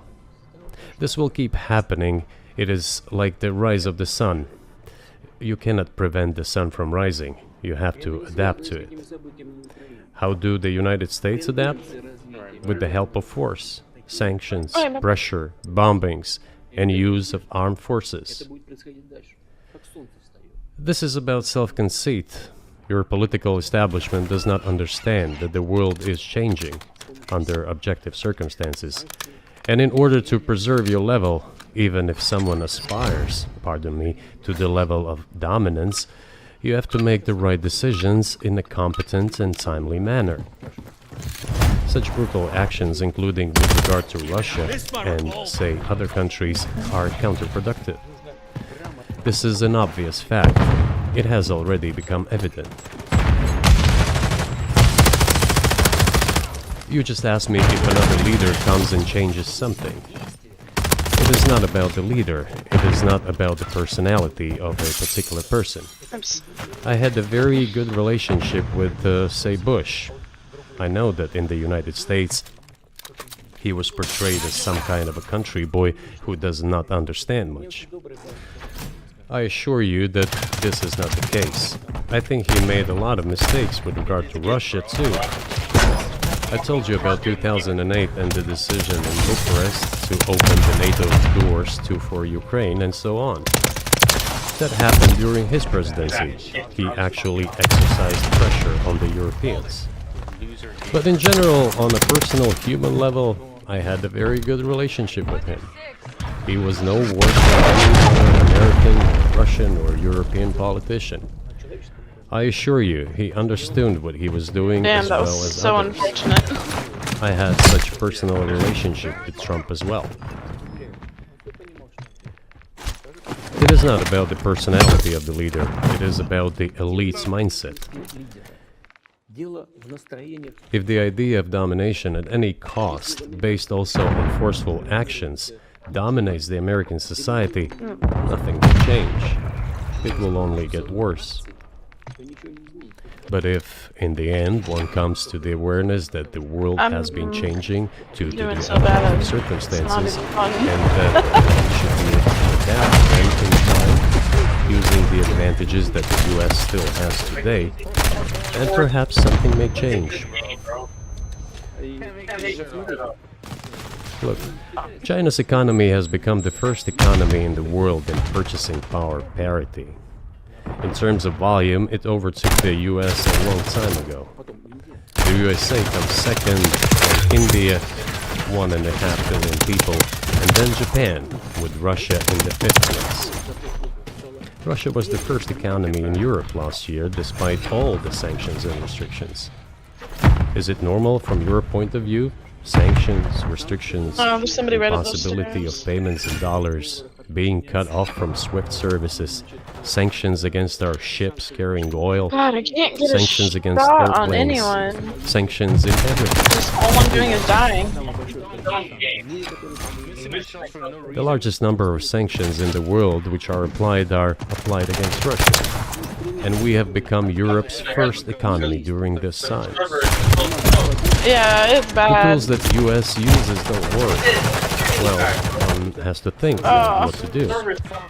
If this realization comes to the ruling elites, then yes, the first person of the state will act in anticipation of what the voters and the people who make decisions at various levels expect from this person.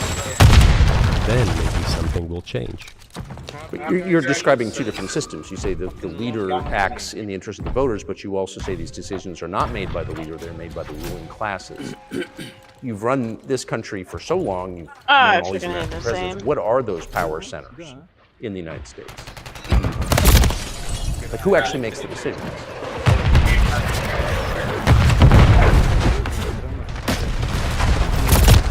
I don't know. America is a complex country.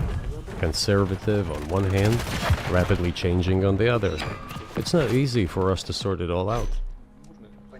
Who makes decisions in the elections? Is it possible to understand this when each state has its own legislation? Each state regulates itself? Someone can be excluded from elections at the state level. It is a two-stage electoral system. It is very difficult for us to understand it. You know what I really want to play? There are two parties that are that game that you were playing last night, and the Democrats. the little Bumblebee. And within this party system, the centers so make decisions that prepare decisions. Then, look, why, in my opinion, after the collapse of the Soviet Union, Such an erroneous, crude, completely unjustified policy of pressure was pursued against Russia. After all, this is a policy of pressure. NATO expansion, support for the separatists in Caucasus, creation of a missile defense system. These are all elements of pressure. Pressure, pressure, pressure. Then, dragging Ukraine into NATO is all about pressure, pressure, pressure. Why? I think among other things because excessive production capacities were created.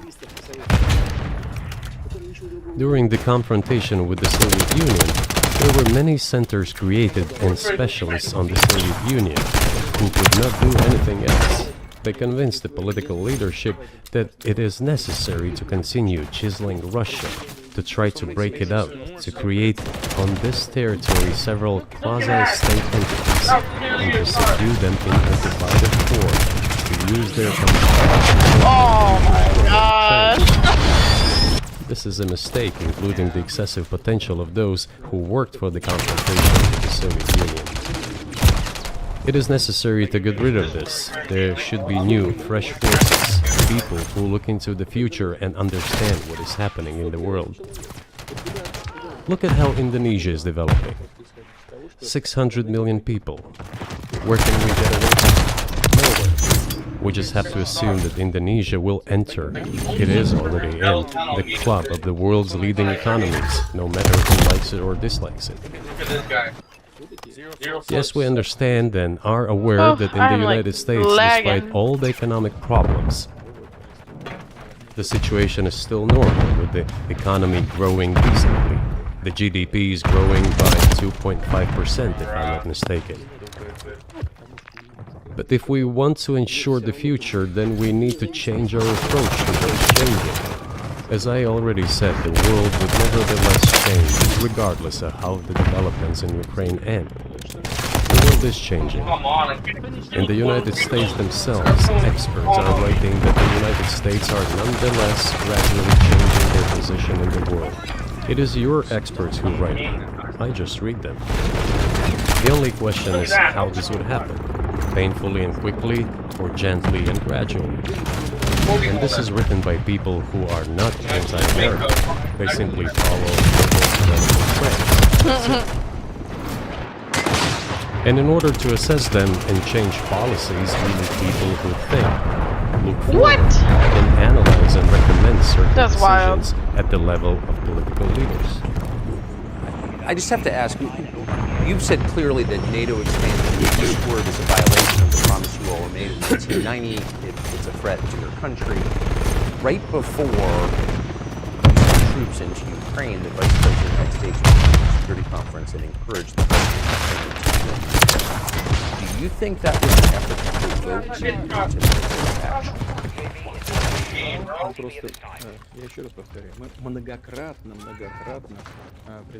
I repeat once again, we have repeatedly proposed to seek a solution to the problems that arose in Ukraine after 2014 at the time through peaceful means. But no one listened to us. And moreover, the Ukrainian leaders who were under the complete US control suddenly declared that they would not comply with the Minsk agreements. They disliked everything there and continued military activity in that territory. Damn.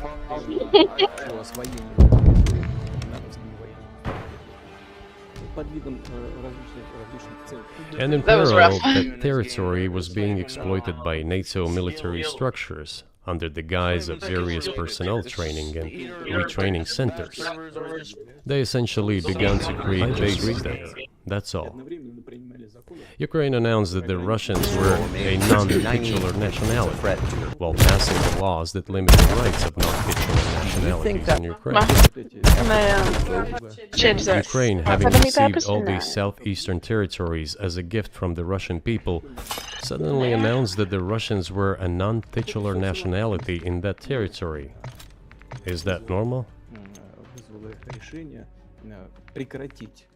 All this put together led to the decision to end the war that neo-Nazis started in Ukraine in 2014. Do you think Zelensky has the freedom to negotiate a settlement to this conflict? Activision thinks. Like, they think that, like, when gun creators, when people are making guns and designing them, they think that in real life, that you can't see through the iron sights. In real life, it's designed so that you can see through the gun without the scope. Yeah. So, like nobody in their fucking right mind was landing this retarded ass gun that has shit iron sight like this.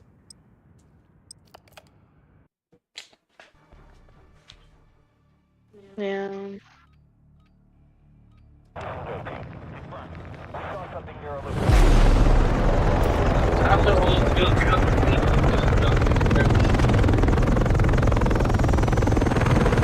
All I need is this. Oh no. Yeah. See, like, day. Oh, I got some faces.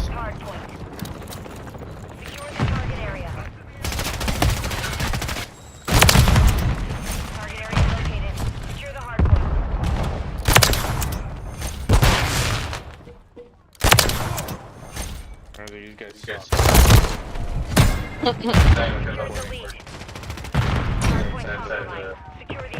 Oh damn.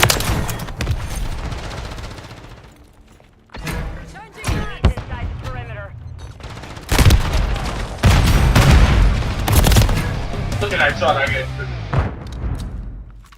The enemy's taking the lead. Look at that. Somebody behind. Versus gonna fall back. Oh, fuck me. I don't like this game.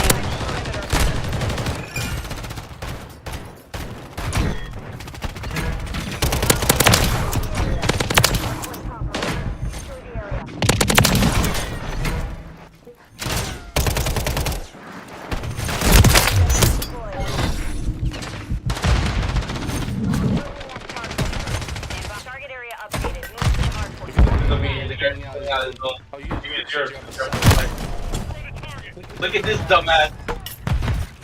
Put you on the coffee. You can't fucking do anything.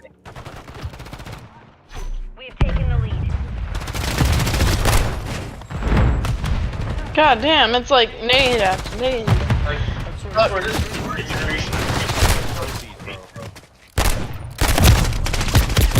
like, you can't fucking just after defeat. You know, you have to copy. I don't play this game.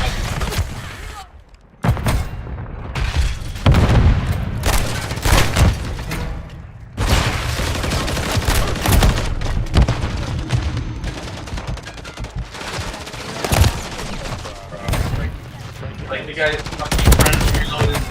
Oh, look at me, I'm Hardpoint relocated. I do trying to Target area.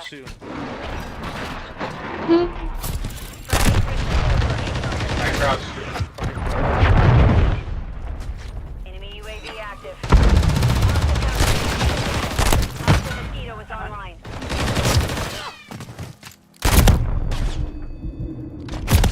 Look at that. He's probably after I was Inside the perimeter. I just wanna...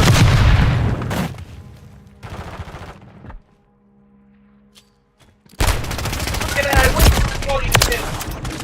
Hardpoint compromised. Secure the area. Dumb game.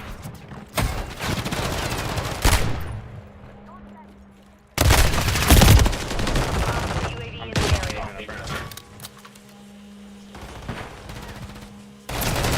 Hostile bomb drone. Oh, fuck me. Look at that.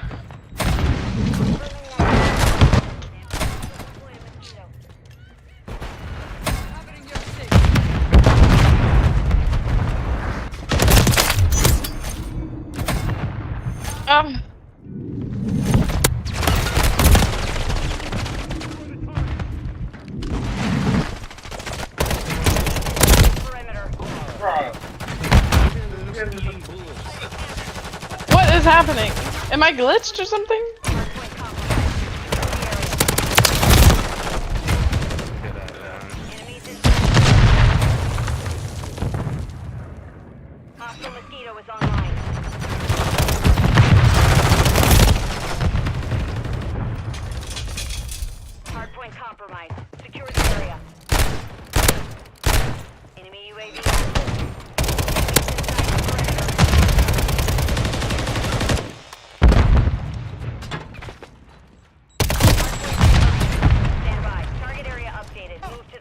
Oh my god.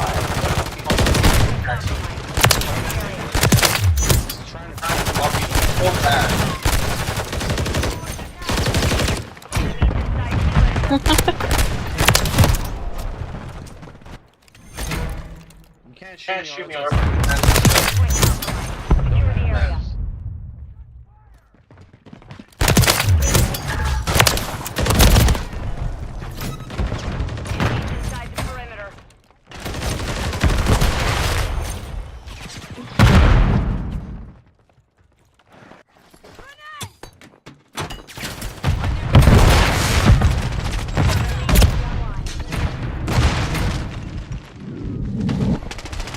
Look at that! Game.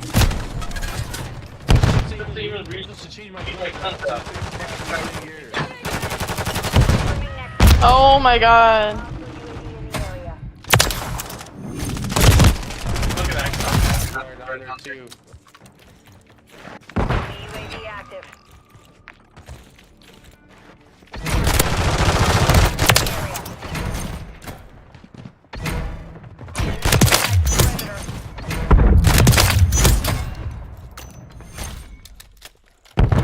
Oh my god, I thought you can get up there. Why am I not able to get up there?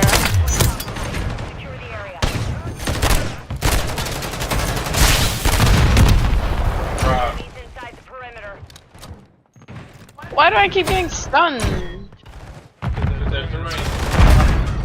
It like makes my gun shoot.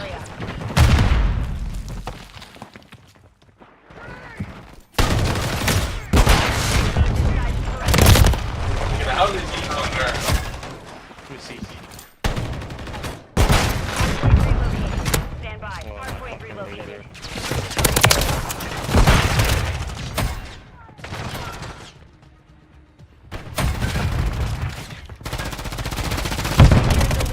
That's you.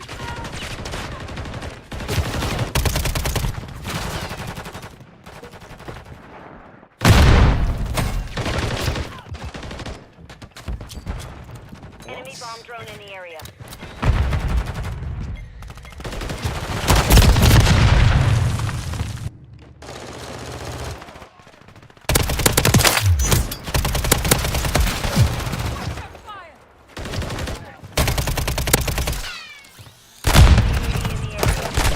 Team is still good. Works on object. Well, apparently on people doesn't work. Well, object is real.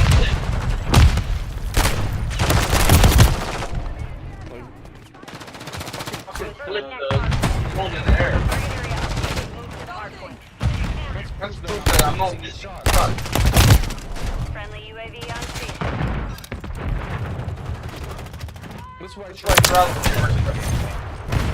That's right, he knows that, like,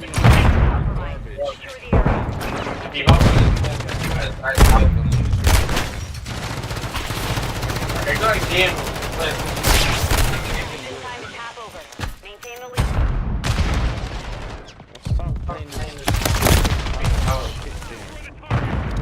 I hate this dude. The dude with the shield, he's so annoying.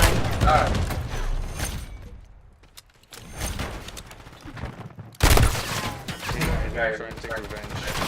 Fucking dumbass.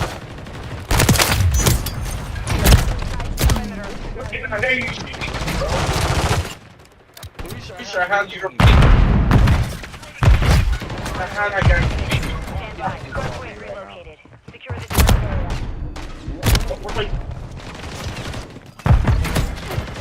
Wow. What a pussy. What? I swear.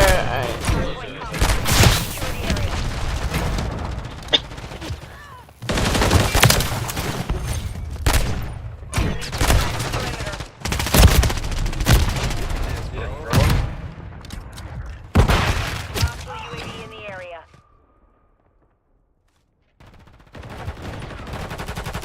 Hardpoint compromised. Secure the area. Oh my god, I got it. There's so many teammates. Wait, no one. He's got a shield. Oh. Wow. Oh my god.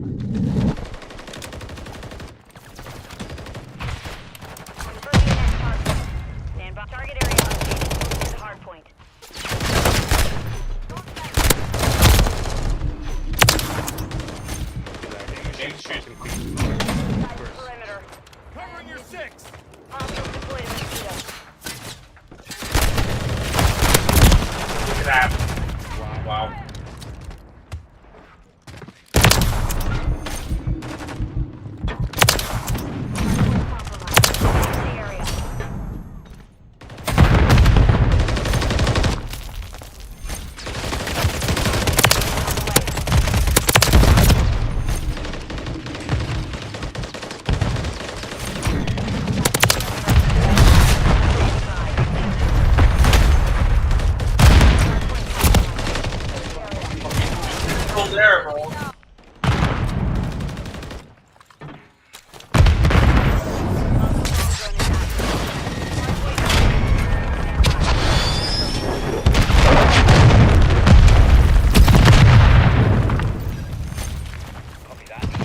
I will be getting right now.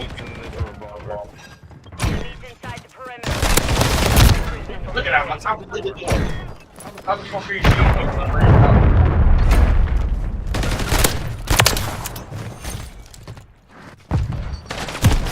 Look at that. Hostile UAV in the area.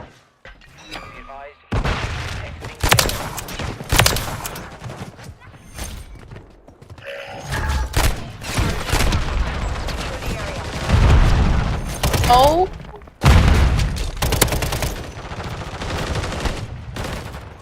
I don't know why, but it always taunts me behind that dude.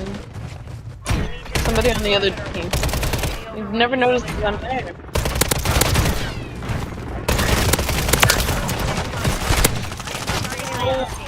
I'm sorry.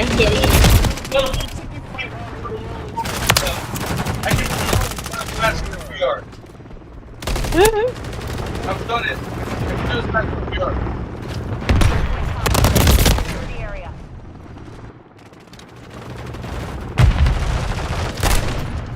Dude, I spawn on top of the electrocuting grenade.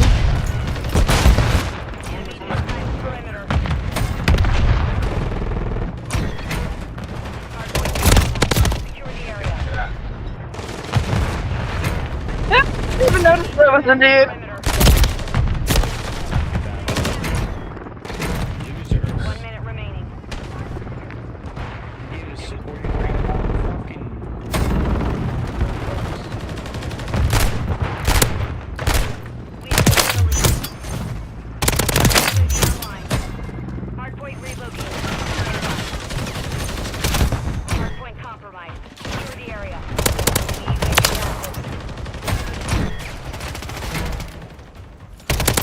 No, we're so close.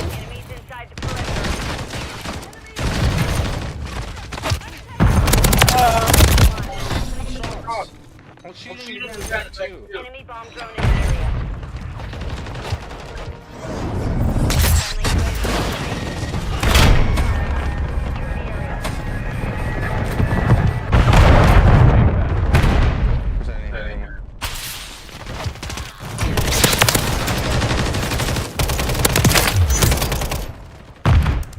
Oh. Changing mags. Hostile UAV in the area.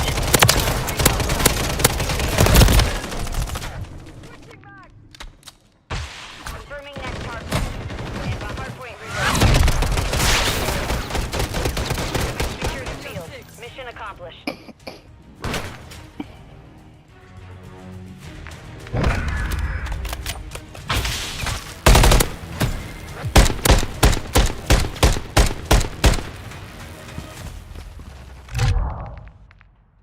Okay, I'm done. I only played this much just so I can get the scope for the pistol. At this point, I've already played enough to where I don't care.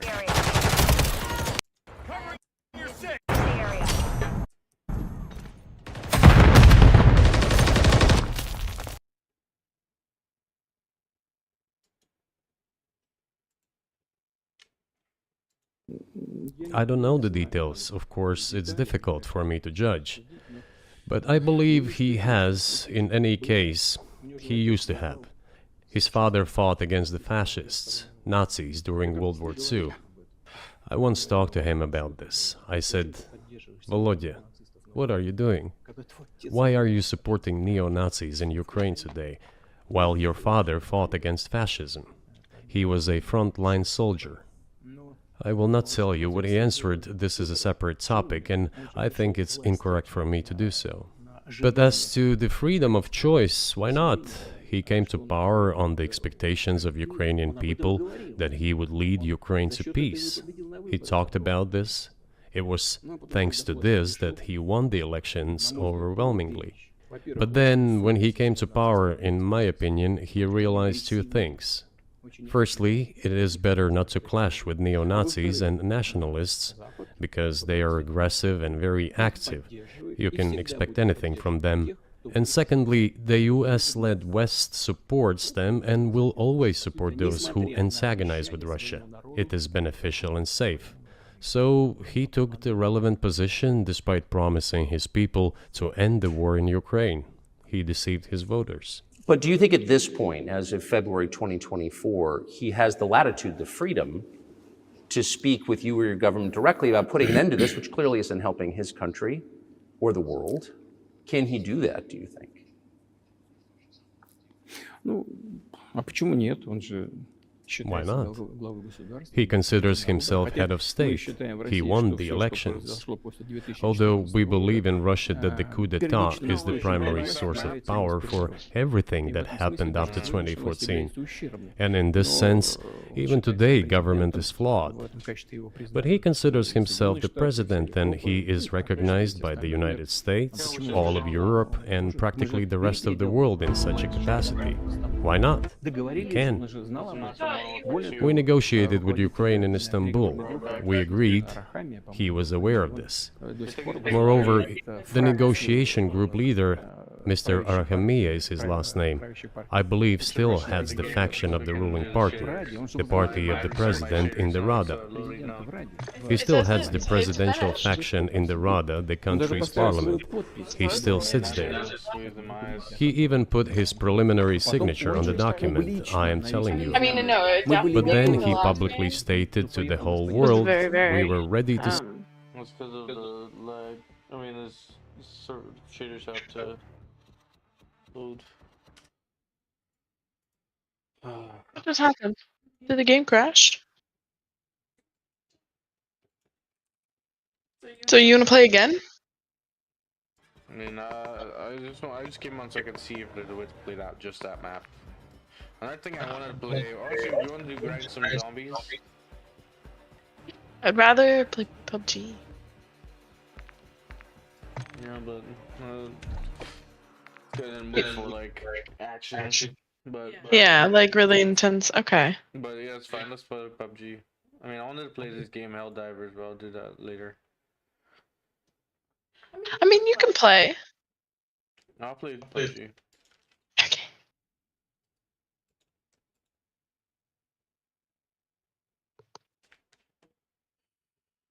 So fine.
Alright.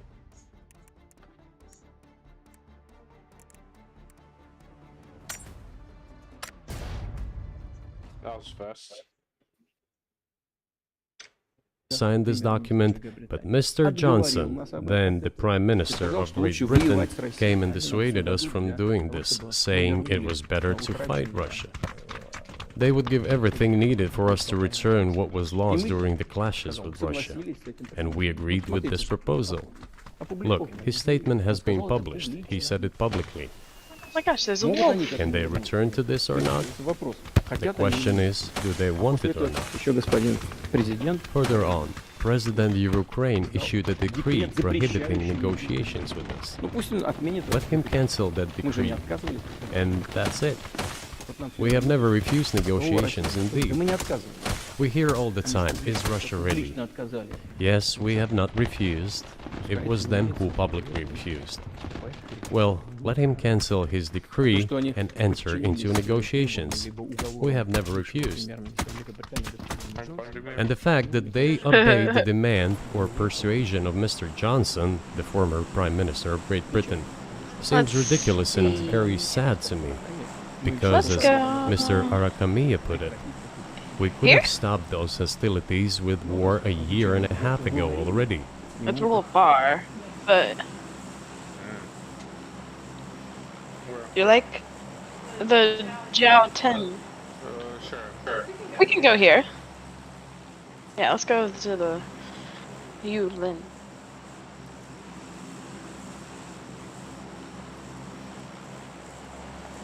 So that landing, it just takes forever to drive a car.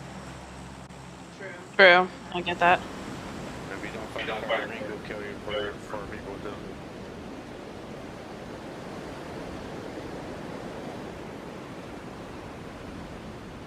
There's people coming here though. Okay, I'm gonna go more towards the edge.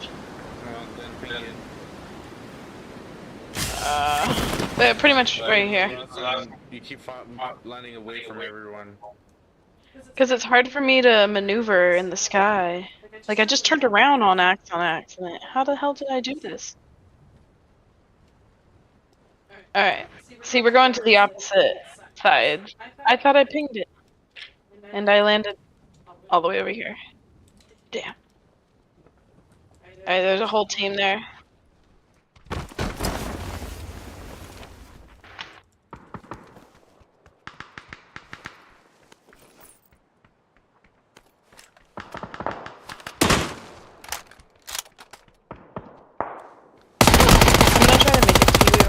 Off in the outskirts.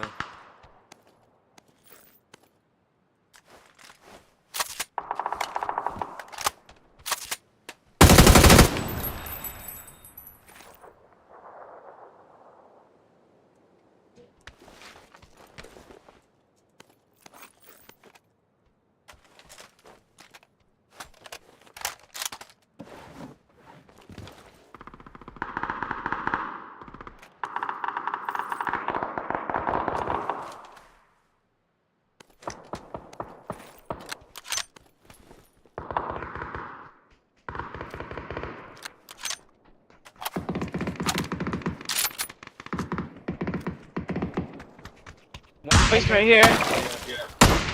Oh, what? He shot me once. He's right over here. Yes. Right, you're just there. You just came there to distract me. It's because I looked back. I could have killed that guy. You went right on my back. I was literally watching that sport with the sniper rifle, and I was like about to shoot him. Then I heard him coming from the back. And I looked behind me, then that's when the guy popped out. Yeah, I mean, I was saying that I saw him.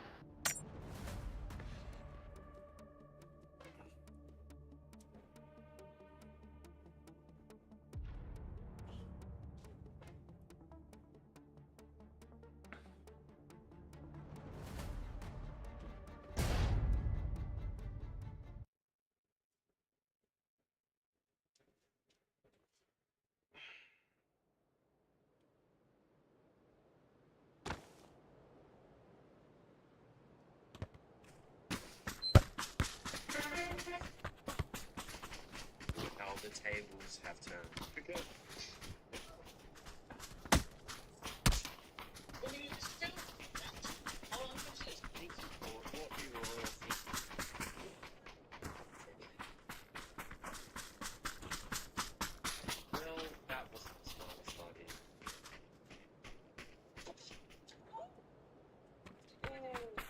just likes to tell the truth.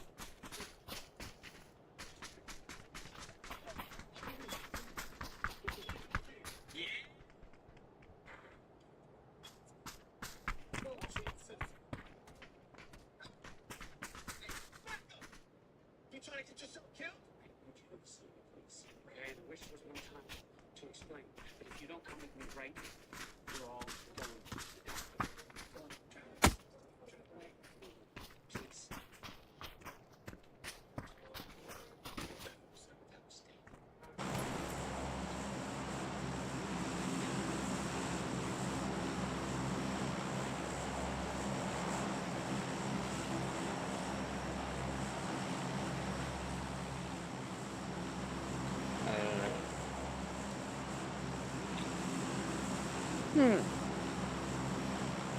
It'd be like here, Buxley.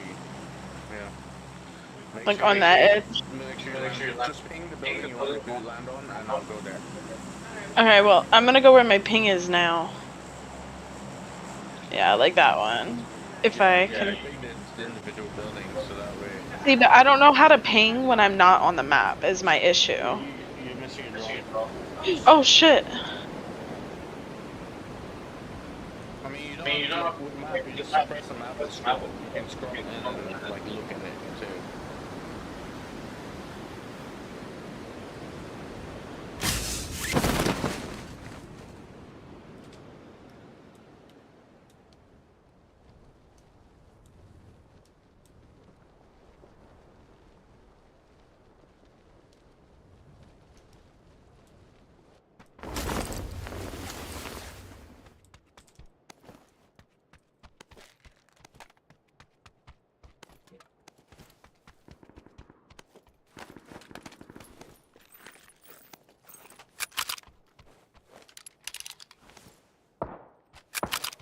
Somebody's trying to.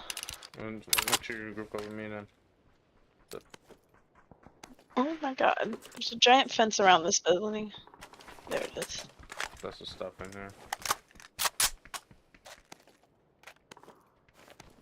He said he could see you. No, it sounded like somebody was trying to snipe me in the air. Is that even possible? Yeah. Why won't it let me pick this up? It is indeed possible. You hear there's gunshots nearby. Yeah. If we don't find loot there, we gotta start moving.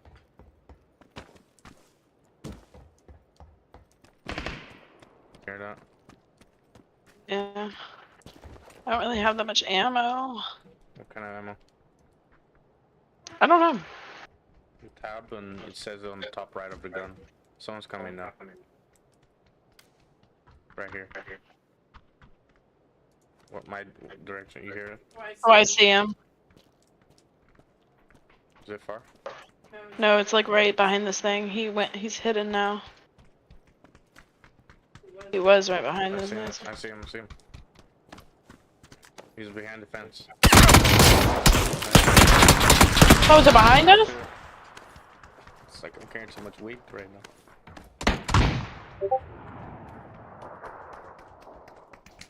Oh, there's a full team of 4. Who's messaging me?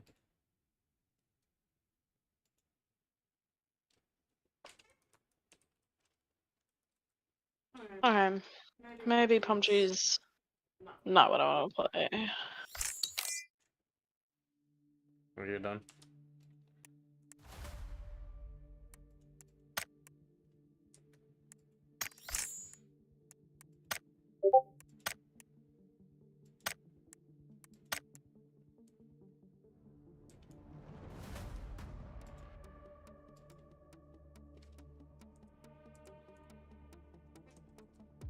My game's glitching.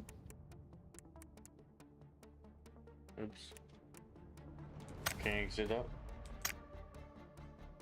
Yeah. Restart. Oh wait, there we go. I mean, do you really want to play? Hmm? Do you want to play this? I mean, I guess not. So you're making it very rough, you know? I'm just not good. I Sorry. mean, that's something you need to work on, man, isn't it? I don't know.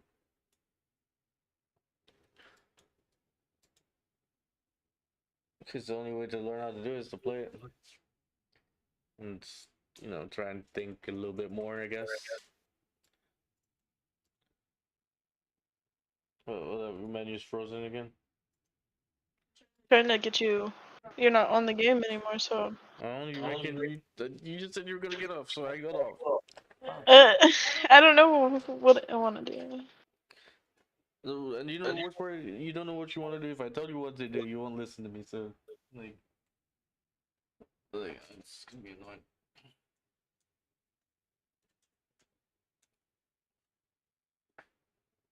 Okay, I'm gonna get you through training course PUBG. I'm gonna give you the insight of how I think when I'm playing PUBG.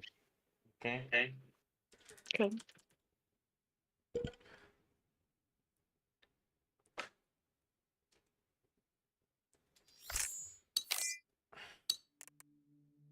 Alright. But the thing is that we're gonna have a full. Apparently, they don't really do duos in this game. It's just stupid.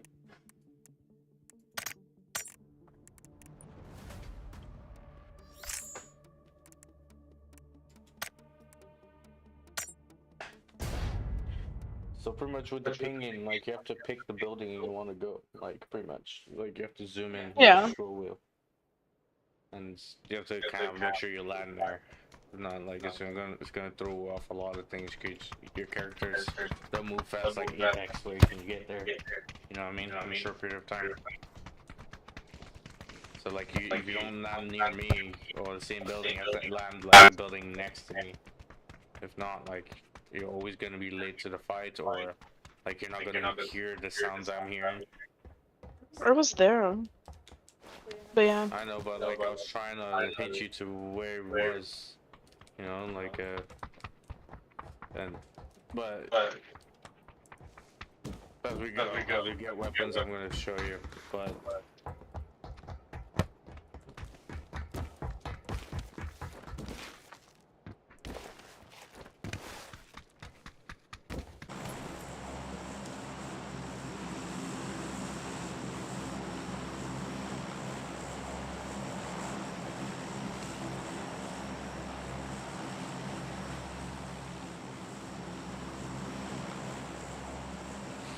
Go over here.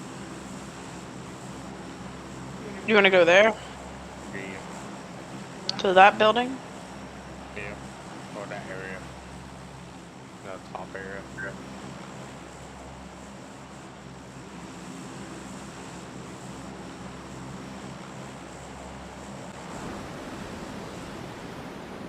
And then I'll be the only one doing there.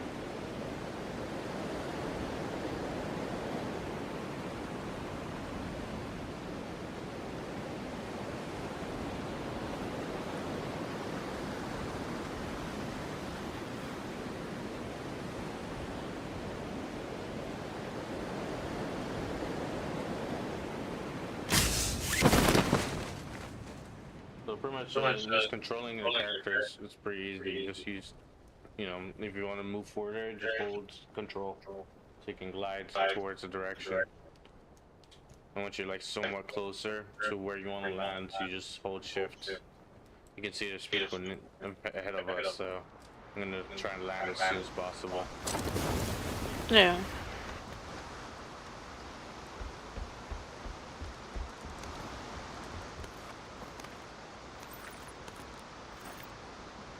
Then to ping, I think it's middle click if you're not in the map.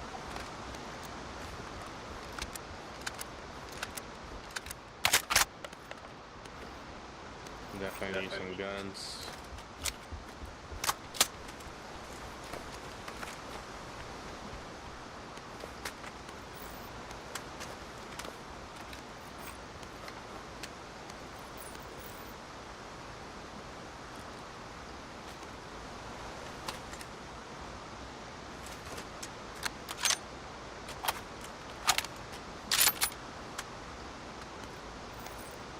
Some guns out here, but like, it's in the open.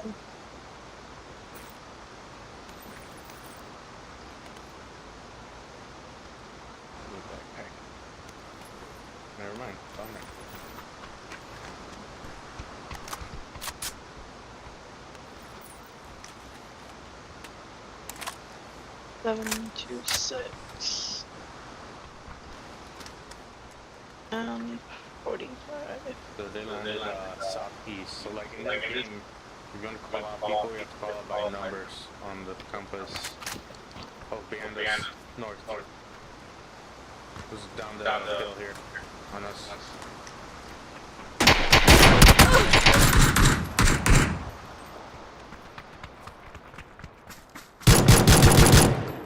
Got him.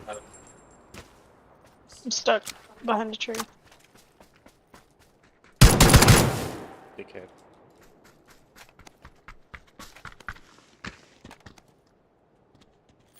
I'm so laggy. And start looking out for the. Since you have health, more health than me, you have to start looking out for his friend before we get shot in the back. Cause you can see my health is low, so you have to help me. Yeah, I'm looking around. Well, you can move uphill there. Damn, we're far from the ring. That's fine. We haven't even looted this place yet. Barely.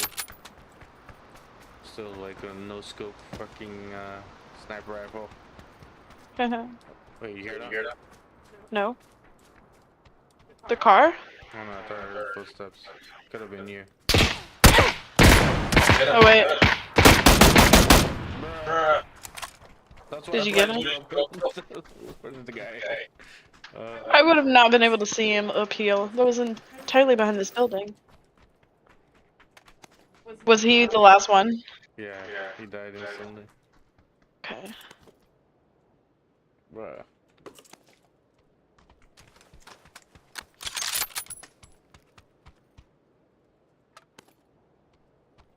Bruh, shot like in the face. There's a red dots. Where? On If you don't want it, I would. It's all yours. What'd you see? Heal again.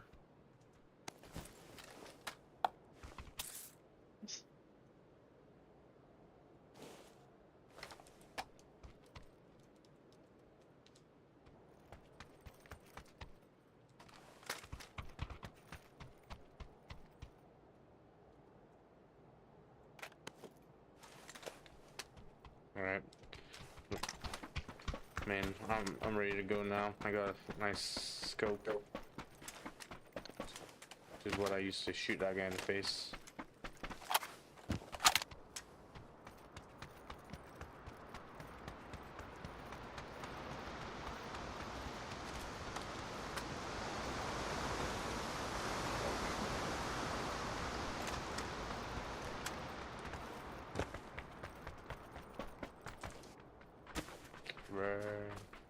Oh yeah, I mean, oh yeah, the ring is not that far.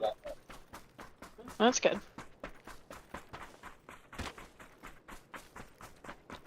To drink a Henry drink. Really smart. Energy I think I drinks have. make you. I mean, Damn, I don't have one. They heal you and also make you run faster. Oh. Like you see there are like bars when you drink it, so it's different levels of the energy. The yellow ones. Dude, look at how lag it is when it moves. You see that? Yeah. I think I said. I don't think I've optimized your settings yet. Game looks good though. It does.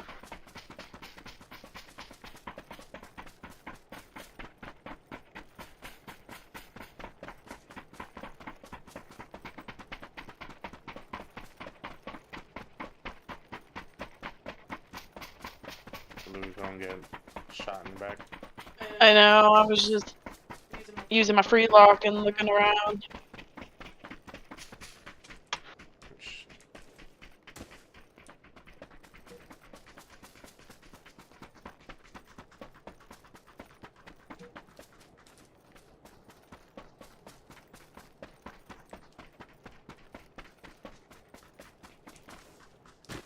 I don't want to get caught outside the ring again.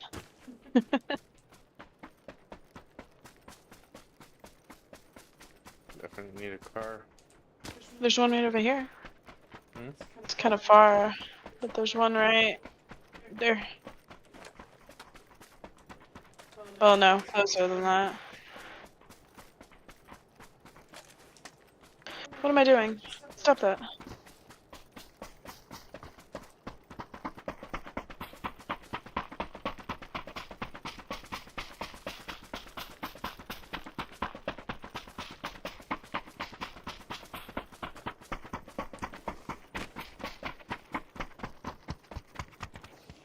Nice.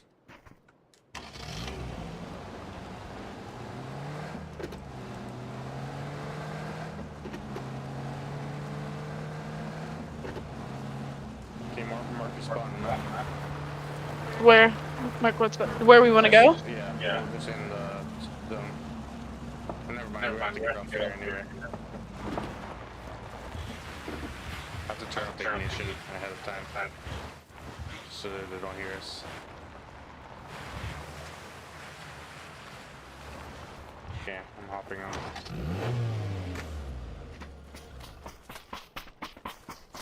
There's some gunshots near here. So when we're in places like this, you know you can walk and get in the game. You hold control to walk. Wait, control is it with a walk or is it your crouch? Crouch. Then it's probably alt then. Yeah. I don't know what mine's different. But yeah, whatever that button is, like, you can do it. Especially when you start getting near people. You definitely want to get more in, but at least this place we have like a good amount of cover around.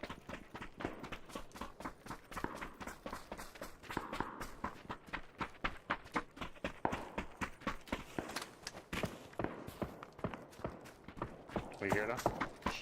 Yeah, that's pretty.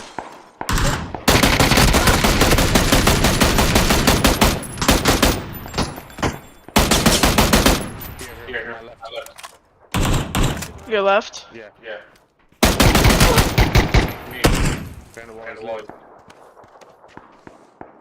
What? He's not behind the wall. Oh, there he is.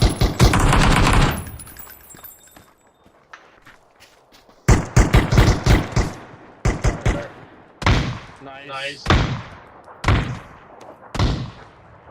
Just come and res me. Just stick it. If he's coming, I'll let you know. He's far.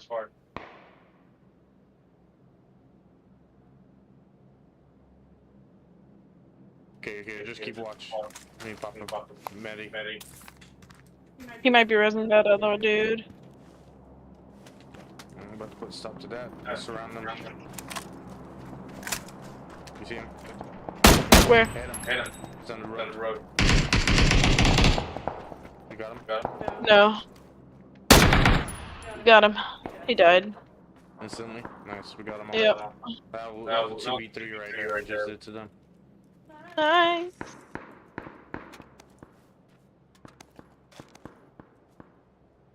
Like, of course, I can't call out the number of, like, what they are on the compass if they're that close.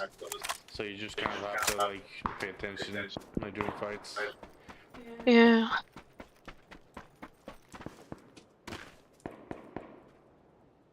Okay. I definitely need helmets.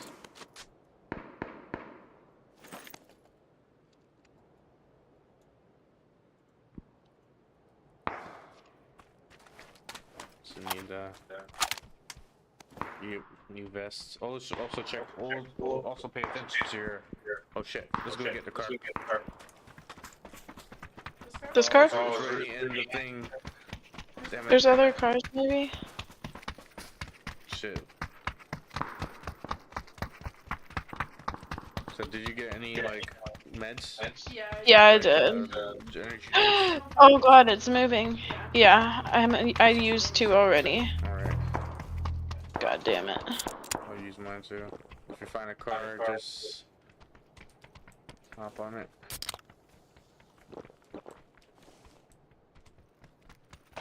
How far are we? Pretty far, I'm sure. Oh, in this game. It's not too bad.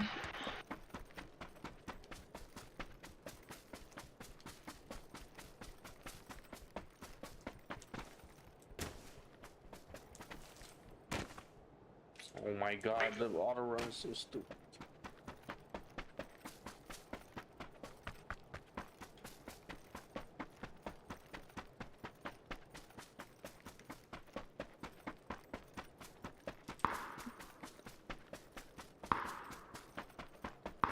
Some people like to camp in the ring and shoot people in the back. You have to be careful. Disrespectful. Yeah. Getting there. It's up at this road. The car? No, the road is where the ring is.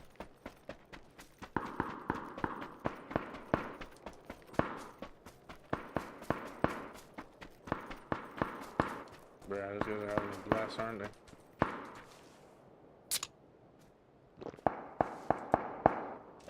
Damn, I see a car up there, but somebody's in it driving. Gotta be careful. Yeah. Let's try and get to the small side of the ring, but that's gonna be dangerous though. Or just inside the ring. Should we heal? Yeah, for sure. If we have enough time, have 1 minute. Just pop whatever you can. Continue. Have medkits. I can drop later. I'm good. I got 3 medkits and 10 bandages. Nice.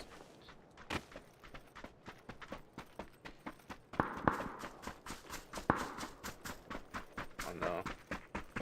30 seconds. We might have to be running towards the right, sadly. Like I was trying to avoid going to the right, but like... Oh, because of the water? Not the water, because of the ring. So the slow side of the ring is small side. You can check them out. So that's the slow side is the smaller side of the ring. So if you move towards that direction, like you won't get caught in it as fast. Hmm. But we're close to it. But the large side of the ring is the super fast part. Yeah. I mean, we can still go in here just in case we run out time. I think it's moving again now. It's gonna burn this time. Damn. Be people camping if they're already in the ring, too. They were close to it. We're super close. I do hear gunshots fairly close. There's somebody up there. Okay, where? Right in front of us. Are you being shot at? Yeah. Where from? Right side. The dude in front of us is shooting at me.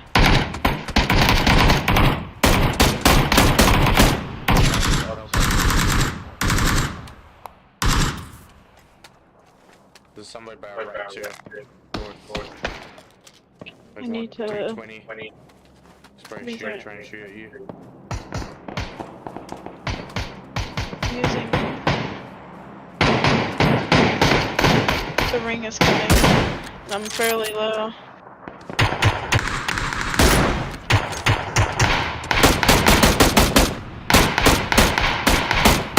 We killed one. Okay. Is that it? Just the 2 of them? We got him up. I didn't even see the last one. Damn. Yeah, he was first. I fucking shrouded him a bit. Okay. If you need heals, now's the time for just ring moves. How many? We only have less than... I have banded. We can just go to the left here, so we're fine. Make sure you get smokes too if you can. Smokes? No, I don't have any of those. Backpack. So let's do as fast as we can. We're gonna be running towards the left. The ring. Can't carry shit. Drop some ammo. I can pick up a smoke. Okay. Make sure you pop a painkiller and start running. Yeah. Pop one of those bad boys and we gotta go. See my pink? Just run towards that pink. And we find the ring is gonna move slow. Just have to watch out for people, because there's gonna be people camping.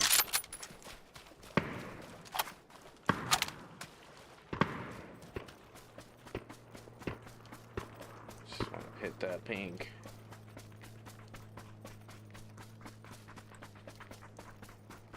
Oh, we're pretty close to it.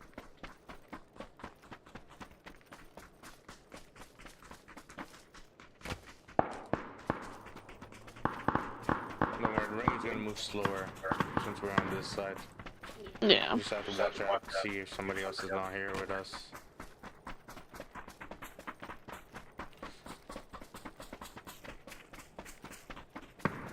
We're definitely gonna be having a harsher game than most of them because like we're playing without teammates. They're pretty like a 4v4 or 3-man team. You know what I mean? So each person, you just have to be on your shit. Sadly, we can't stay by this water. If not, we're gonna get messed up. So we just have to play cover now.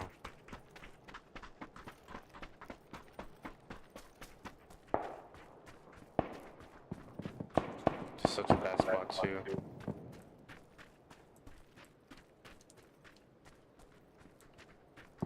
So, do you have any smoke grenades by chance? No. I tried looking at his boxes too, and they didn't have any.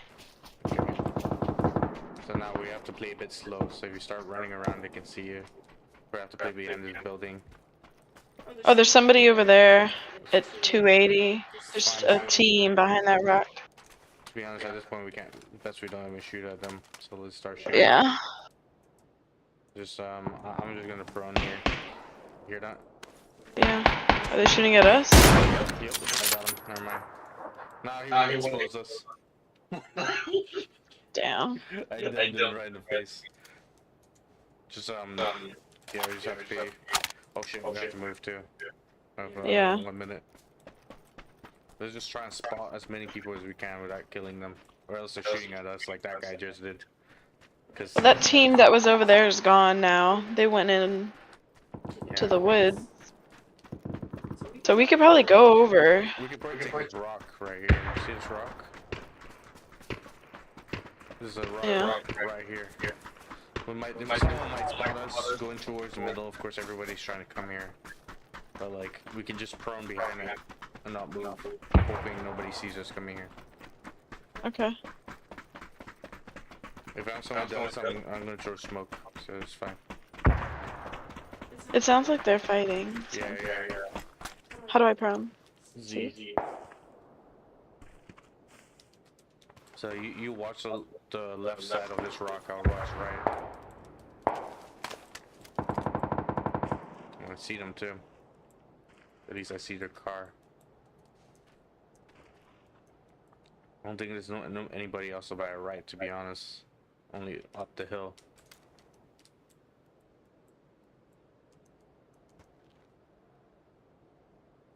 Only up the hill.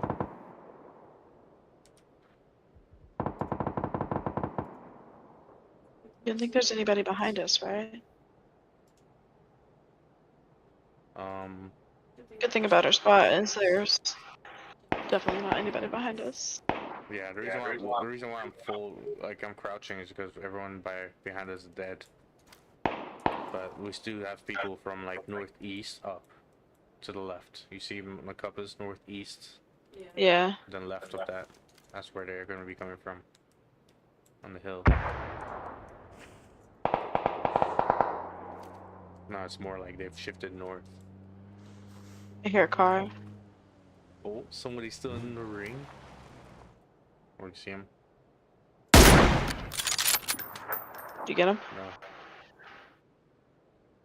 Oh, there's only 2 people left. So it's me and you and somebody else. He's...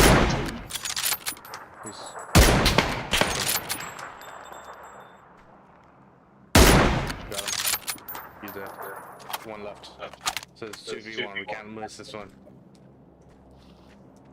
I'm gonna throw a smoke out.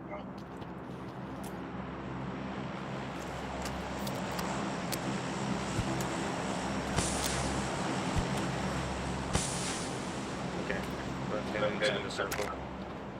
You wanna go first? Yeah. I'm gonna pop this while I'll watch it. It's okay, someone starts shooting. I'm going to this rock. Yeah. Go to the rock. once you secure there, like start watching my back too, so I could cross. Where the fuck is the last guy? Is he hiding in that building over there? You see a building? There's Yeah, a it's high right there. chance then. Since it's high ground. If it's a high ground, there's a chance he's up there. But there's no way it's gonna be a part of the neck ring. And if it is, lucky dog. There's a lot. To keep it nice. You guys spilled. Dickhead could be anywhere. Oh, nice. Supply drops. Care package.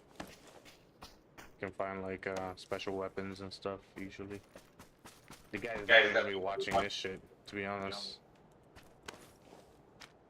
8x scope. Level 3 helmet. Vest. I got the PUBG helmet, Ramsey. Look.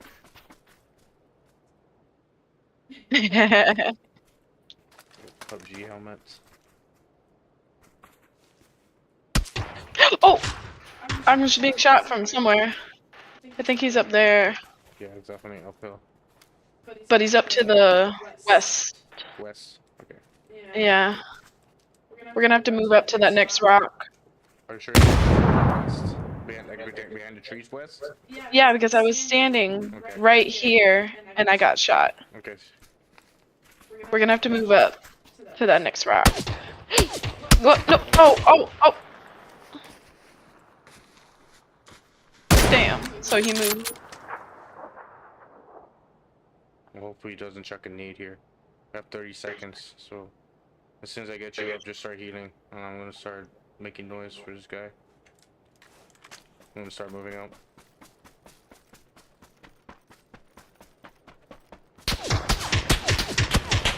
Missed. Do you see him now? Yeah. He's behind the giant rock. 310. Oh, I see him. Oh, fuck. He can't hit me while I'm running. And he's not in the ring. Hope not. Do you need healing? No, I got a shit ton.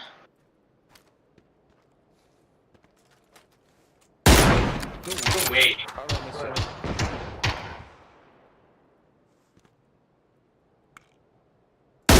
Hit him.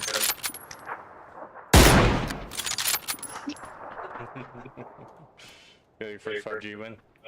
Whee. I didn't really do that much. How many kills is there? Yeah. You got 9 kills. What do you see? Hmm? What do you see? It tells you that you press escape to continue. I got 3. Easy W.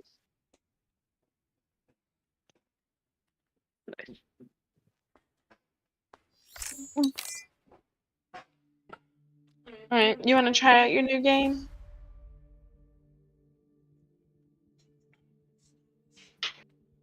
Or do you wanna play another one? Damn. My game. I only did 101 damage. That means I took some of your kills. Thanks. No problem. Let me see if I know my recordings came out good.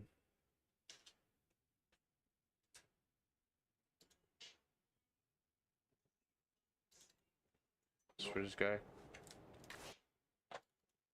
we're gonna get messed up. To be honest, at this point we can't. Best we don't even shoot at them. Never mind. Just I'm just gonna prone here. You hear that? Yeah. Are they shooting at us? Yep, I got him. Never mind. Shit. Look. I'll show this to you real fast.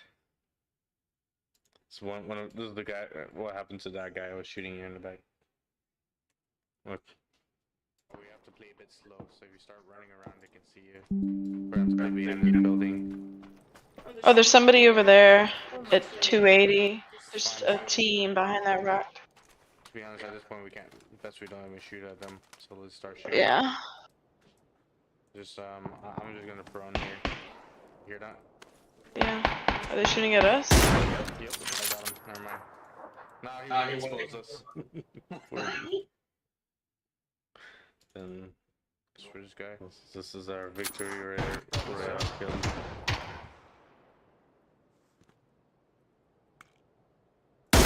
Hit him. Yeah. Winner chicken dinner. No, it was a bit too free.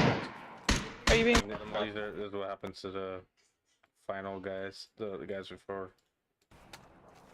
There's somebody by our right too. North. I need to. 220. So yeah, I'll I got me. Yeah.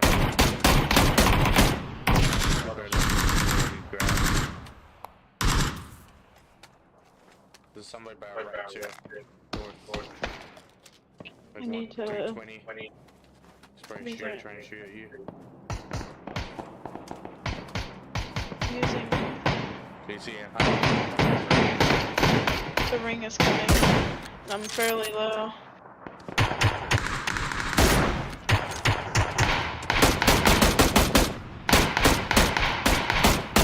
We killed one.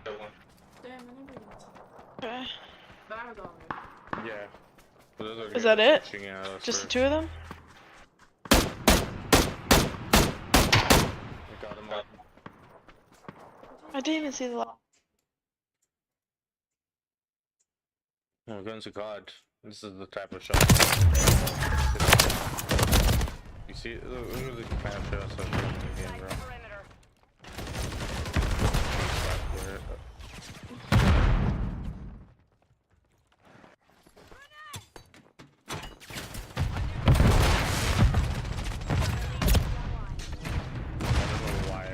This some of them I recorded just for Look at that! because let's show you the lag.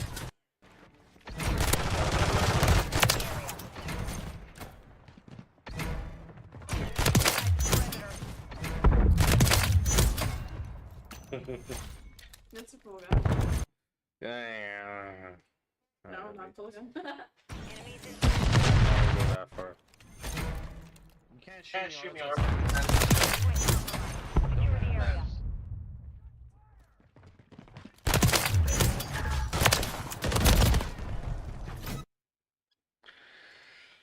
Yeah.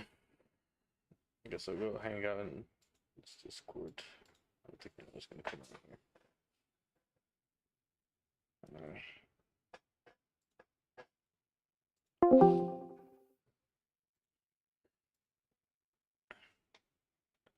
Alrighty.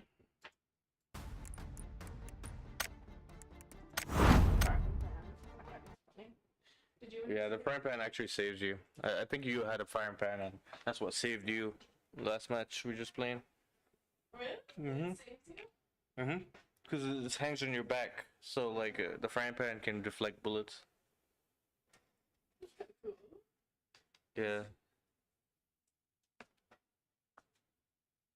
Nice. Okay, I'm excited. My mom for some reason decided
English US. English UK. English US. Chinese, traditional. Chinese, simplified. Chinese, traditional. English US.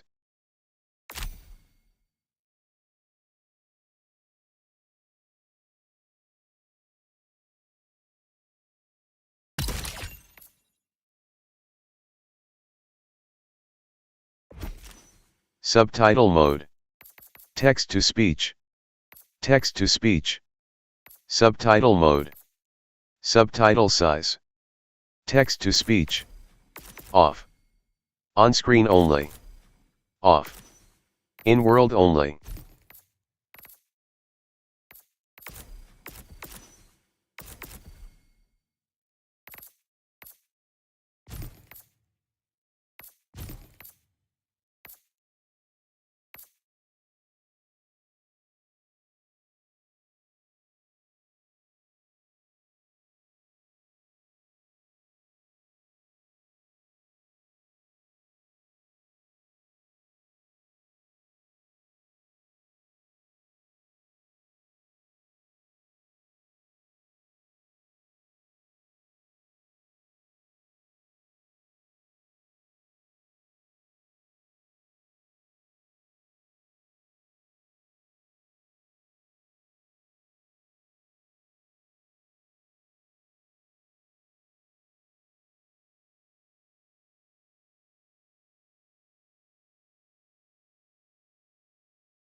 Super Earth, our home. Prosperity. Liberty. Hi there. Democracy. Our way of life. Oh, hello. But freedom doesn't come free. No! Sweet liberty! No!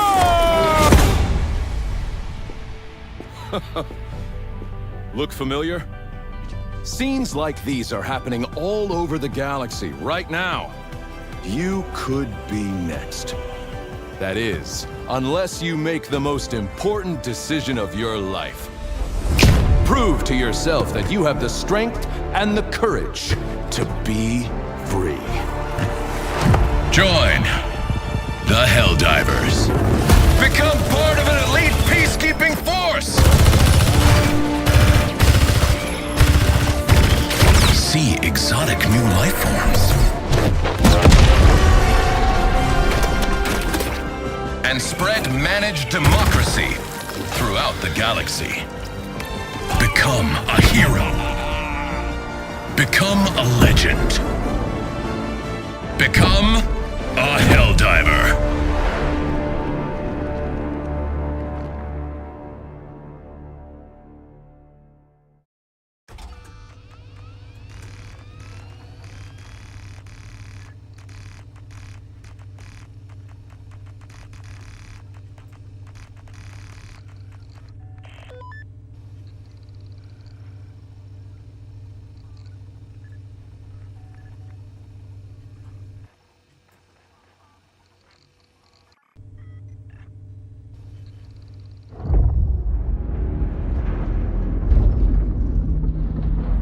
Man, I can't believe we're actually gonna become Helldivers. Approaching LZ. Next recruit, prepare to dismount. Liberating the galaxy, stomping bugs. Every kid's dream. Good luck out there. I'll see you on the front lines. You're on your own from here, recruit. Use your map to find your way to the training facility.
Please keep moving through the training course at this time.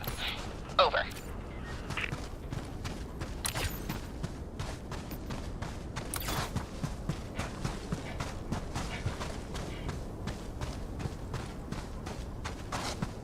Welcome to Helldiver training. Your instructor is waiting for you up ahead. Please proceed.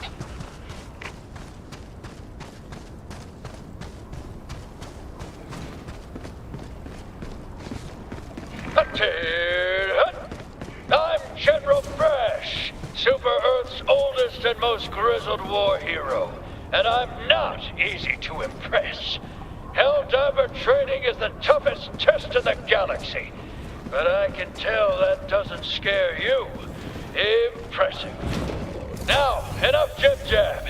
The upcoming obstacles will take everything your exceptional physique can muster. This is it, the real deal. Get to it, soldier.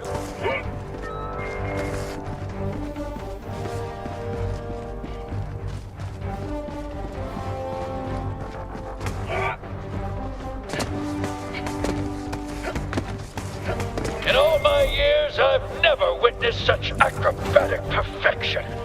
I think you're ready for our highly realistic battlefield simulator. That's right, the real deal.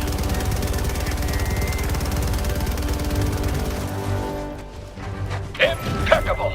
Like I always say, the best simulation is a real simulation. Now, activate the battlefield injury simulator. Grit your teeth, soldier. Grab that stim and patch yourself up. There, good as new. Now, look sharp. You're about to encounter democracy's sworn enemy, recruit.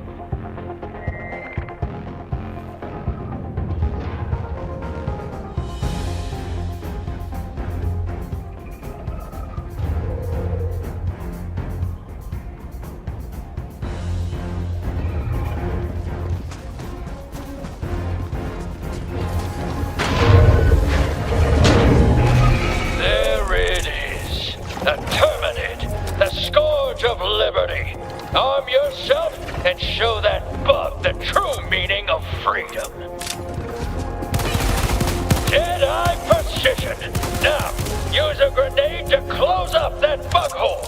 Otherwise, they'll just keep coming.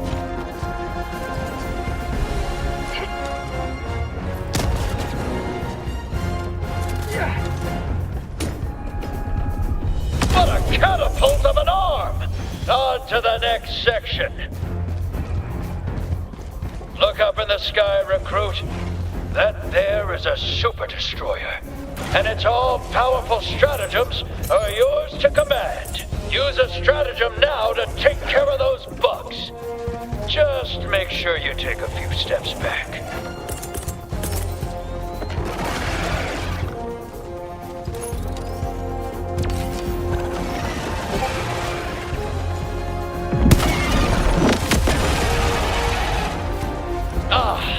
The will of democracy.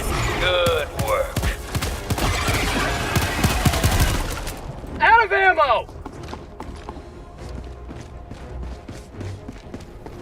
Next lesson. Helldivers fight in squads. Meet your new squad mate. Greetings, fellow Helldiver. What a fine soldier. Your brother in arms. A battle-forged bond that could never be replaced. Until now. Here's your real lesson, soldier. Squad mates can and will perish tragically all the time. Now, use the reinforcement stratagem to have another Helldiver take their place.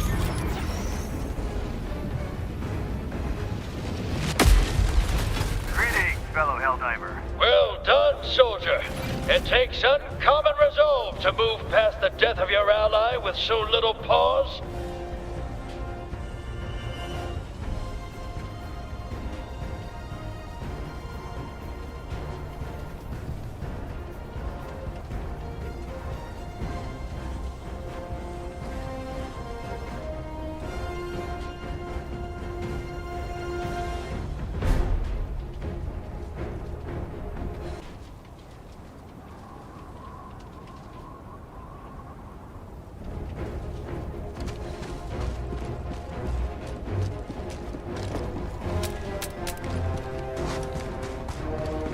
Load yourself up, recruit.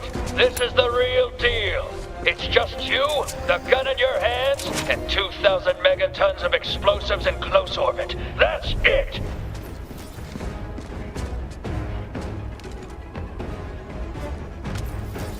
Piece of advice. Moving around makes it hard to aim. For A-list accuracy, stay still while you shoot.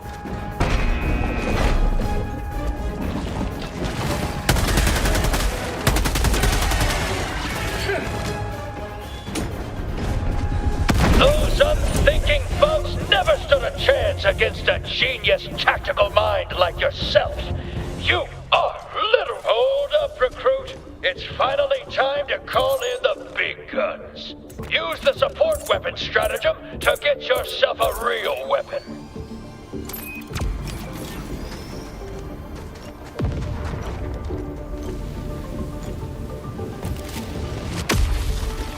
That's the stuff. Now, use a resupply stratagem to get yourself some more ammo.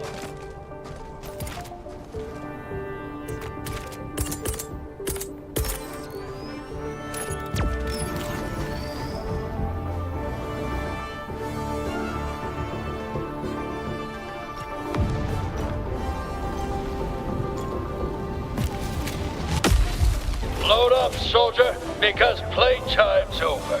You've reached your final test. This is the real deal. Get to it!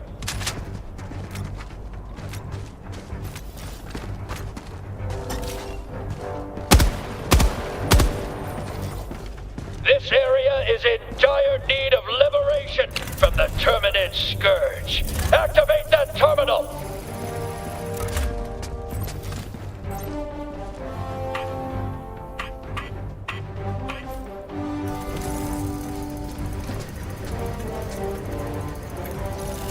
I've never seen such flawless terminal activation. Now, somewhere around here is the flag of Super Earth. Find it and plant it where all can see its democratic glory.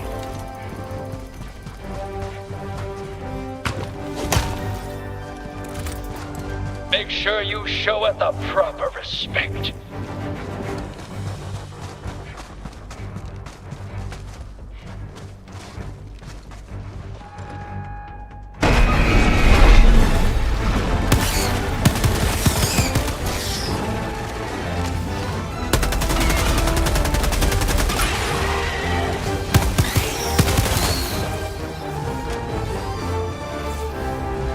Mag's empty!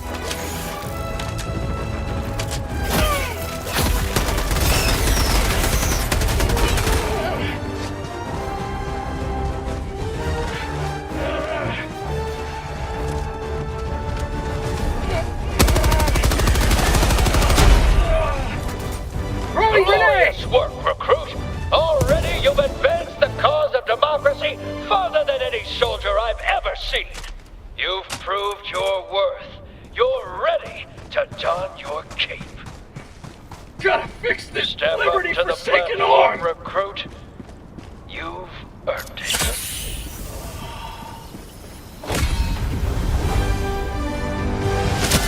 Now there's a Helldiver. You remind me of a younger me. Fearless and vulnerable, you're finally ready for the realest deal of them all. The Galactic War. Liberty, democracy, justice. They're in your hands now. General Brash, over and out.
Congratulations on completing training, Helldiver.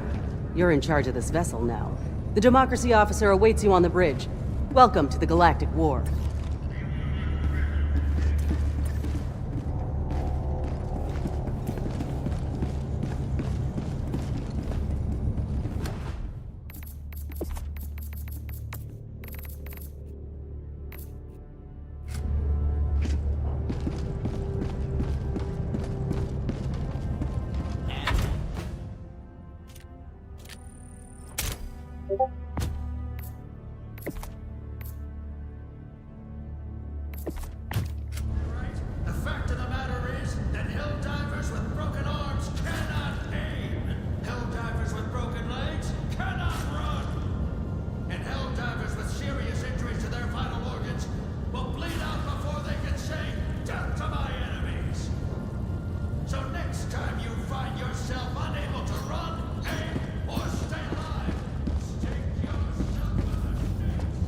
Here you may assess the current state of the Galactic War.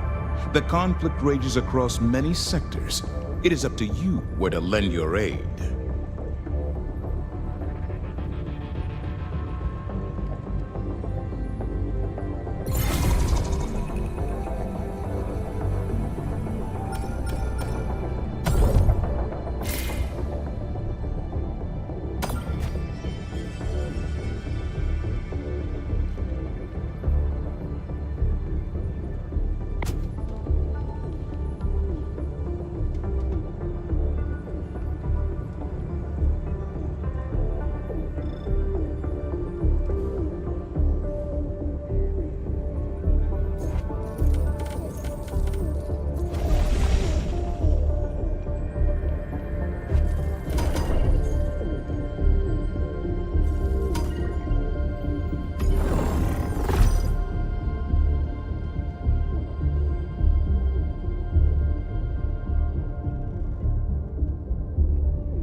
Where's... FTL jump to the Angel's Venture System.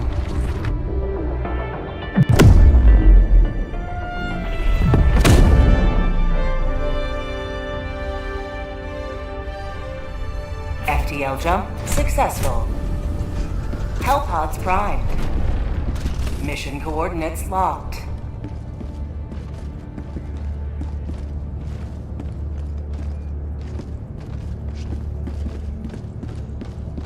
Greetings.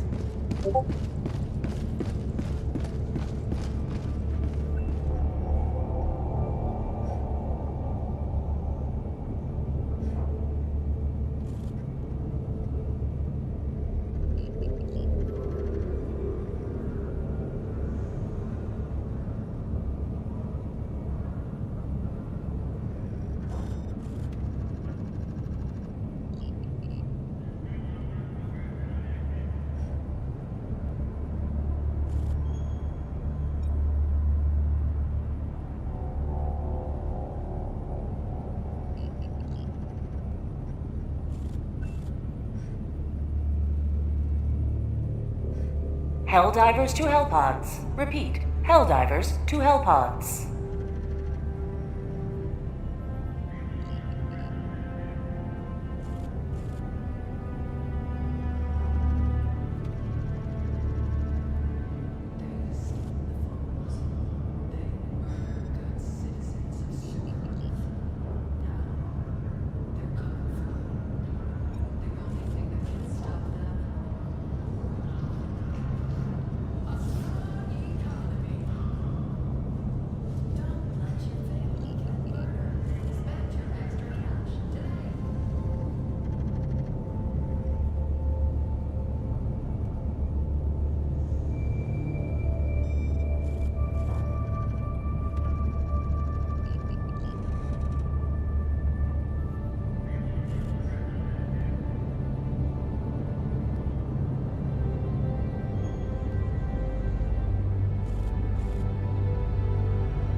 Greetings, Helldiver.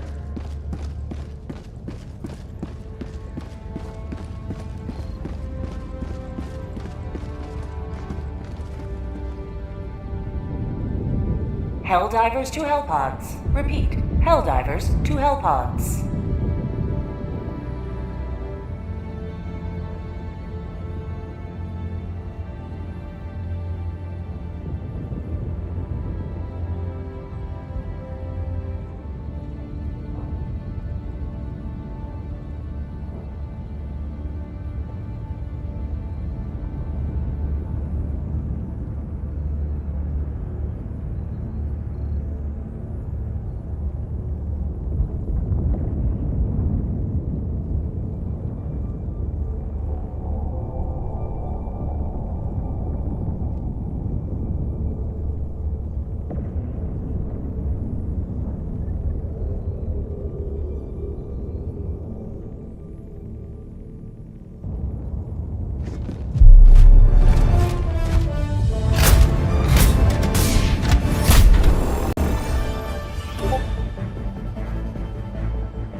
Launch initiated.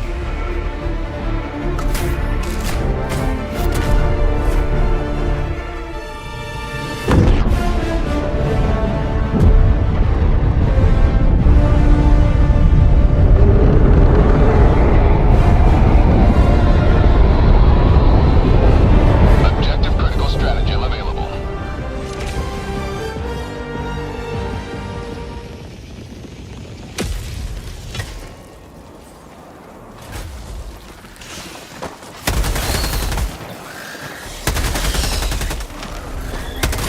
Say hello to democracy!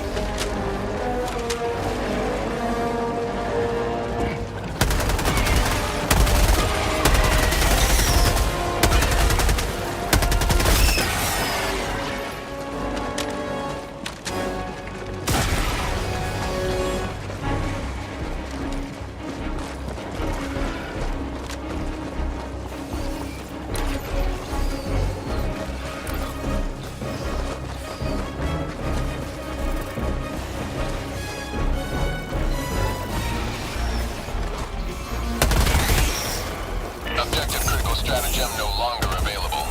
Fire in the hole!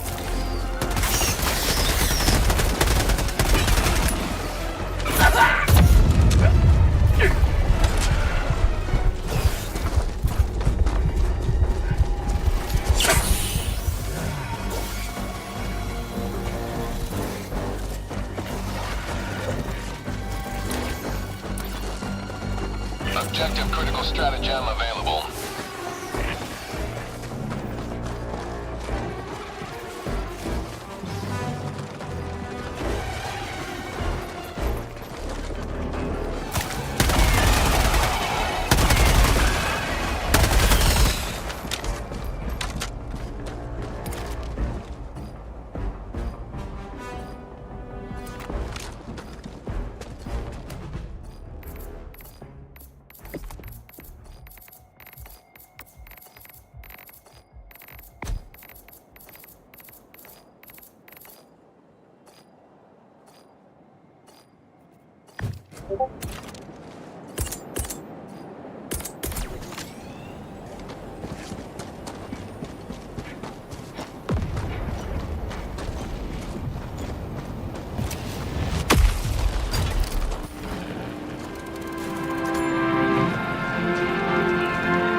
empty!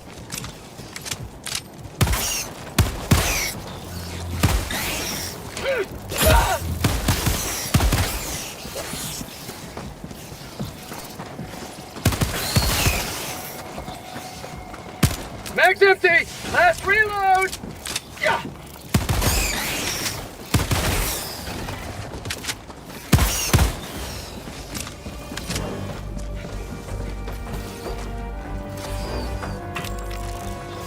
Have a taste of democracy!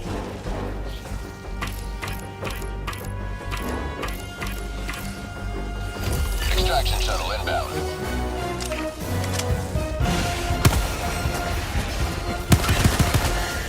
How about a nice cup of liver tea?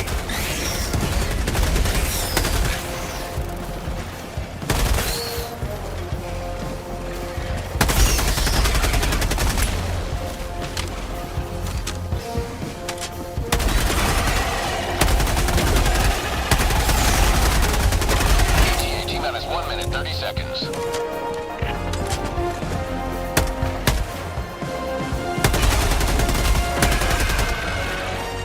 Fire in the hole!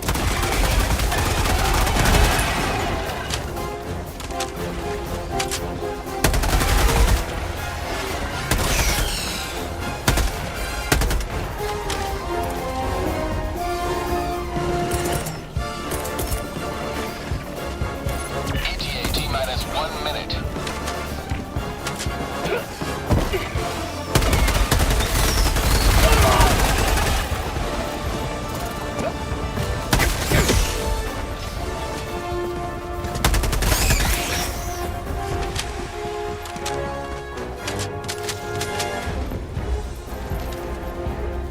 No pain, no freedom.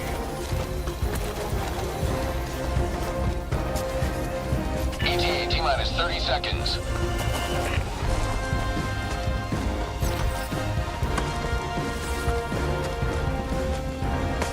ETA T-minus 20 seconds.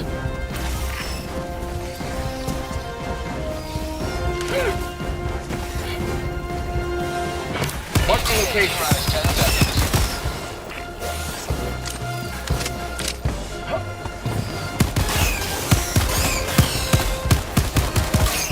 Pelican 1 approaching pickup. Pelican 1 landing sequence initiated. Watch where you're standing.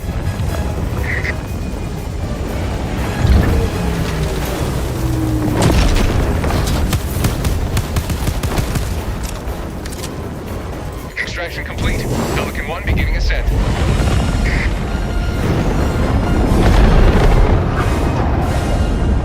Liberty has seen you through.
Welcome back.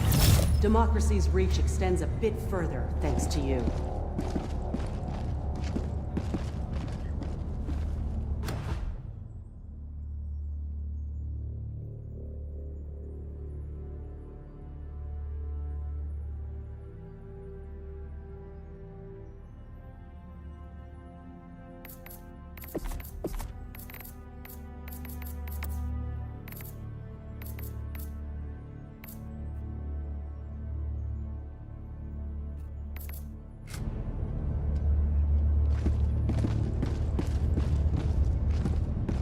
Every sector in the galaxy must be purged of the alien menace. And now, another helpful tip from Jeff.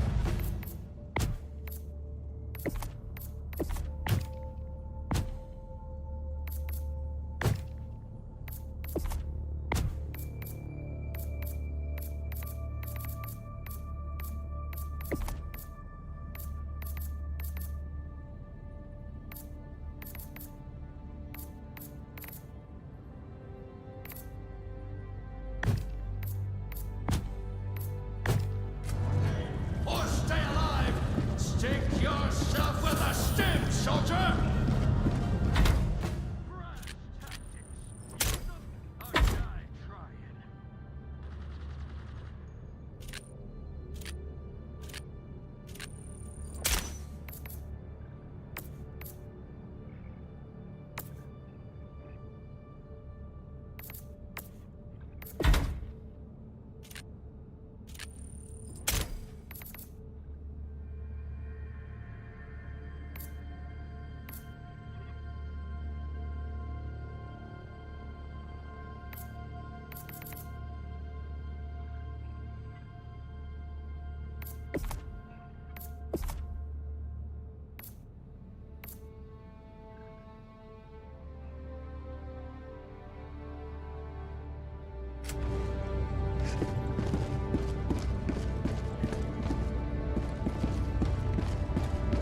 Helldiver, Operation Valiant Enclosure has begun.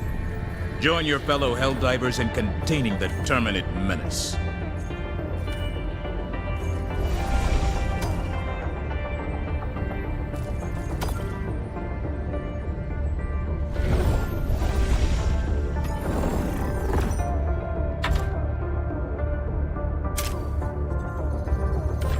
Allied destroyer coordinates received. Initiating jump complete. Mission coordinates locked. Allied destroyer has joined squadron. Allied destroyer has left squadron.